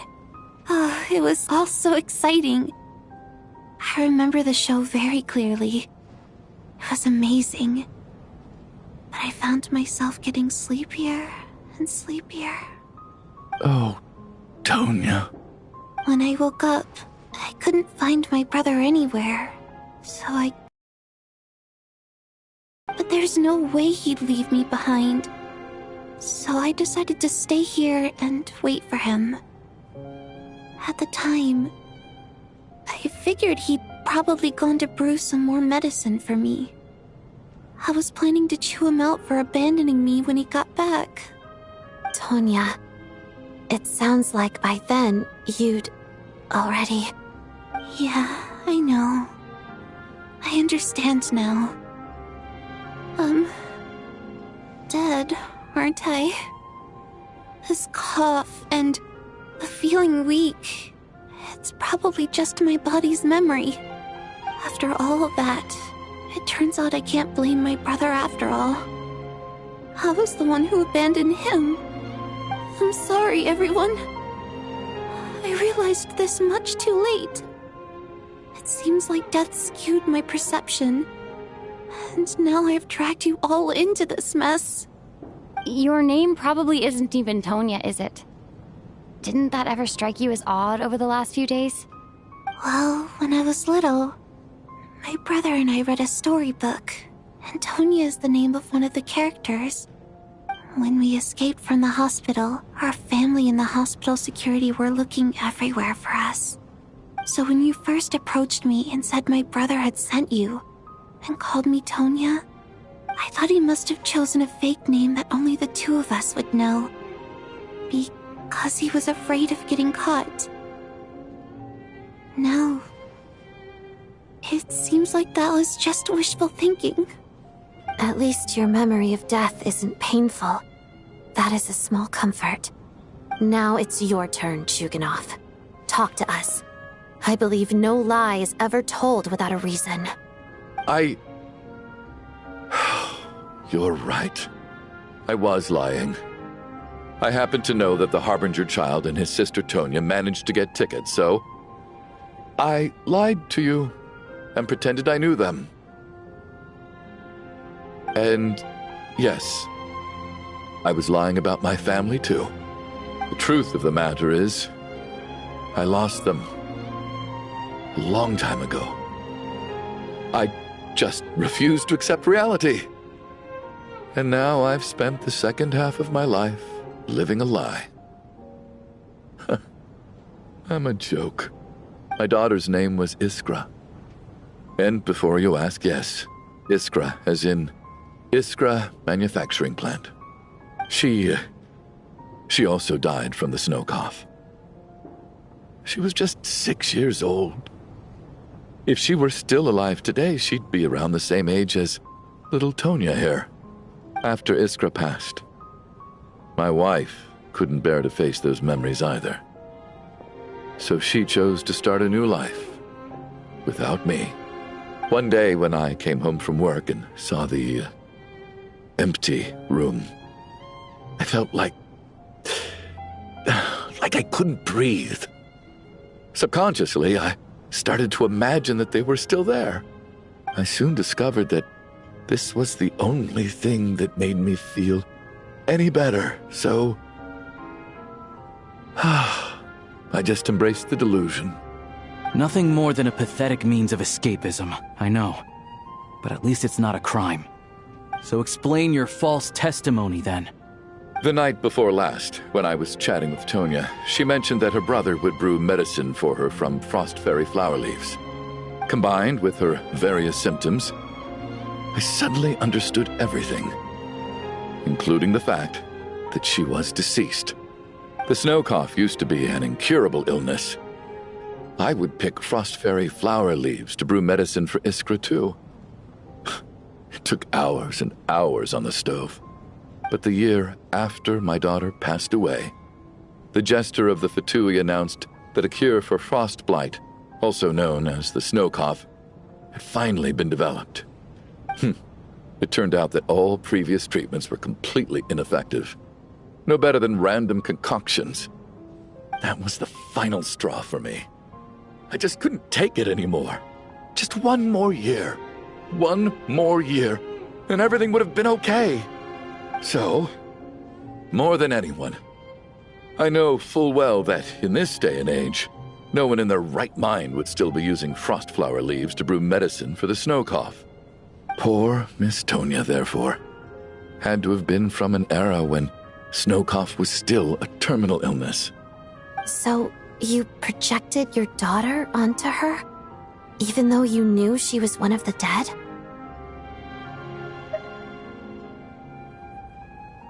That doesn't make any sense.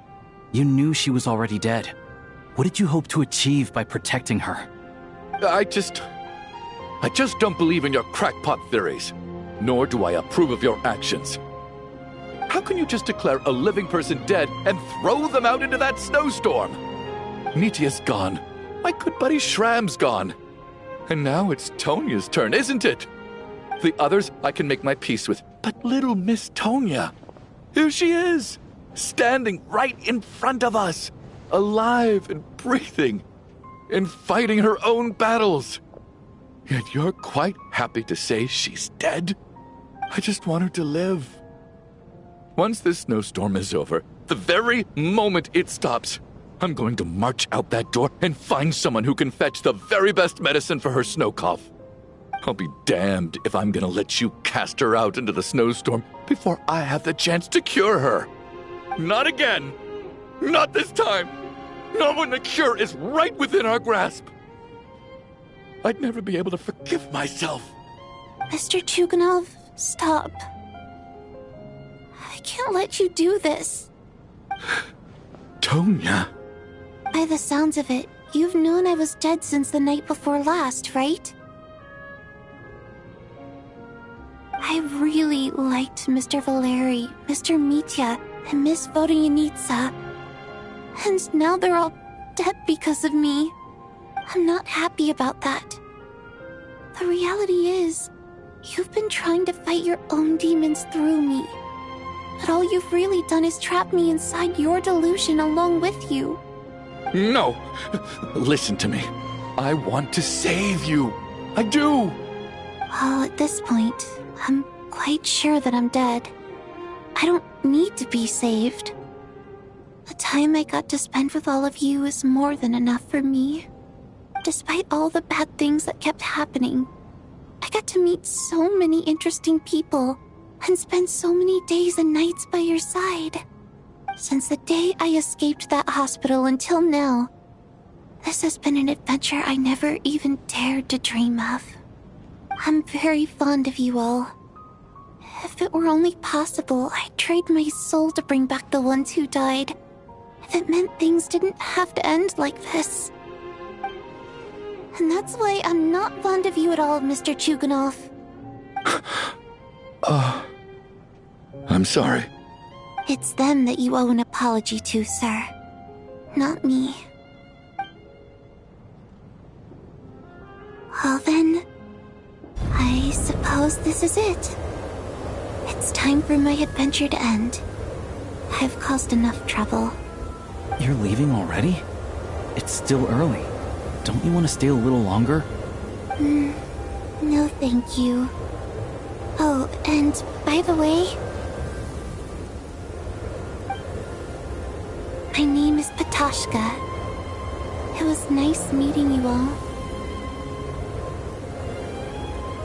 Feels strange that we're only being properly introduced now that it's time to say goodbye.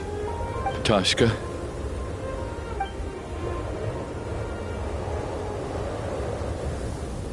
What are you doing, Tuganov? Are you crazy? Let me leave. I can't keep lying to myself anymore. In your dreams. Don't think you're getting off that easy when you had a hand in the deaths of so many people. The Fatui have honed quite an array of enhanced interrogation techniques since they were founded. Once we're out of here, Lelik will personally give you a taste of every last one.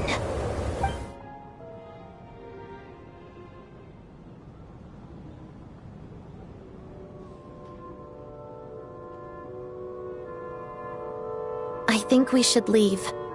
I doubt this snowstorm is ever going to stop. For all we know, this storm might have destroyed all of Snezhnaya by now. Maybe even the whole world. Wait, we finally solved the mystery of the haunted theater today. Maybe let's at least try to enjoy tonight? Fair enough. I don't particularly feel like dying in Chuganov's company anyway. And yet you won't let me die first. Hey, Chuganov, on a serious note, if we do make it out of here, you should close down that factory of yours. A lot of people are freezing thanks to you. Is this really the time to be discussing my factory? All right, fine. I'll shut it down. Doesn't matter to me anymore.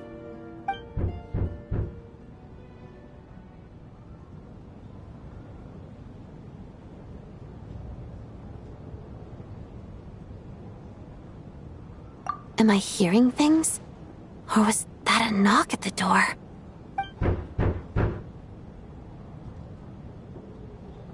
There it is again. But I don't understand.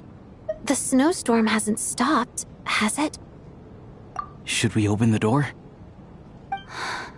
Is this it? Is this nightmare finally over? If the last few days are anything to go by, I probably shouldn't be getting my hopes up.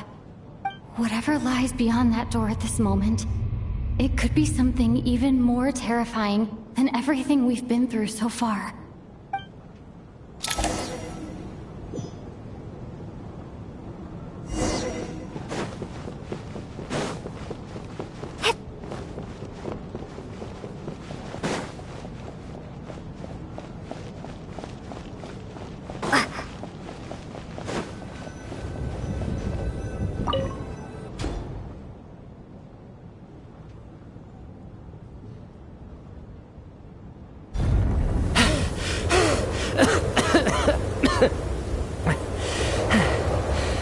Everyone, I'm back.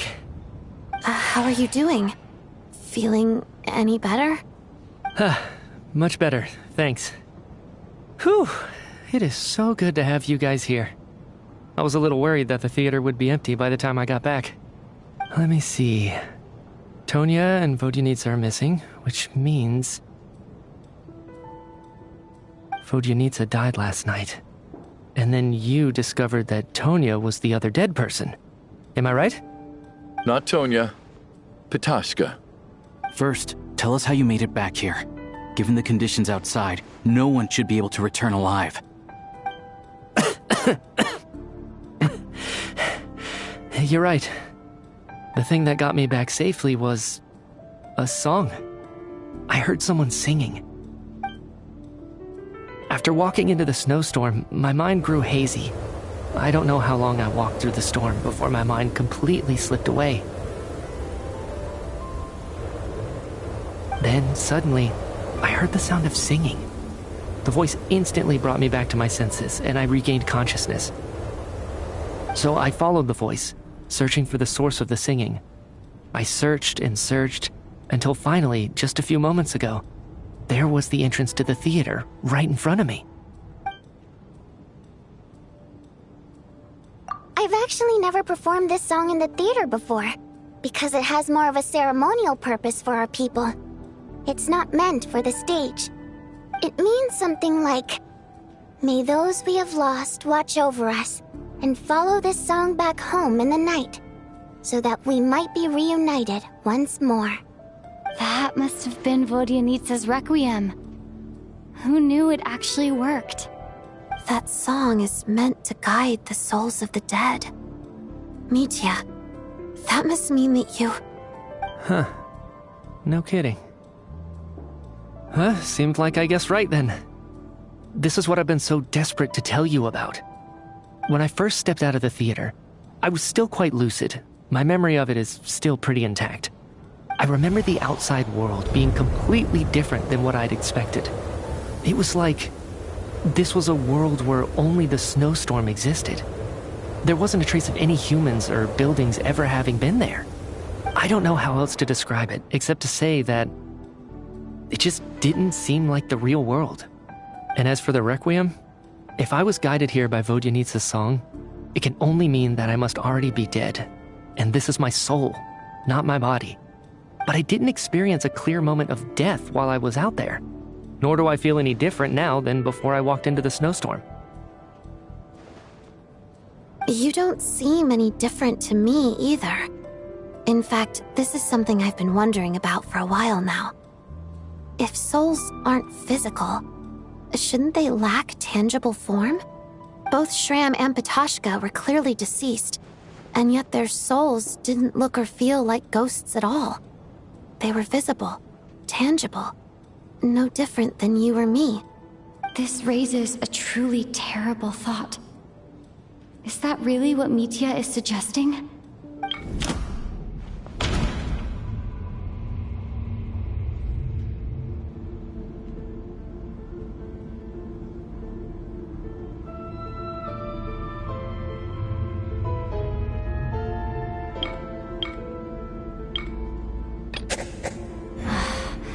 Dreams can't explain everything, and this isn't the Sub-Zeru's festival. The Requiem calls to the souls of the dead. This is proof that Mitya is dead and has not been resurrected. Mitya's soul was summoned back by the Requiem, confirming that he is indeed already dead. And yet, he looks no different from us. Of course, if even the long-deceased like Mr. Shram can blend in with us undetected, then maybe we've all been dead from the very start. And all of us are now souls wandering the theater.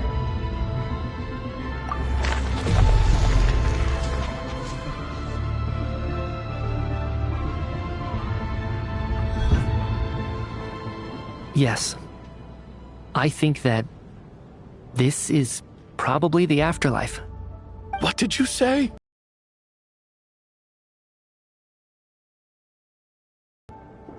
You heard me. We died in the theater. All of us did. But due to an obstruction in the theater's ley lines, our souls are trapped here, while an endless, infinite snowstorm rages outside. It's ironic, really. All that time, we were working so hard to figure out who the deceased among us were, when the truth was, we were all deceased. The only difference being some of us died more recently than others. Do you remember that note, "Death is near"? Seems like we misunderstood what it meant after all. Death was nearer than we wanted to think all along. The note simply meant that all of us were already dead. So all our attempts to survive, our search for the deceased, it was all for nothing? Hard to say. At the very least, we helped 2 lost souls find clarity and go to where they belong. The presence of those 2 is probably what caused our souls to be drawn in by the ley lines. In which case, the deaths we've awoken to over the past few days were just souls returning to the ley lines for good. If what you're saying is true, doesn't that make us the lost souls now? Huh, no wonder. This afternoon, when I was moving Vodyanitsa's body, I noticed that the other bodies in the room hadn't decayed one bit after all these days. That's further proof that those aren't physical bodies at all, but merely our shells here in the afterlife. Am I Really dead? This doesn't feel real to me at all. No, that's impossible. This cannot be how it all ends. I still find it hard to believe that all of us are dead. How exactly did we die in the real world? None of us have any memories of dying, right? Not even knowing how we died is preposterous. Good grief! Surely there has to be some reason. Exactly. It's hard to rest in peace when you don't even know how you died. It gave me lots to think about as I strode out into the snowstorm. I racked my brains trying to remember the cause of my death, the exact moment I died, the root of all of this, right up until my consciousness faded. Wait. Hold on. Right before I lost consciousness, I think I saw something. I can't remember. And I think I lost my notebook and pen. Mitya, your hand. Is that blood on your fingers? Huh? You're right. There's blood on the fingertips of my right hand. Looks like it's already dried. When did that happen? What the? I guess this was what I saw. I must have desperately drawn it in my own blood right before losing consciousness. What's wrong? Do you recognize the symbol? It's Renova, the ruler of death. Alosha, do you still remember that Snezhnayan folktale you told me about? It was about the Grim Reaper. When someone's about to die, he appears as an incarnation of someone familiar to guide their soul into the afterlife. And as soon as you recognize his face, your life is over. I heard a similar tale when I was little. You think the Grim Reaper in this story refers to the ruler of death you mentioned? That's right. In which case, death is near could also mean that the Grim Reaper is here, disguised in a familiar form. Death, the deceased, and the Grim Reaper? So it's a triple entendre. When I first saw this note, I thought it contradicted the investigation report. But now it seems like that was the whole intention. So the Grim Reaper deliberately misled us. Then, we started suspecting each other and searched for the deceased while they hid in plain sight. By that logic, the one person most likely to be the Grim Reaper incarnate is...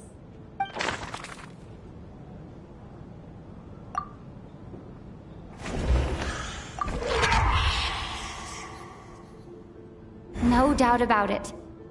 It's Alosha. Looking back at how everyone has acted over the past few days, Alosha is most likely the Grim Reaper lurking among us.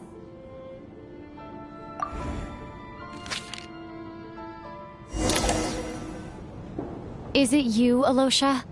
You were the first to discover the investigation report, and you had plenty of time to slip the note inside to mislead us. So? Surely you can't suspect me based on that alone. What if someone else found the investigation report first, slipped the note inside, and then put it back without telling anyone? There's no denying it. The note could easily have been slipped in much earlier than it was discovered. That's not all.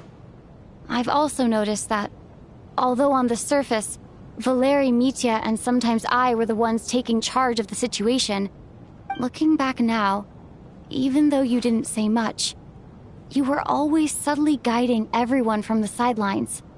What do you mean? You were the one who emphasized how dangerous it was outside and insisted we all stay here. It was also you who suggested that we all sleep in the same place. And earlier today, you tried to convince Patoshka to stay.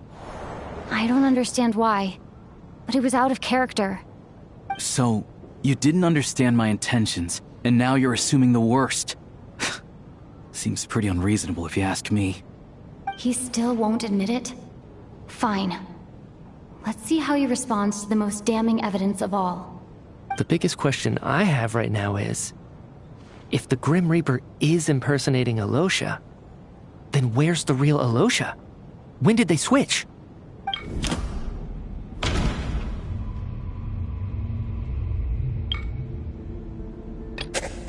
No. Nothing related to Alosha happened that night. I should think about this again. No. The Ruler of Death added a note to the investigation report at the time. This indicates that Alosha had been switched out even earlier. That's right. This was the moment.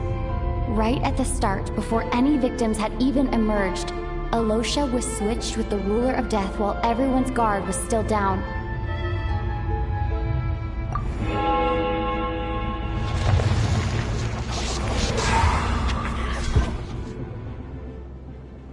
When all this began, right after the performance ended and the snowstorm began to pick up, no one suspected anything unusual.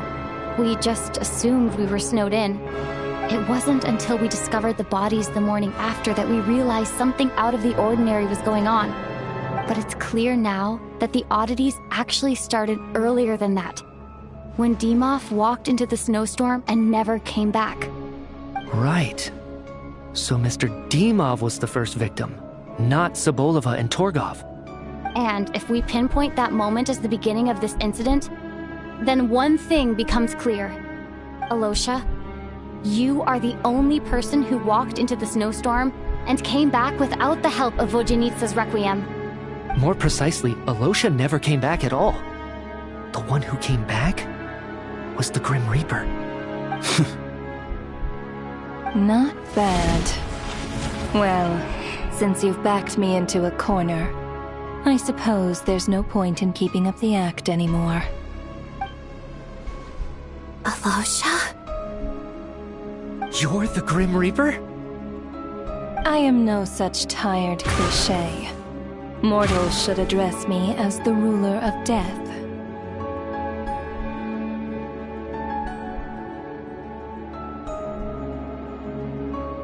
Before being wiped out for good, you identified the two deceased, and even sensed my presence. A commendable achievement. Far beyond what I expected. I heard you can ferry souls. Those deaths each night. Were they your doing? Your initial conclusion was correct. Due to the existence of the two deceased, the ley lines yearned to reclaim those long-lost souls. Every night they devoured an equal number of souls to fill the void. This required no intervention from me. Though, of course, ferrying souls is indeed my authority.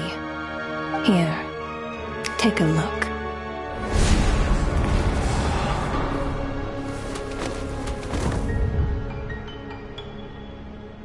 What are you doing? That takes care of today's too. Don't get so worked up. You are already dead, and your souls must return to the ley lines. I know we're already dead. You murdered us, didn't you? Murdered? No. Murder is when mortals usurp my authority. Death is my jurisdiction. If I require someone to die, I need not resort to such laborious methods as murder.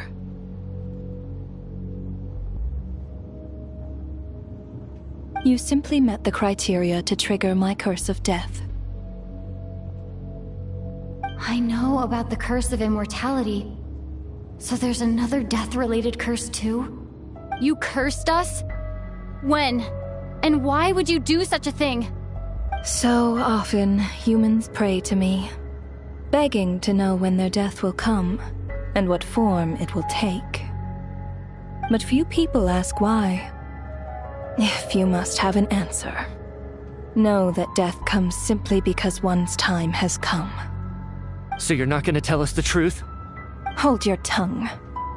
By all rights, you shouldn't even be allowed to speak with me. Those angels from the past are to blame for the reckless renovation of the ley lines here. It's made my work on this occasion infuriatingly complicated. Work? So trapping us here, making us watch our friends die, that's just another day of work for you? You clearly have a lot of questions. Fine. As a reward for your remarkable accomplishments over the past few days, I shall answer a few of your inquiries, provided they aren't too unreasonable. After the physical body dies, The soul must return to the ley lines for that person's death to be considered complete. My work encompasses the entire process of death, including, naturally, the guiding of souls into the ley lines, with which you are now so familiar. You must also be rather familiar with Natlan's Night Kingdom, I presume? It was I who supported the creation of the Night Kingdom. It provided a convenient means of guiding the souls of Natlan. Here, too, the ley lines connected to the theater underwent some modifications. The angels hoped to make them capable of accommodating the souls of some special creations. But this actually hindered their ability to accept ordinary souls to some degree. This effect manifested itself after you died from the curse in the theater, leaving you stranded in the afterlife, unable to achieve a complete death. But if souls who die from the curse of death fail to return to the ley lines within a short window of time, they will miss their chance for good. Then, they will remain forever suspended between life and death, no longer subject to the authorities of either. So if you don't resolve this matter soon, and see all our souls return to the ley lines before long, we'll escape your control. Mitya is sharp. This must be what Renova was worried might happen, and the reason she got involved to begin with. But if you have the authority to guide souls, why didn't you just show yourself and get it over with? Why hide among us in the form of Alosha? You seek to understand the mind of a god. Very well. I'll tell you. This is a theater, and I decided I wanted to watch a show about death.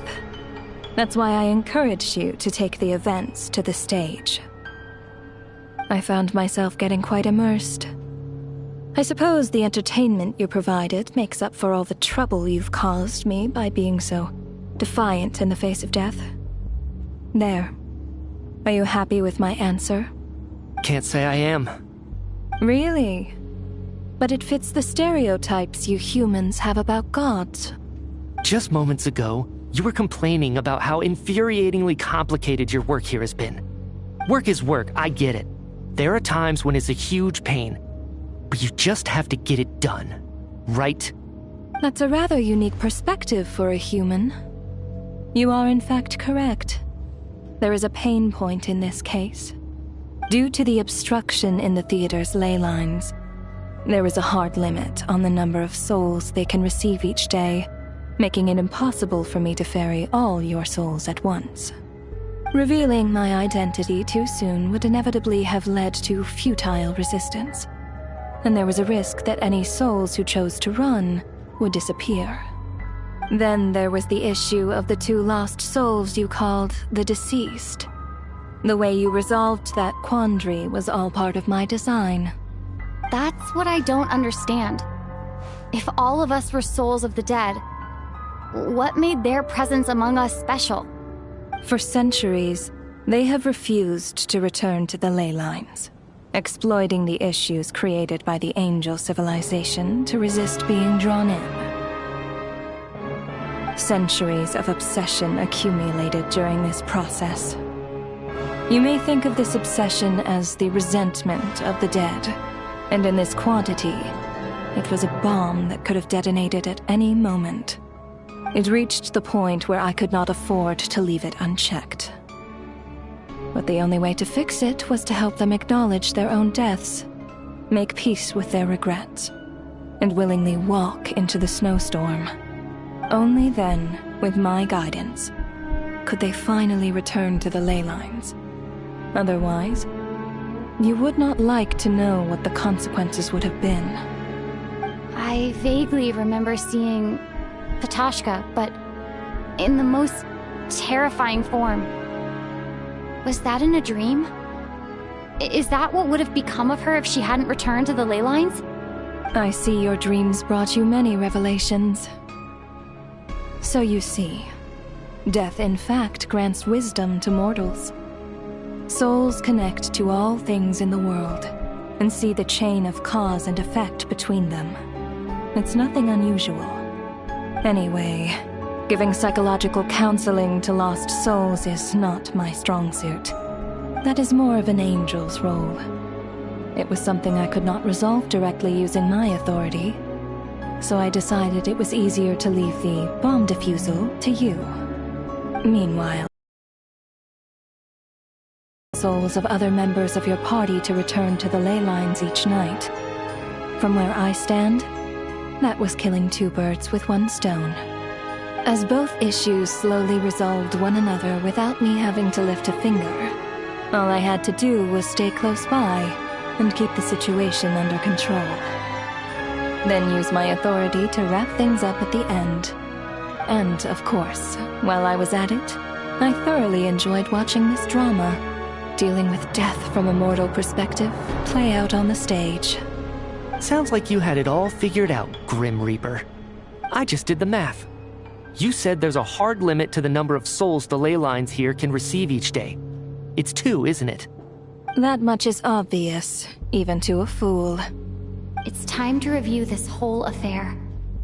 If the ley lines can only take in 2 people per day, I need to go over the deaths from these past few days again.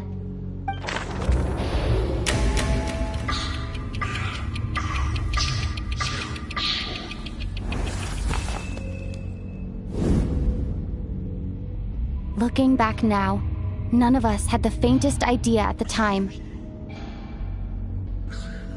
From the moment the staff member named Demoff walked into the snowstorm, the incident had already begun.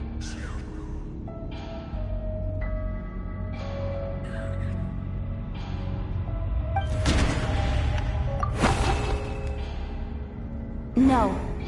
Let me go over this again.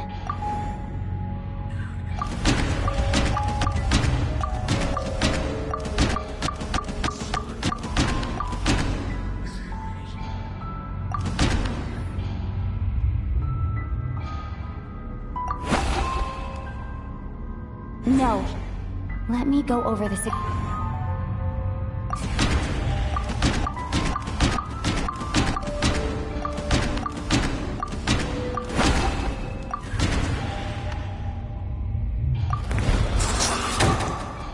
Alosha was the second to walk into the snowstorm after Demoff to investigate.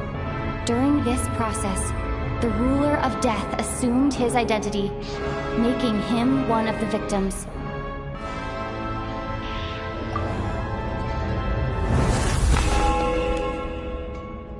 During our first night in the theater, everyone was caught up in the novelty of it all. No one could have expected there would be victims the very next morning. Despite all the confusion, and with the help of hindsight, we finally began to realize that something was amiss with the snowstorm.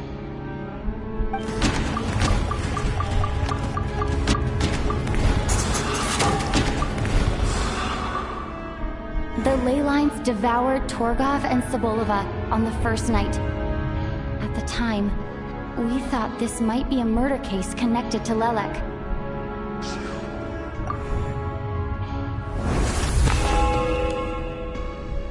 Odette and I spoke a lot that night. 3 people were on watch, but in the morning, we discovered that someone had fallen victim all the same.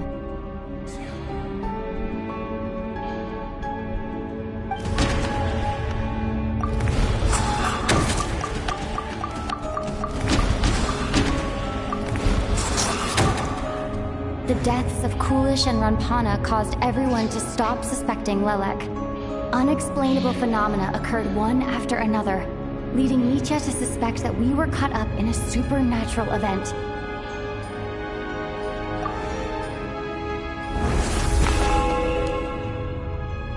Later, we discovered that there seemed to be an extra person among us, and subsequently discovered the existence of the deceased.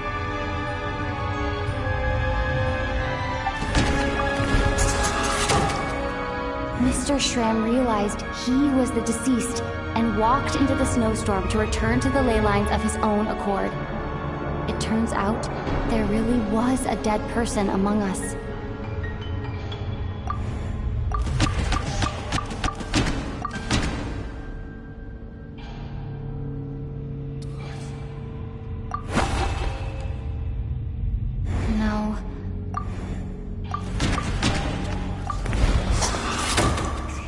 We thought it was all over, but Mr. Valeri's death was a rude awakening for everyone. Once again, the ley lines consumed him during the night. A lot happened today. Mr. Valeri's death led us to discover the connection between the number of deceased and the number of victims during the night.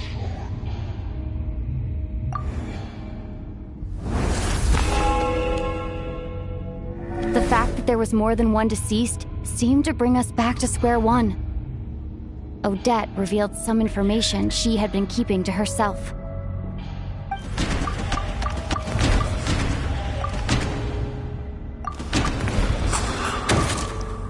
Vodyanitsa was swallowed by the ley lines in her sleep, but the requiem she sang before falling asleep was quite a game changer.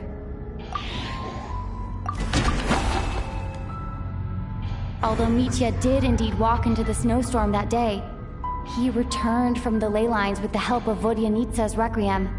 The void in the ley lines hasn't been filled, so let's rule out Mitya for now.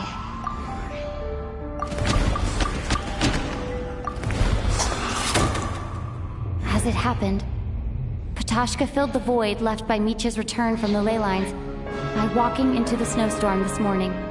The girl I thought was Child's sister, Tonya, turned out to be another of the theater's deceased. Come to think of it, Patashka was about to walk into the snowstorm at that time, and Renova, unaware that Mitya would return, was concerned that her soul would overflow from the ley lines.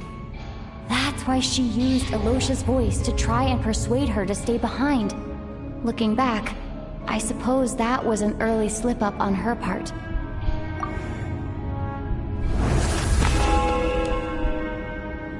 No one could have expected anyone who walked into the snowstorm to return.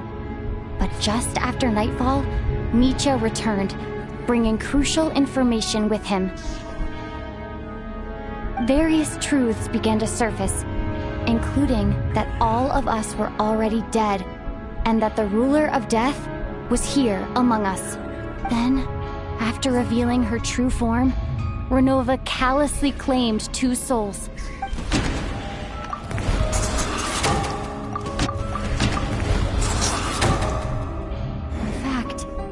Everyone was already dead by the time we took the photo.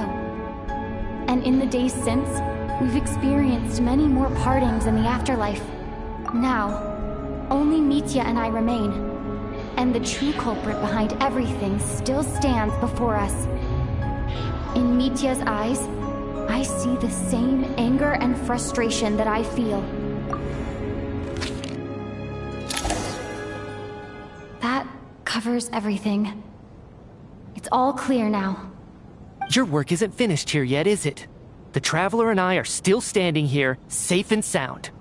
The Water Imp's song threw things off a little, but it is of no consequence. The ley lines have already anchored your soul, and the first ray of light tomorrow morning will take you back. I, meanwhile, need to review my attitude towards the Water Imp race. So the reunion in the night that Vodyanitsa mentioned, I suppose that was never meant to be a permanent reunion. That just leaves you, Traveler. My power only allows me to temporarily separate your soul from your body. The ley lines of Tevat would not accept you, and your soul is firmly anchored to your body by your will. For a descender like you, who is not bound by Tevat's rules, your death can only be brought through the most violent of means, such as directly destroying either your body or soul. I have no interest in involving myself with Descenders, for now. Although, this may change if Asmodee remains missing, or you insist on interfering with our affairs. One last question then. All our struggles and sacrifices here, they were meaningless from the very beginning, weren't they? Death abides no reason. Besides, what you call sacrifice is merely a concept created by humanity. To me, it is nothing more than a self-indulgent charade in the face of death. Mere mortals fantasizing that their actions could reclaim something from my grasp. A truly laughable idea.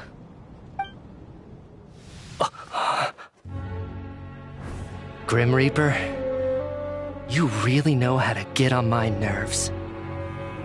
I'm not here to ingratiate myself with you.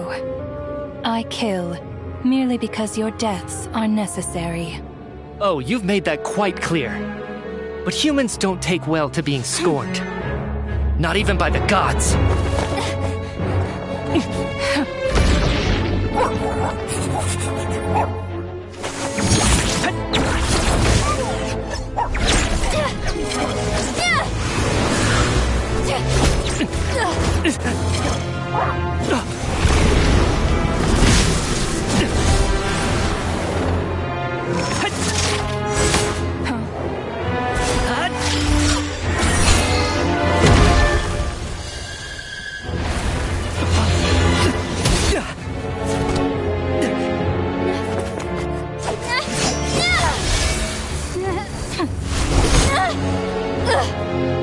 This is futile. You must know that you are powerless against me in my own domain. I suggest that you save your strength. For what? Maybe we can't change anything. But if nothing else, we can at least teach you to have some respect for the dead. Audacious.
How are you holding up, Odette?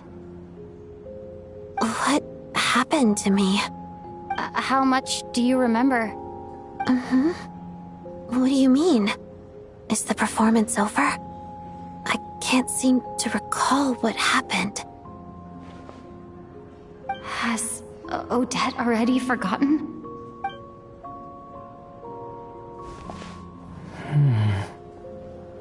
Mitya?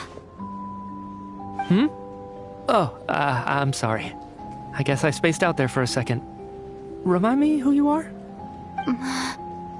Don't you remember anything?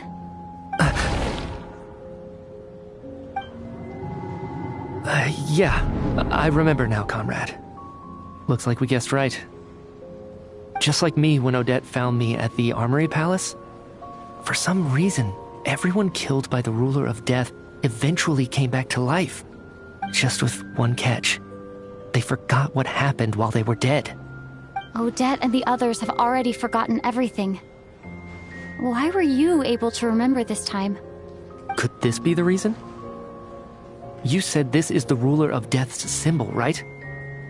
I don't see anything there. You don't? Huh. Okay, I guess that makes sense. I carved this into my hand in the afterlife. so it's not visible in the physical world. Does that mean I carved this symbol into my soul? What an unsettling thought. Still, at least I get to remember what happened. I suppose it's a blessing in disguise. What about you, though? The ruler of death mentioned that you're a descender? Is that why you can remember? A full explanation would get complicated very quickly, but that's essentially it. Well then, now that it's all over, let's figure out what we've learned. The first thing I notice is that everything here is precisely as we left it, right before our deaths. This confirms that time passes differently in the afterlife than in the real world. They say that right before death, time slows down and your whole life flashes before your eyes. That must be how you know you have one foot in the afterlife by that point. Anyway, clearly the few days we spent in the afterlife probably only amounted to a few short minutes in the real world. This also aligns with previous reports of widespread temporary memory loss among the Armory Palace personnel. Now it seems likely that those were all brief deaths caused by the Grim Reaper's so-called curse of death. To those unaware of the truth, dying and coming back to life must feel similar to a short bout of catatonia.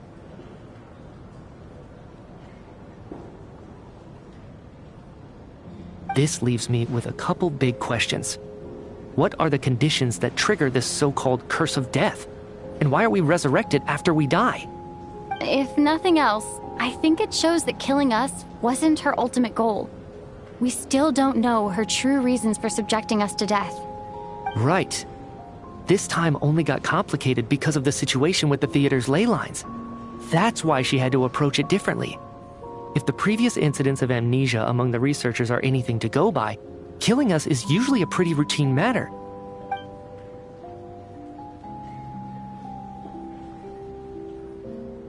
Come to think of it, wasn't I about to note something down before I died? I can't remember what it was, but I think it was something related to my research project. Sorry, Traveler. I'll catch up with you again later. Right now, I have to make a trip back to the Armory Palace. Ma'am, if I may, no one of your description has ever shown up in my investigations into Mr. Mitia's friends. Yet, you two seem very familiar with each other. Could you perhaps tell me where he was in such a rush to get to? And, by the way, have we ever crossed paths? Forgive the presumptuousness, but I feel a vague and indescribable sense of familiarity about you. I can explain everything. Could you help me gather everyone in the theater in one place?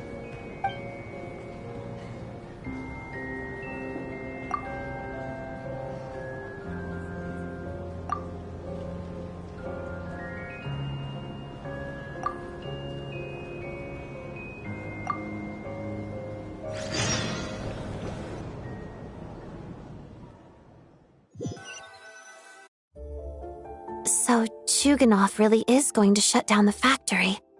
I guess this theater incident actually did us some good after all. So, you said I promised to take you to the Armory Palace while we were in the afterlife, yes? I believe you. I think I even have a vague memory of it. Agreed. Let's check in on her first. The whole reason for our trip to the Armory Palace anyway is to figure out what's going on with her health.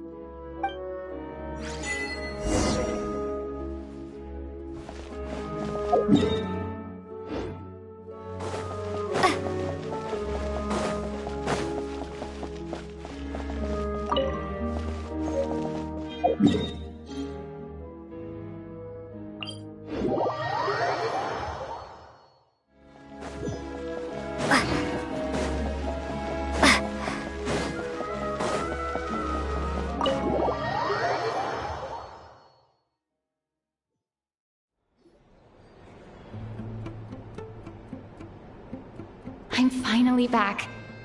Even though a long time has passed from my perspective, as far as Paimon's concerned, I probably just went out to watch a very short show. I should keep my emotions in check when I see Paimon again, or it'll seem weird. Wait. The atmosphere here feels off. Shh. Stay quiet. Let's go inside and take a look. Have we still not been able to notify Child yet? We need new orders. What if that person comes back again?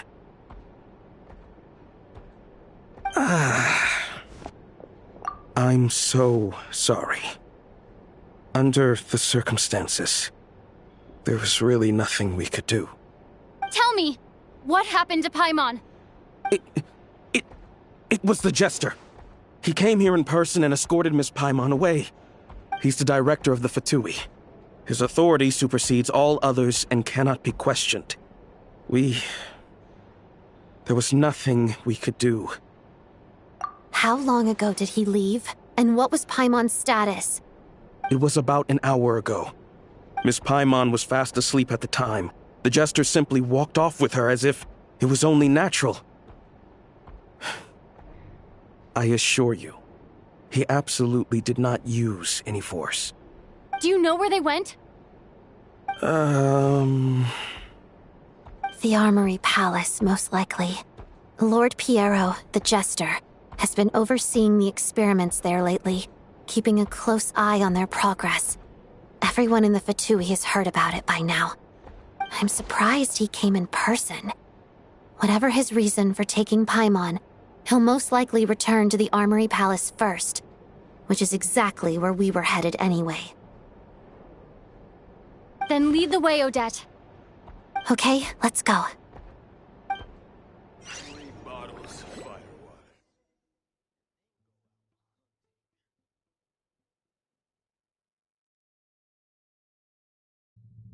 It's just up ahead. Quick, let's get inside. No, I'll go alone. You know I'm planning to force my way in. You're with the Fatui, so you should stay outside. I was hardly planning on taking you through the official channels anyway. I'm here to force my way in, just like you. I may be a Fatus, but I'm also Lelek, enemy of Project Stuja. Paimon's safety is paramount right now. With me around, you'll have an extra pair of hands. There might be devices inside that are easier for an insider to deal with. If you say so. Let's go. There's no time to hesitate.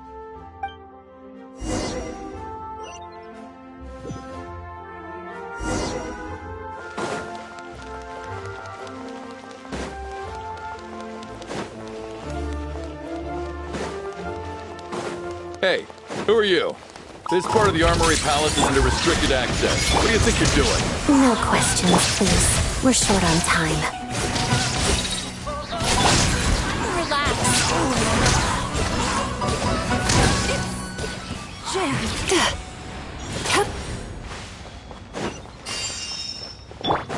Illusion shattered!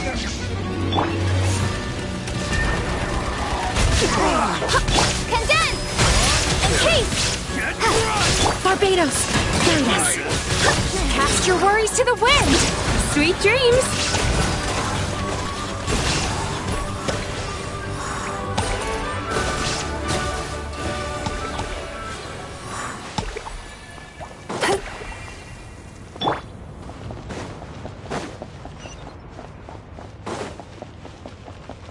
Fear the coming storm.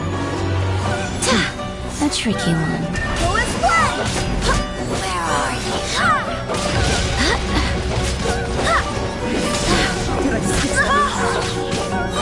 Behold, wind, hear me.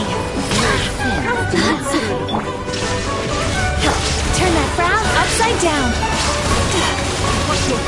Bad dreams be gone!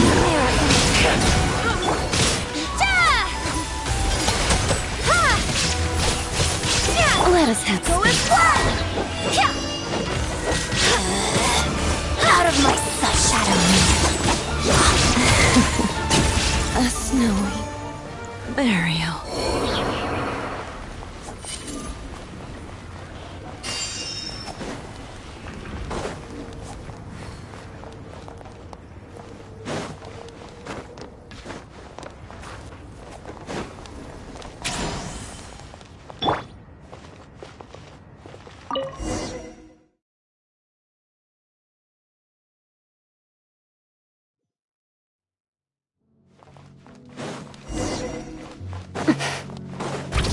You have a pass. Where are wind coming from. So, you're intruders, huh? Then don't blame me for what happens next!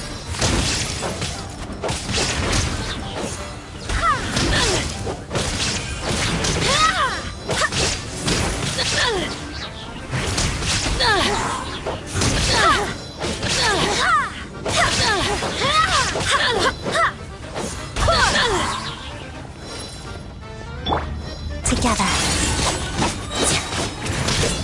How did Didn't take too long.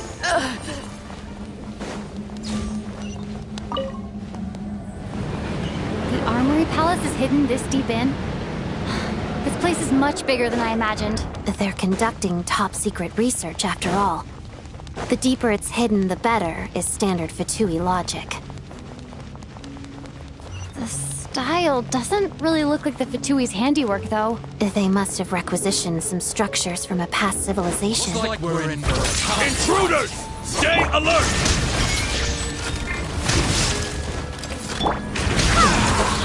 Fighting Frost! Cryostorm! Cast your worries to the wind!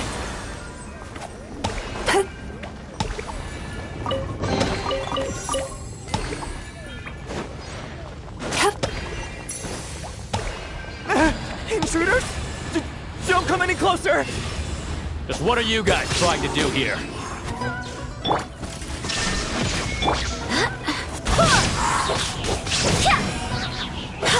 Together.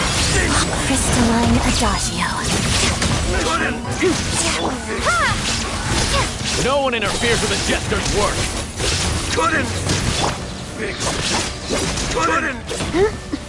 That's it. Let's begin. Go as one! Sharp.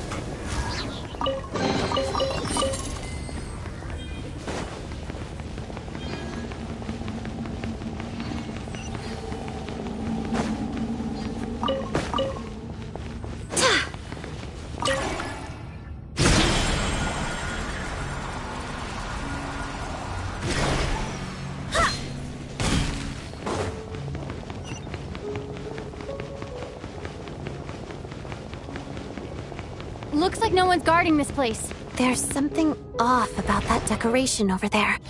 Look out! Let's deal with these before we move on.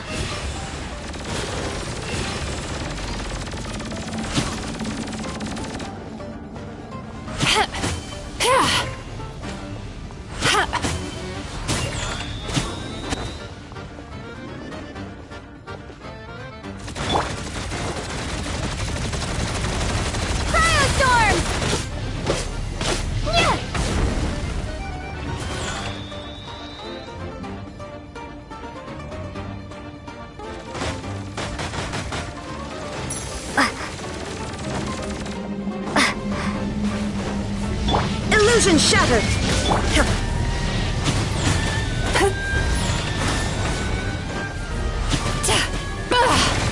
And Keith!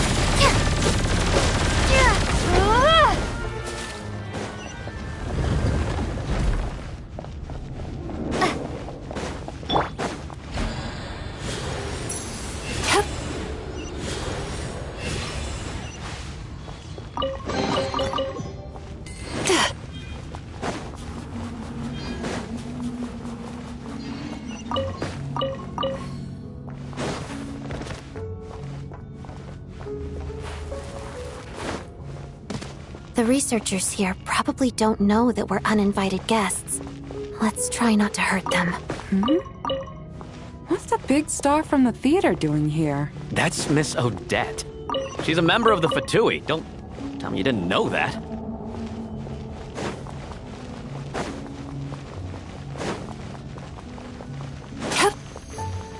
Was the whole reason for Project Stuja to support the research here at the Armory Palace? Just what are the Fatui and the Tsaritsa planning?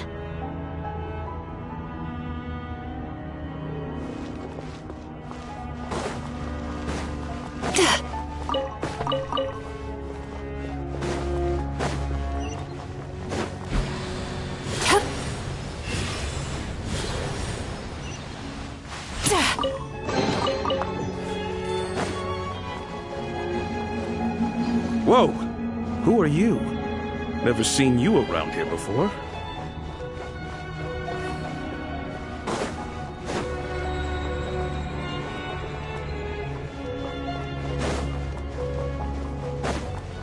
Looks like there's no way through here. Maybe using the power of this prism could help?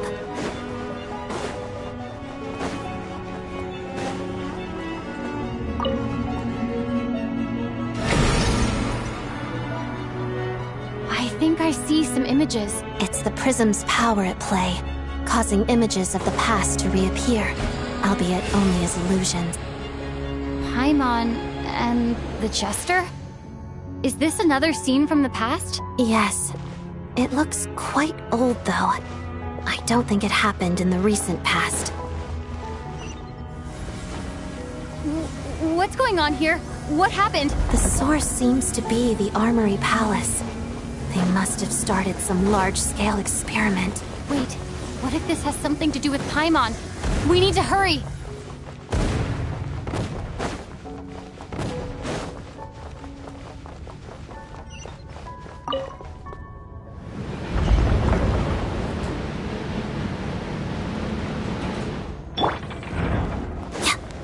We're almost there. The Armory Palace is just up ahead. Paimon, please be okay.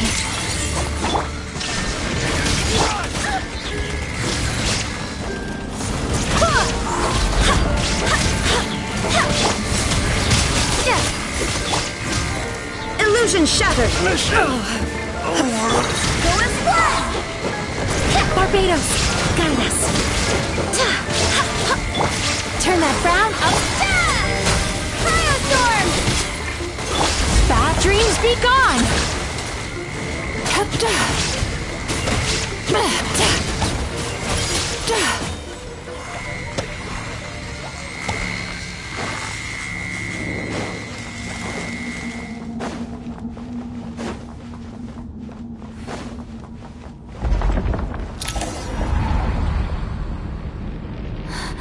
What's going on? Wait, I remember this feeling. It's the curse of death. No, not now. Why is the curse of death striking again already?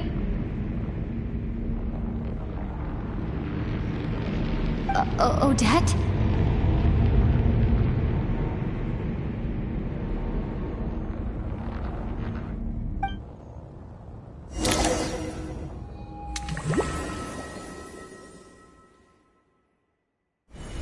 Is this the afterlife again? I need to find a way back to reality. Is that Odette's core Ignis? Could that be what just woke me up?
Odette! Odette! No signs of life, but past experience says that she should be resurrected before too long. Right? Did Odette intentionally use her core Ignis to guide my soul? I feel like something similar happened in a dream I had before. Thank you, Odette. If not for you, my soul wouldn't have found its way back to my body so quickly, and I might not have woken up so soon. But I'm sorry. I don't have time to protect you. I have to use the time you bought me to get Paimon back.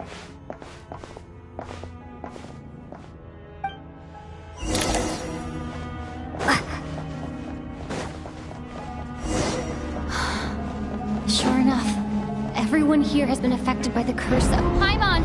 Paimon! No, wait. Paimon probably didn't escape Renova's curse either. She won't be able to respond to me right now. I'll have to find her myself.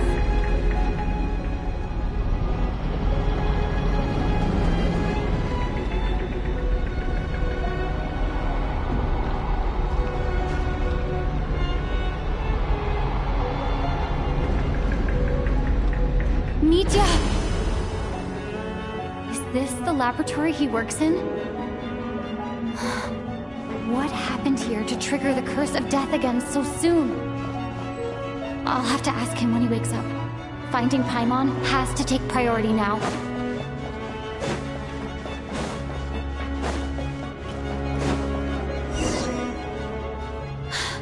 Found her! Paimon really is here!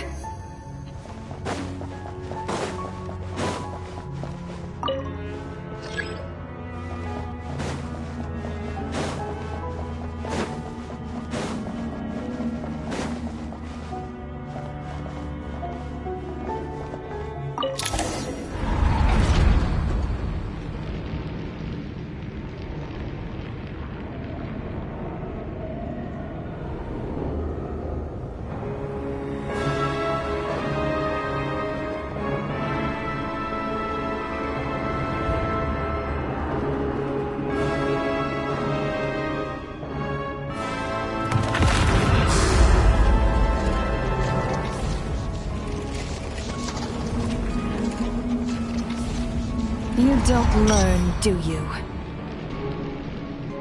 You've already been involved in one mass death, and now you show up at the scene of another. This might have passed for a coincidence the first time, but a second time? Am I to assume you are intentionally interfering in Snezhnaya's affairs? Judging by your expression, it seems that you understand little of what is going on here. In that case, a word to the wise.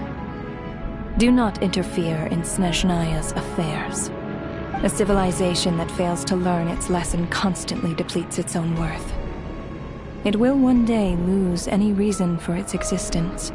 And as a descender, you are perfectly suited to be the lifeline to which a dying civilization might desperately cling.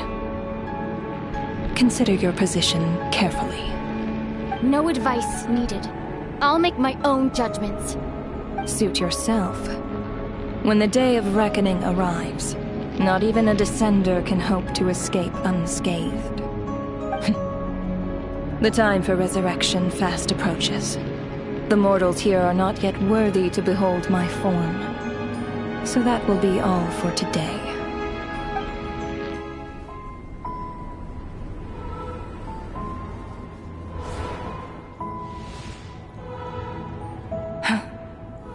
That thing is coming with me.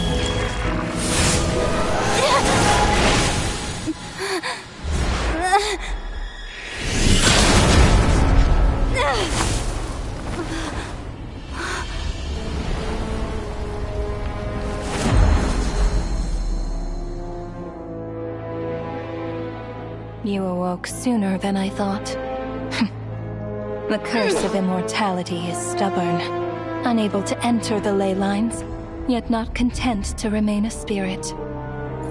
Ruler of death, what do you want? You perplex me. Both you and you. That thing may be a creation of Celestia, but it possesses none of Celestia's power, let alone authority. Your obsession with it baffles me. No matter, the resurrection will soon begin. It's worthless anyway. I'll reclaim it next time.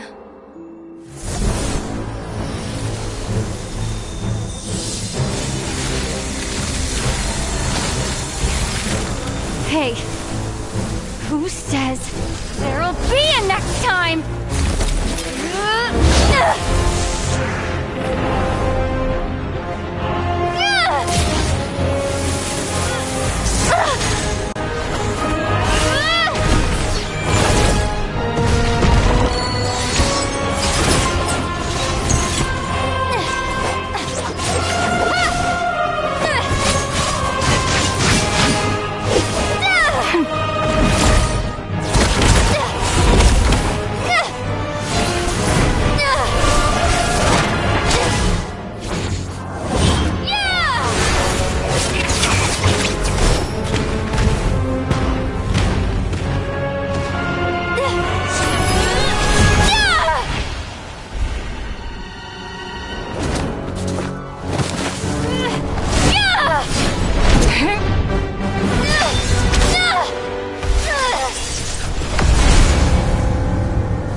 I missed you, Paimon. What are you talking about? We haven't even been apart for that long, have we? It was... different this time. You seem to be in pretty good shape. Yeah, Paimon's back in tip-top condition. It's the weirdest thing. Paimon fell asleep earlier, and when she woke up, she found herself here. The jester and that guy talking to him used some kind of energy on Paimon, and she could kind of feel it canceling out that other thing that was making her feel unwell. So, Mitya helped too? Apologies for leaving in such a hurry at the theater earlier. I was in a rush to verify some theories. Rest assured that your companion is perfectly safe. We reversed the effects that the experimental energy had on her. The jester specifically instructed me to do so. I suppose this is our first official meeting, Traveler. I could not let Paimon suffer in her condition for a moment longer, and so I simply took her without explanation. I hope you do not mind. But why would a big shot like you care about what happens to Paimon? As I said when you first arrived in Snezhnaya, we once spent some time together in the distant past. Oh yeah, you did mention that. And Paimon did think you seemed strangely familiar the first time we met. I'm afraid the reminiscing will have to wait. Mitya, let us continue with the report. What conclusions, if any, did you reach from conducting the final experiment of our energy research ahead of schedule? The good news is, my hypothesis regarding the Ruler of Death has been verified. As for the bad news, I recommend we suspend the experiments and Project Mistleton until further notice. Currently, we have no means with which to make a breakthrough. I say this purely as a scientist, guided by reason alone. I will trust your judgment. We shall put the project on hold until the Ruler of Death has been eliminated. Wait, what are you guys talking about? You want to get rid of Renova? Like, how? By killing her? By whatever means necessary, so long as it removes the threat she poses to us. Until then, everything we do will be in vain. After what just happened, I've ascertained Renova's goal. Or rather, the trigger condition for the Curse of Death. Okay, let's hear it. What she's doing is blocking Snezhnaya's technological progress, preventing us from possessing any means with which to threaten the heavenly principles. Just like the little lapdog she is. So, any ideas, research, or experiments that lead to technological progress can trigger the curse. Just now, for instance, I was set to launch a final phase energy experiment ahead of schedule. If the experiment was successful, we could have achieved a crucial breakthrough. As expected, though, the moment the experiment began, all the researchers, technicians, and witnesses died from the curse. All that effort, not to mention the energy and materials we relied on Project Stuja to gather for us, went to waste. In the end, nothing was gained. Does that mean something similar happened when we were at the theater? That's right. During the performance, I thought of an important breakthrough regarding the experiment, and wound up dragging everyone into this. So the nature of the curse seems to be something like, when moments of technological progress occur, all life in the vicinity is taken away. What a violent method! Of course, that meant the curse was normally limited to the Armory Palace. Since outsiders are forbidden from entering, this mass death phenomenon went unnoticed. Until Odette came along. I believe she was the first witness. The curse of death was triggered just before she infiltrated the Armory Palace that day. But you mentioned something about a final stage experiment. Doesn't that mean you've actually made some progress? That's right. Even with the gods locking certain key components out of reach, humanity can still advance technology in incremental steps accumulated over time. But, as I'm sure Renova anticipated, even incremental progress has its limits, a point where the truth you're seeking must be put to the test in an experiment.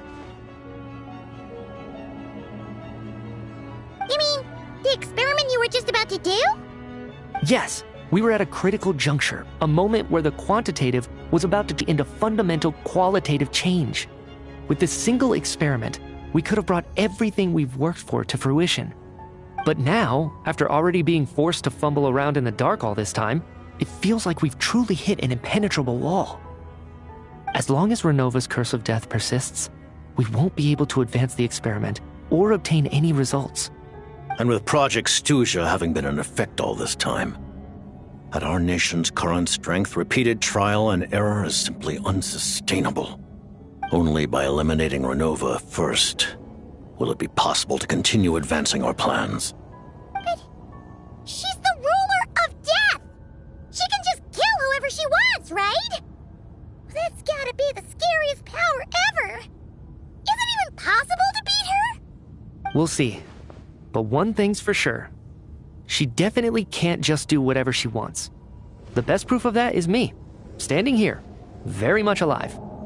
You're saying... Wouldn't it be easier to just kill all of us researchers for good?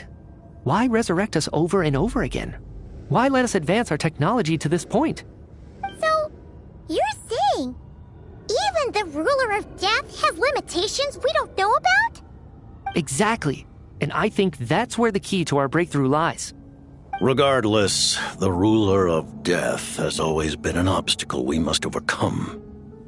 Indeed, we must face life, death, time, and space. After all, our goal is the heavenly principles. The Fatui want to challenge the heavenly principles? For a long time, I've had a vague suspicion the Fatui and the Tsaritsa were targeting the heavenly principles. But hearing the Jester admit it is still a shock. No wonder the Tsaritsa's goal has always been kept a secret from the people. What kind of road will that lead Snezhnaya down? In that case... Lord Jester, I would like to request some leave. I'd like some time to organize my thoughts and go over the data. Granted. Get some rest, put the experiment out of your mind, and take care that the curse of death doesn't affect any civilians.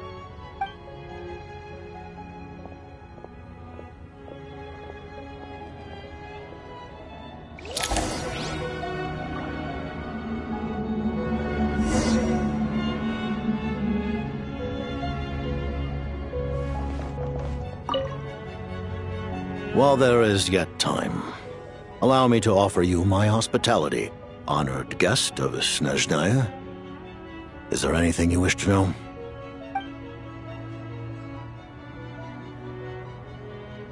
I remember hearing the term Mistleton from Columbina.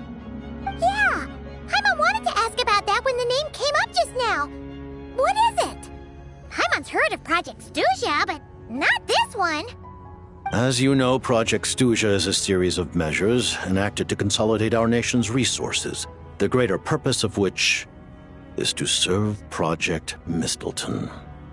Many of the things you have encountered thus far are essentially for the advancement of that project. This includes the Kuvaki Experimental Design Bureau in Notdry. Researching Kuvaki was merely a facade.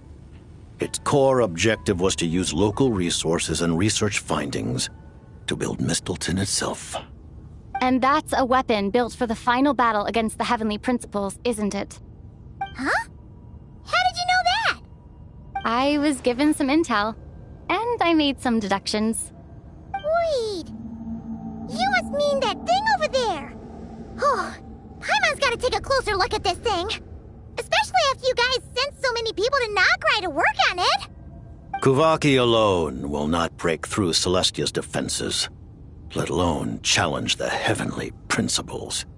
The Heavenly Principles are no doubt accustomed to combating the power of the Light Realm, and elemental energy is simply the power of the human realm, converted to that form by the Heavenly Principles themselves.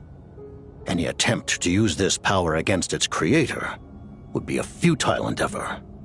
For now, therefore, we have set our sights on the form of energy associated with the Third Descender and the stellar linchpins. This may hold the potential to allow Mistleton to contend with the Heavenly Principles. You could say that by reverse engineering the stellar linchpins to extract the energy within, we have obtained a source of anti-Celestia energy.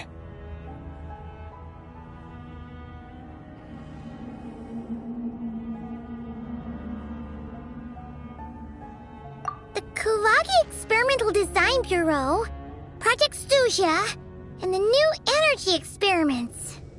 Huh. So, Project Mistleton is what ties it all together. And it looks like your plan is almost complete. No wonder the Ruler of Death came after you.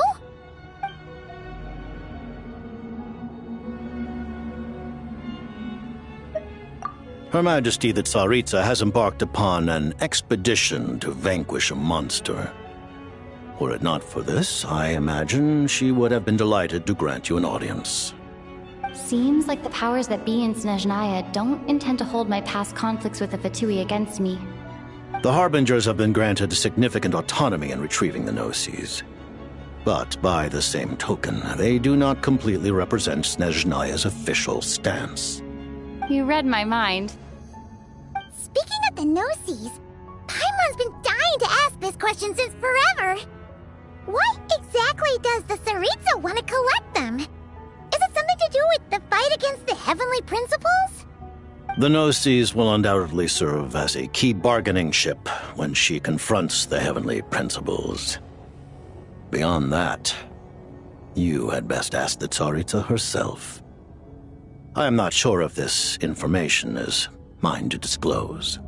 What do you mean, not sure? Don't you make the rules? You're the highest-ranking Harbinger!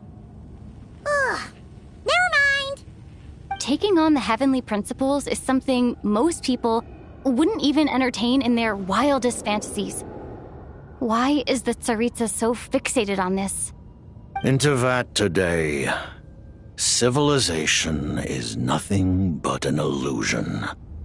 Something whose very existence can be negated at any moment.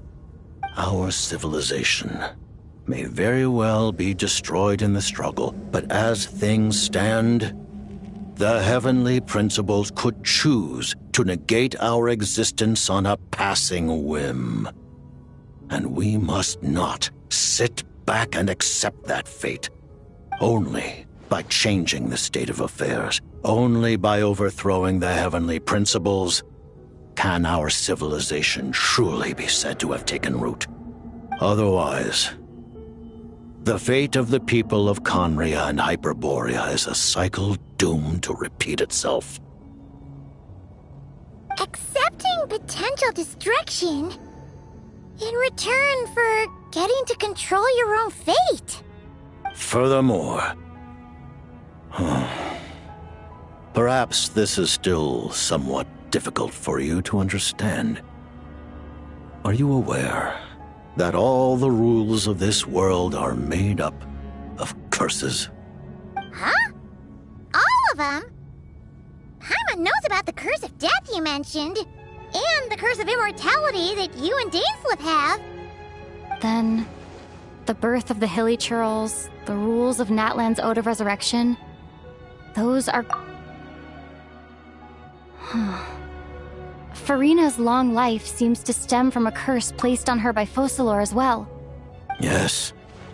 Even a god's love for humanity is a curse the heavenly principles inflicted upon the gods. What? The Tsaritsa has always had ample reason to hate the heavenly principles. If she can seize their authority, she will reconstruct the entire world, and when that time comes, humanity will be completely liberated from curses and lies. Look forward to it. It will be a world beyond your imagination. Though the ordinary people of Snezhnaya may not understand these details, in this frigid land locked in a ceaseless struggle against the environment, in this nation to which the gods have never shown favor, we all believe that standing in solidarity with the Tsaritsa in our shared struggle will surely usher in a new and better world.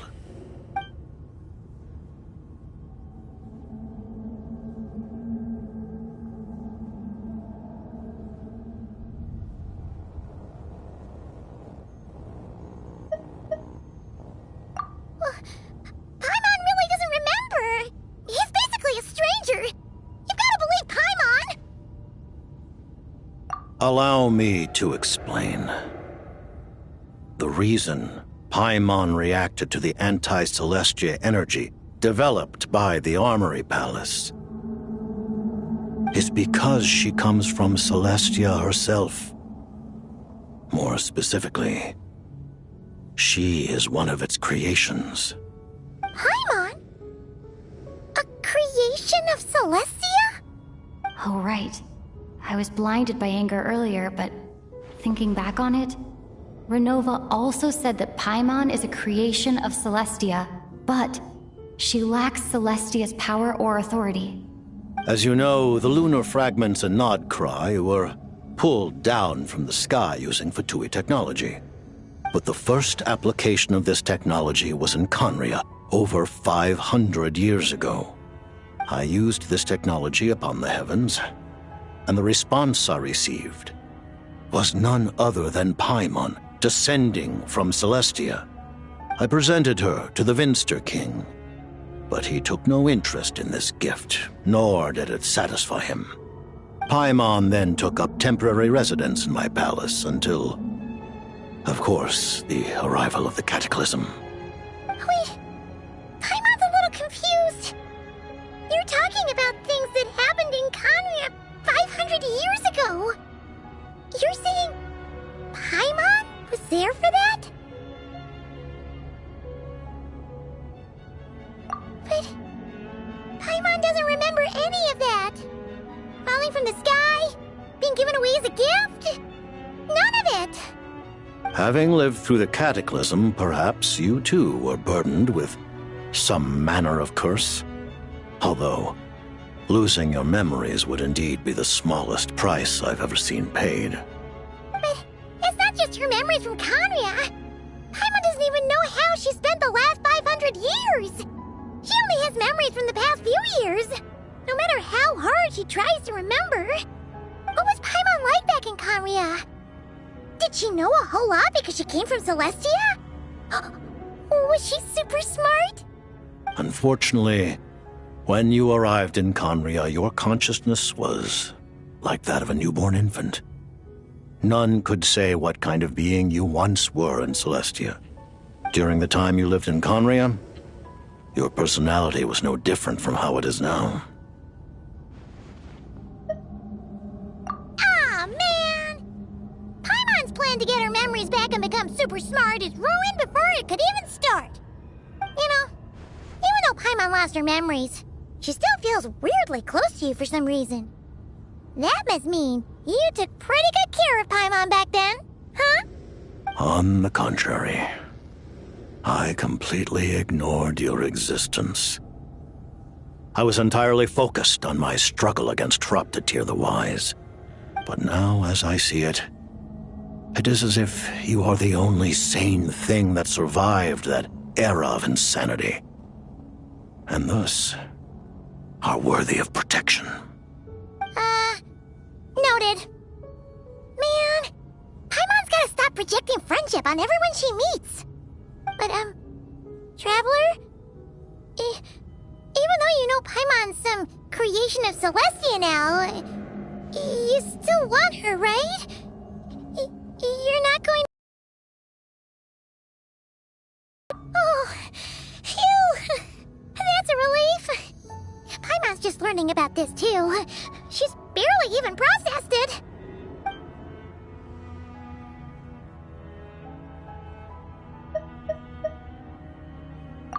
Thank you for telling me so much. I'm a bit surprised, honestly. I didn't expect you to be quite so transparent with me. Given the circumstances, the Fatui need not hide anything from our allies. Allies? To advance Project Mistleton, we must first resolve our issue with the Ruler of Death. And, if I presume correctly, you have no intention of letting her actions go unpunished either, do you? That's right. Ever since she said she intends to reclaim Paimon when we next meet, I figured reconciliation was out of the question. Against an opponent of this caliber, deliberating over our allegiances would waste time we do not have. We must join forces unreservedly with whomever we can, if we are to stand anything like a fighting chance. You're going to challenge the Ruler of Death? Just for Paimon? But Paimon's only... Thank you! Oh, thank you! Oh, gee! Now Paimon doesn't even know what to say! Anyway, Paimon's super touched! The Tsaritsa will return in triumph in short order, and the Fatui shall hold internal discussions regarding the enemy. The time for us to meet again will come very soon. Got it. Thanks for your help with Paimon. I'll be sure to look after her for you. There was just one other thing. Well, it's just a request, really. Paimon really wants to see what this Mistleton thingy you're gonna use against the Heavenly Principles looks like. Of course, Paimon knows it's top secret and stuff, but she just had to ask. It's okay if the answer's no. Certainly you may. Oh, for real? Actually, maybe it's best not to. What if her Nova suddenly pops up again? She might take this chance to... While the technology is not yet fully developed, it has nevertheless reached the stage where Celestia's creations are unable to damage it. In that regard, you may rest assured. Oh. Wow. No wonder Paimon felt so out of sorts recently, even though it was super far away. Alright then. Paimon's ready to take a sneaky peek at this top secret super weapon.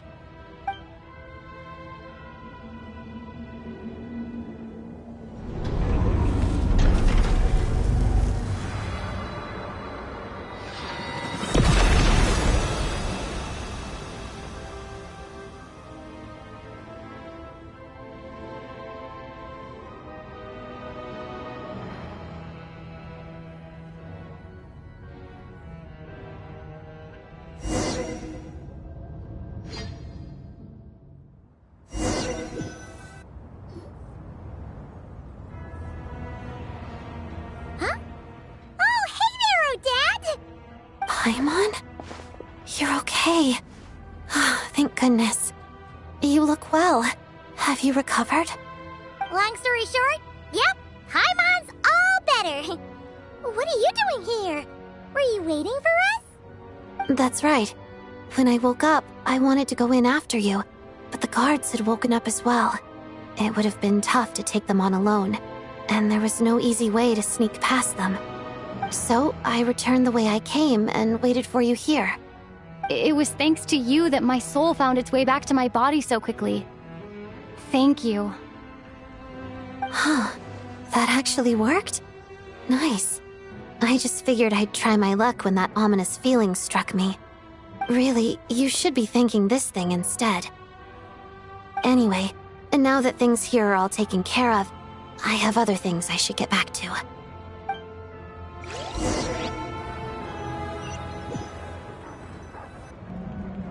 Ah, Director Chuganov, you're back. We just received notice that Project Stuja has been suspended, so we've convened an emergency meeting. This is the preliminary plan. In addition to expanding production capacity, we've also discussed feasible layoff plans to optimize revenue and expenditure structure. Our calculations indicate that the factory's profits will increase by at least 30%. Just give the word, Director. That won't be necessary. Leave the energy for those who need it. Whether they use it just to get by or to run a business, that's up to them. Start preparing to halt production and lay off the staff. Make sure the workers are able to land on their feet and that they are duly compensated. Thank you all for your hard work during this time. Am I hearing you right? Why? After all the tough times we made it through, now is exactly when we should start to turn a profit. I just suddenly don't want to do this anymore. Huh. Does there have to be a reason? Iskra, it's time to rest. Dear esteemed members of the Rokot, given the effects of Lelik's radical actions upon our organization's reputation and social stability, a decision has been made to permanently withdraw this codename from use. Considering that Lelik did what they did for the benefit of the people, the Rokot has nevertheless negotiated with the authorities, ultimately securing a waiver for all penalties due to them. Lelik will be suspended for a period of time. Depending on their future performance, they may be allowed to adopt a new codename and continue acting as part of the Rokot. The purpose of this notice is to remind everyone once again that motives and methods are equally important when one operates in the shadows. Even with Project Stuja's suspension and our interim operational victory, we must guard against complacency and rashness and work to consolidate the progress we have made so far. We act only for the greater glory and solidarity of our nation. May the aurora shine ever on, and the tundra always stand firm. We act only for the greater glory and solidarity of our nation. May the aurora shine ever on, and the tundra always stand firm. Looks like it's finally over. You mean for us? Just thinking out loud. I've never seen the Snezhna Gradvecha so lively before. I never once thought I'd come here. But I understand everything now, Rosaline.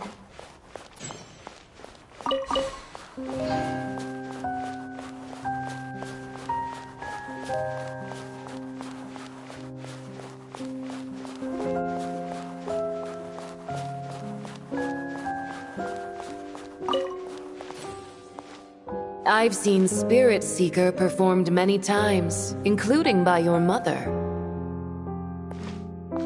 Why do you bring that up all of a sudden? Even though the choreography is always identical, every dancer finds a way to make it her own.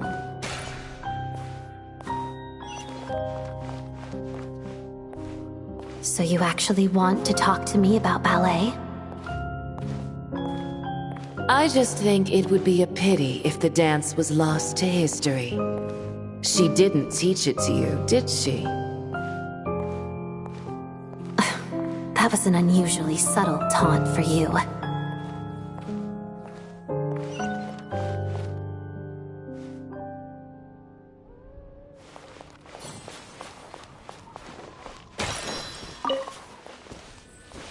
We embraced one another on the snow-swept plains, melting the ruthlessness of time.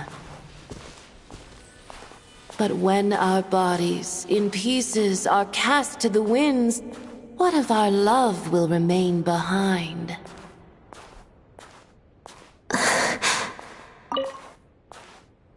Don't tell me you can't sing. Shush.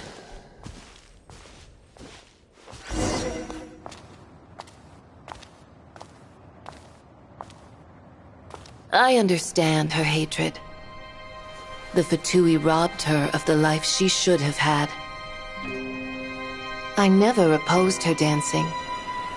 Yet still I became an enemy of her ballet.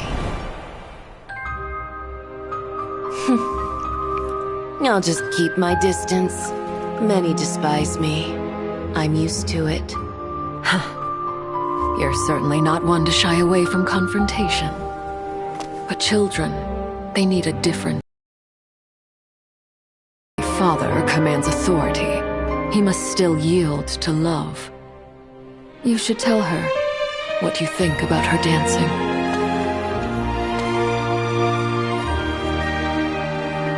Odette will soon take the stage at the Koralyevsky Theater.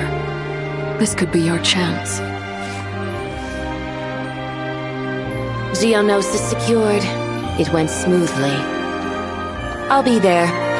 Have them send me an invitation.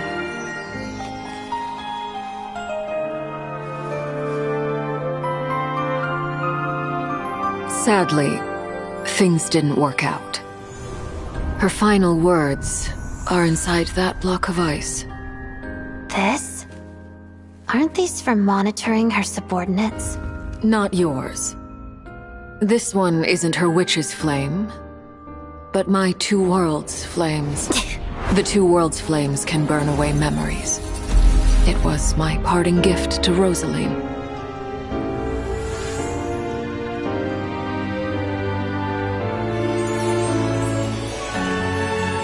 If all goes to plan, she and I will both live to see the Tsaritsa succeed. I believe she'll find peace. But if anything happens to me, she needn't follow in my footsteps. The cryo-energy will fade away in time. Then the two worlds' flames will burn away all memories of the Fatui. She'll be free to dance. She deserves this. I will handle the aftermath. The choice is yours, child.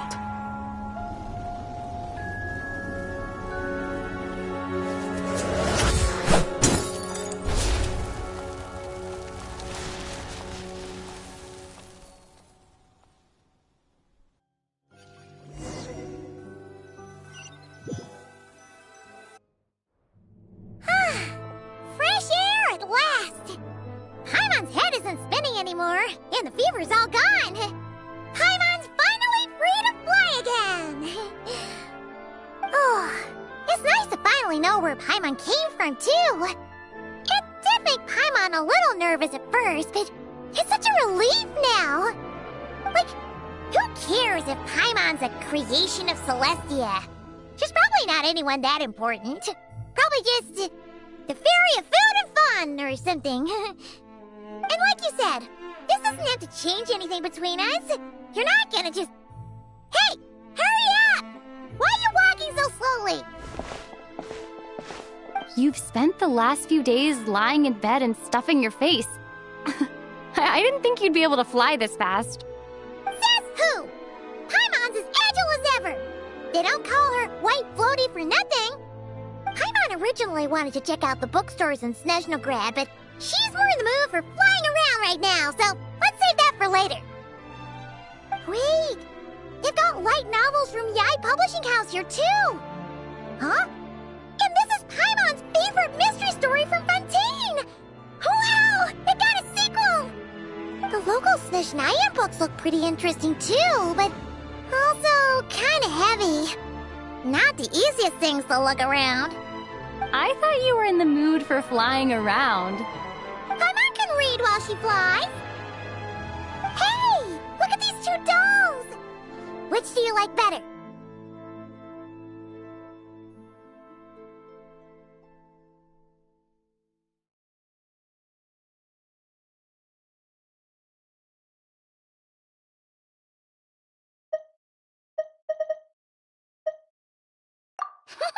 All right, boss. We'll take both. Paimon will have the other one. Oh, I thought we were only getting one. All right, fine, I'll pay. There you are. Thanks for visiting. Paimon will grab this and then... Huh? Huh? Huh?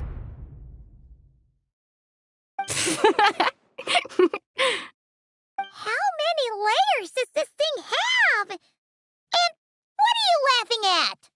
Huh. You knew all along, didn't you? A whole bunch of people are gathered over by the plaza. Hey, look! That looks like Tartaglia! Hey, Tartaglia! I know that voice. Of course. If it isn't Paimon and my old comrade. You're looking well, Paimon. All better? Yeah! The Jester knew I was wrong and fixed Paimon right up! Thanks for sending someone to keep Paimon safe, too. Oh, yeah.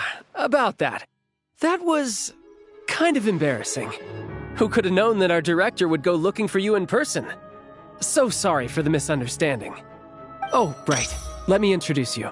This is my little sister, Tonya. Hello, Tonya. Hello. Firstly, I'm really sorry about my brother. Sounds like he's caused you no end of trouble. Hey now, why'd you have to start with that? Not that it isn't true, of course. So she's the real Tonya. She said you two didn't manage to meet up at the theater. She waited ages for me, and when I didn't show, she got a little worried and went outside. I know, right? He didn't bother to say a word to me. I searched up and down the city for him, and he only told me about it when I finally caught him at the gates of Glupov. I've been rushed off my feet lately, so I didn't get the chance to go home. I just figured the Traveler would fill you in when she got there. Well, the snow was bad, and you're never late, so I was really worried about you. How was I supposed to know that you'd stood me up? I'm sorry, Tonya. I really am. I'll make it up to you somehow. Just... please don't tell Mom and Dad. Although the mix-up led to a series of misunderstandings, it's probably for the best that the real Tonya didn't get caught up in that mess. Besides, it's obvious that Tartaglia isn't usually one to break a promise. He only gave his ticket to me because he had to look into Lelek. No, it's fine. It just meant I didn't get to see the show in the end. By the way, what did you think? You were one of the first people to see it, you know? I would say... the best is yet to come. Huh? What kind of review is that?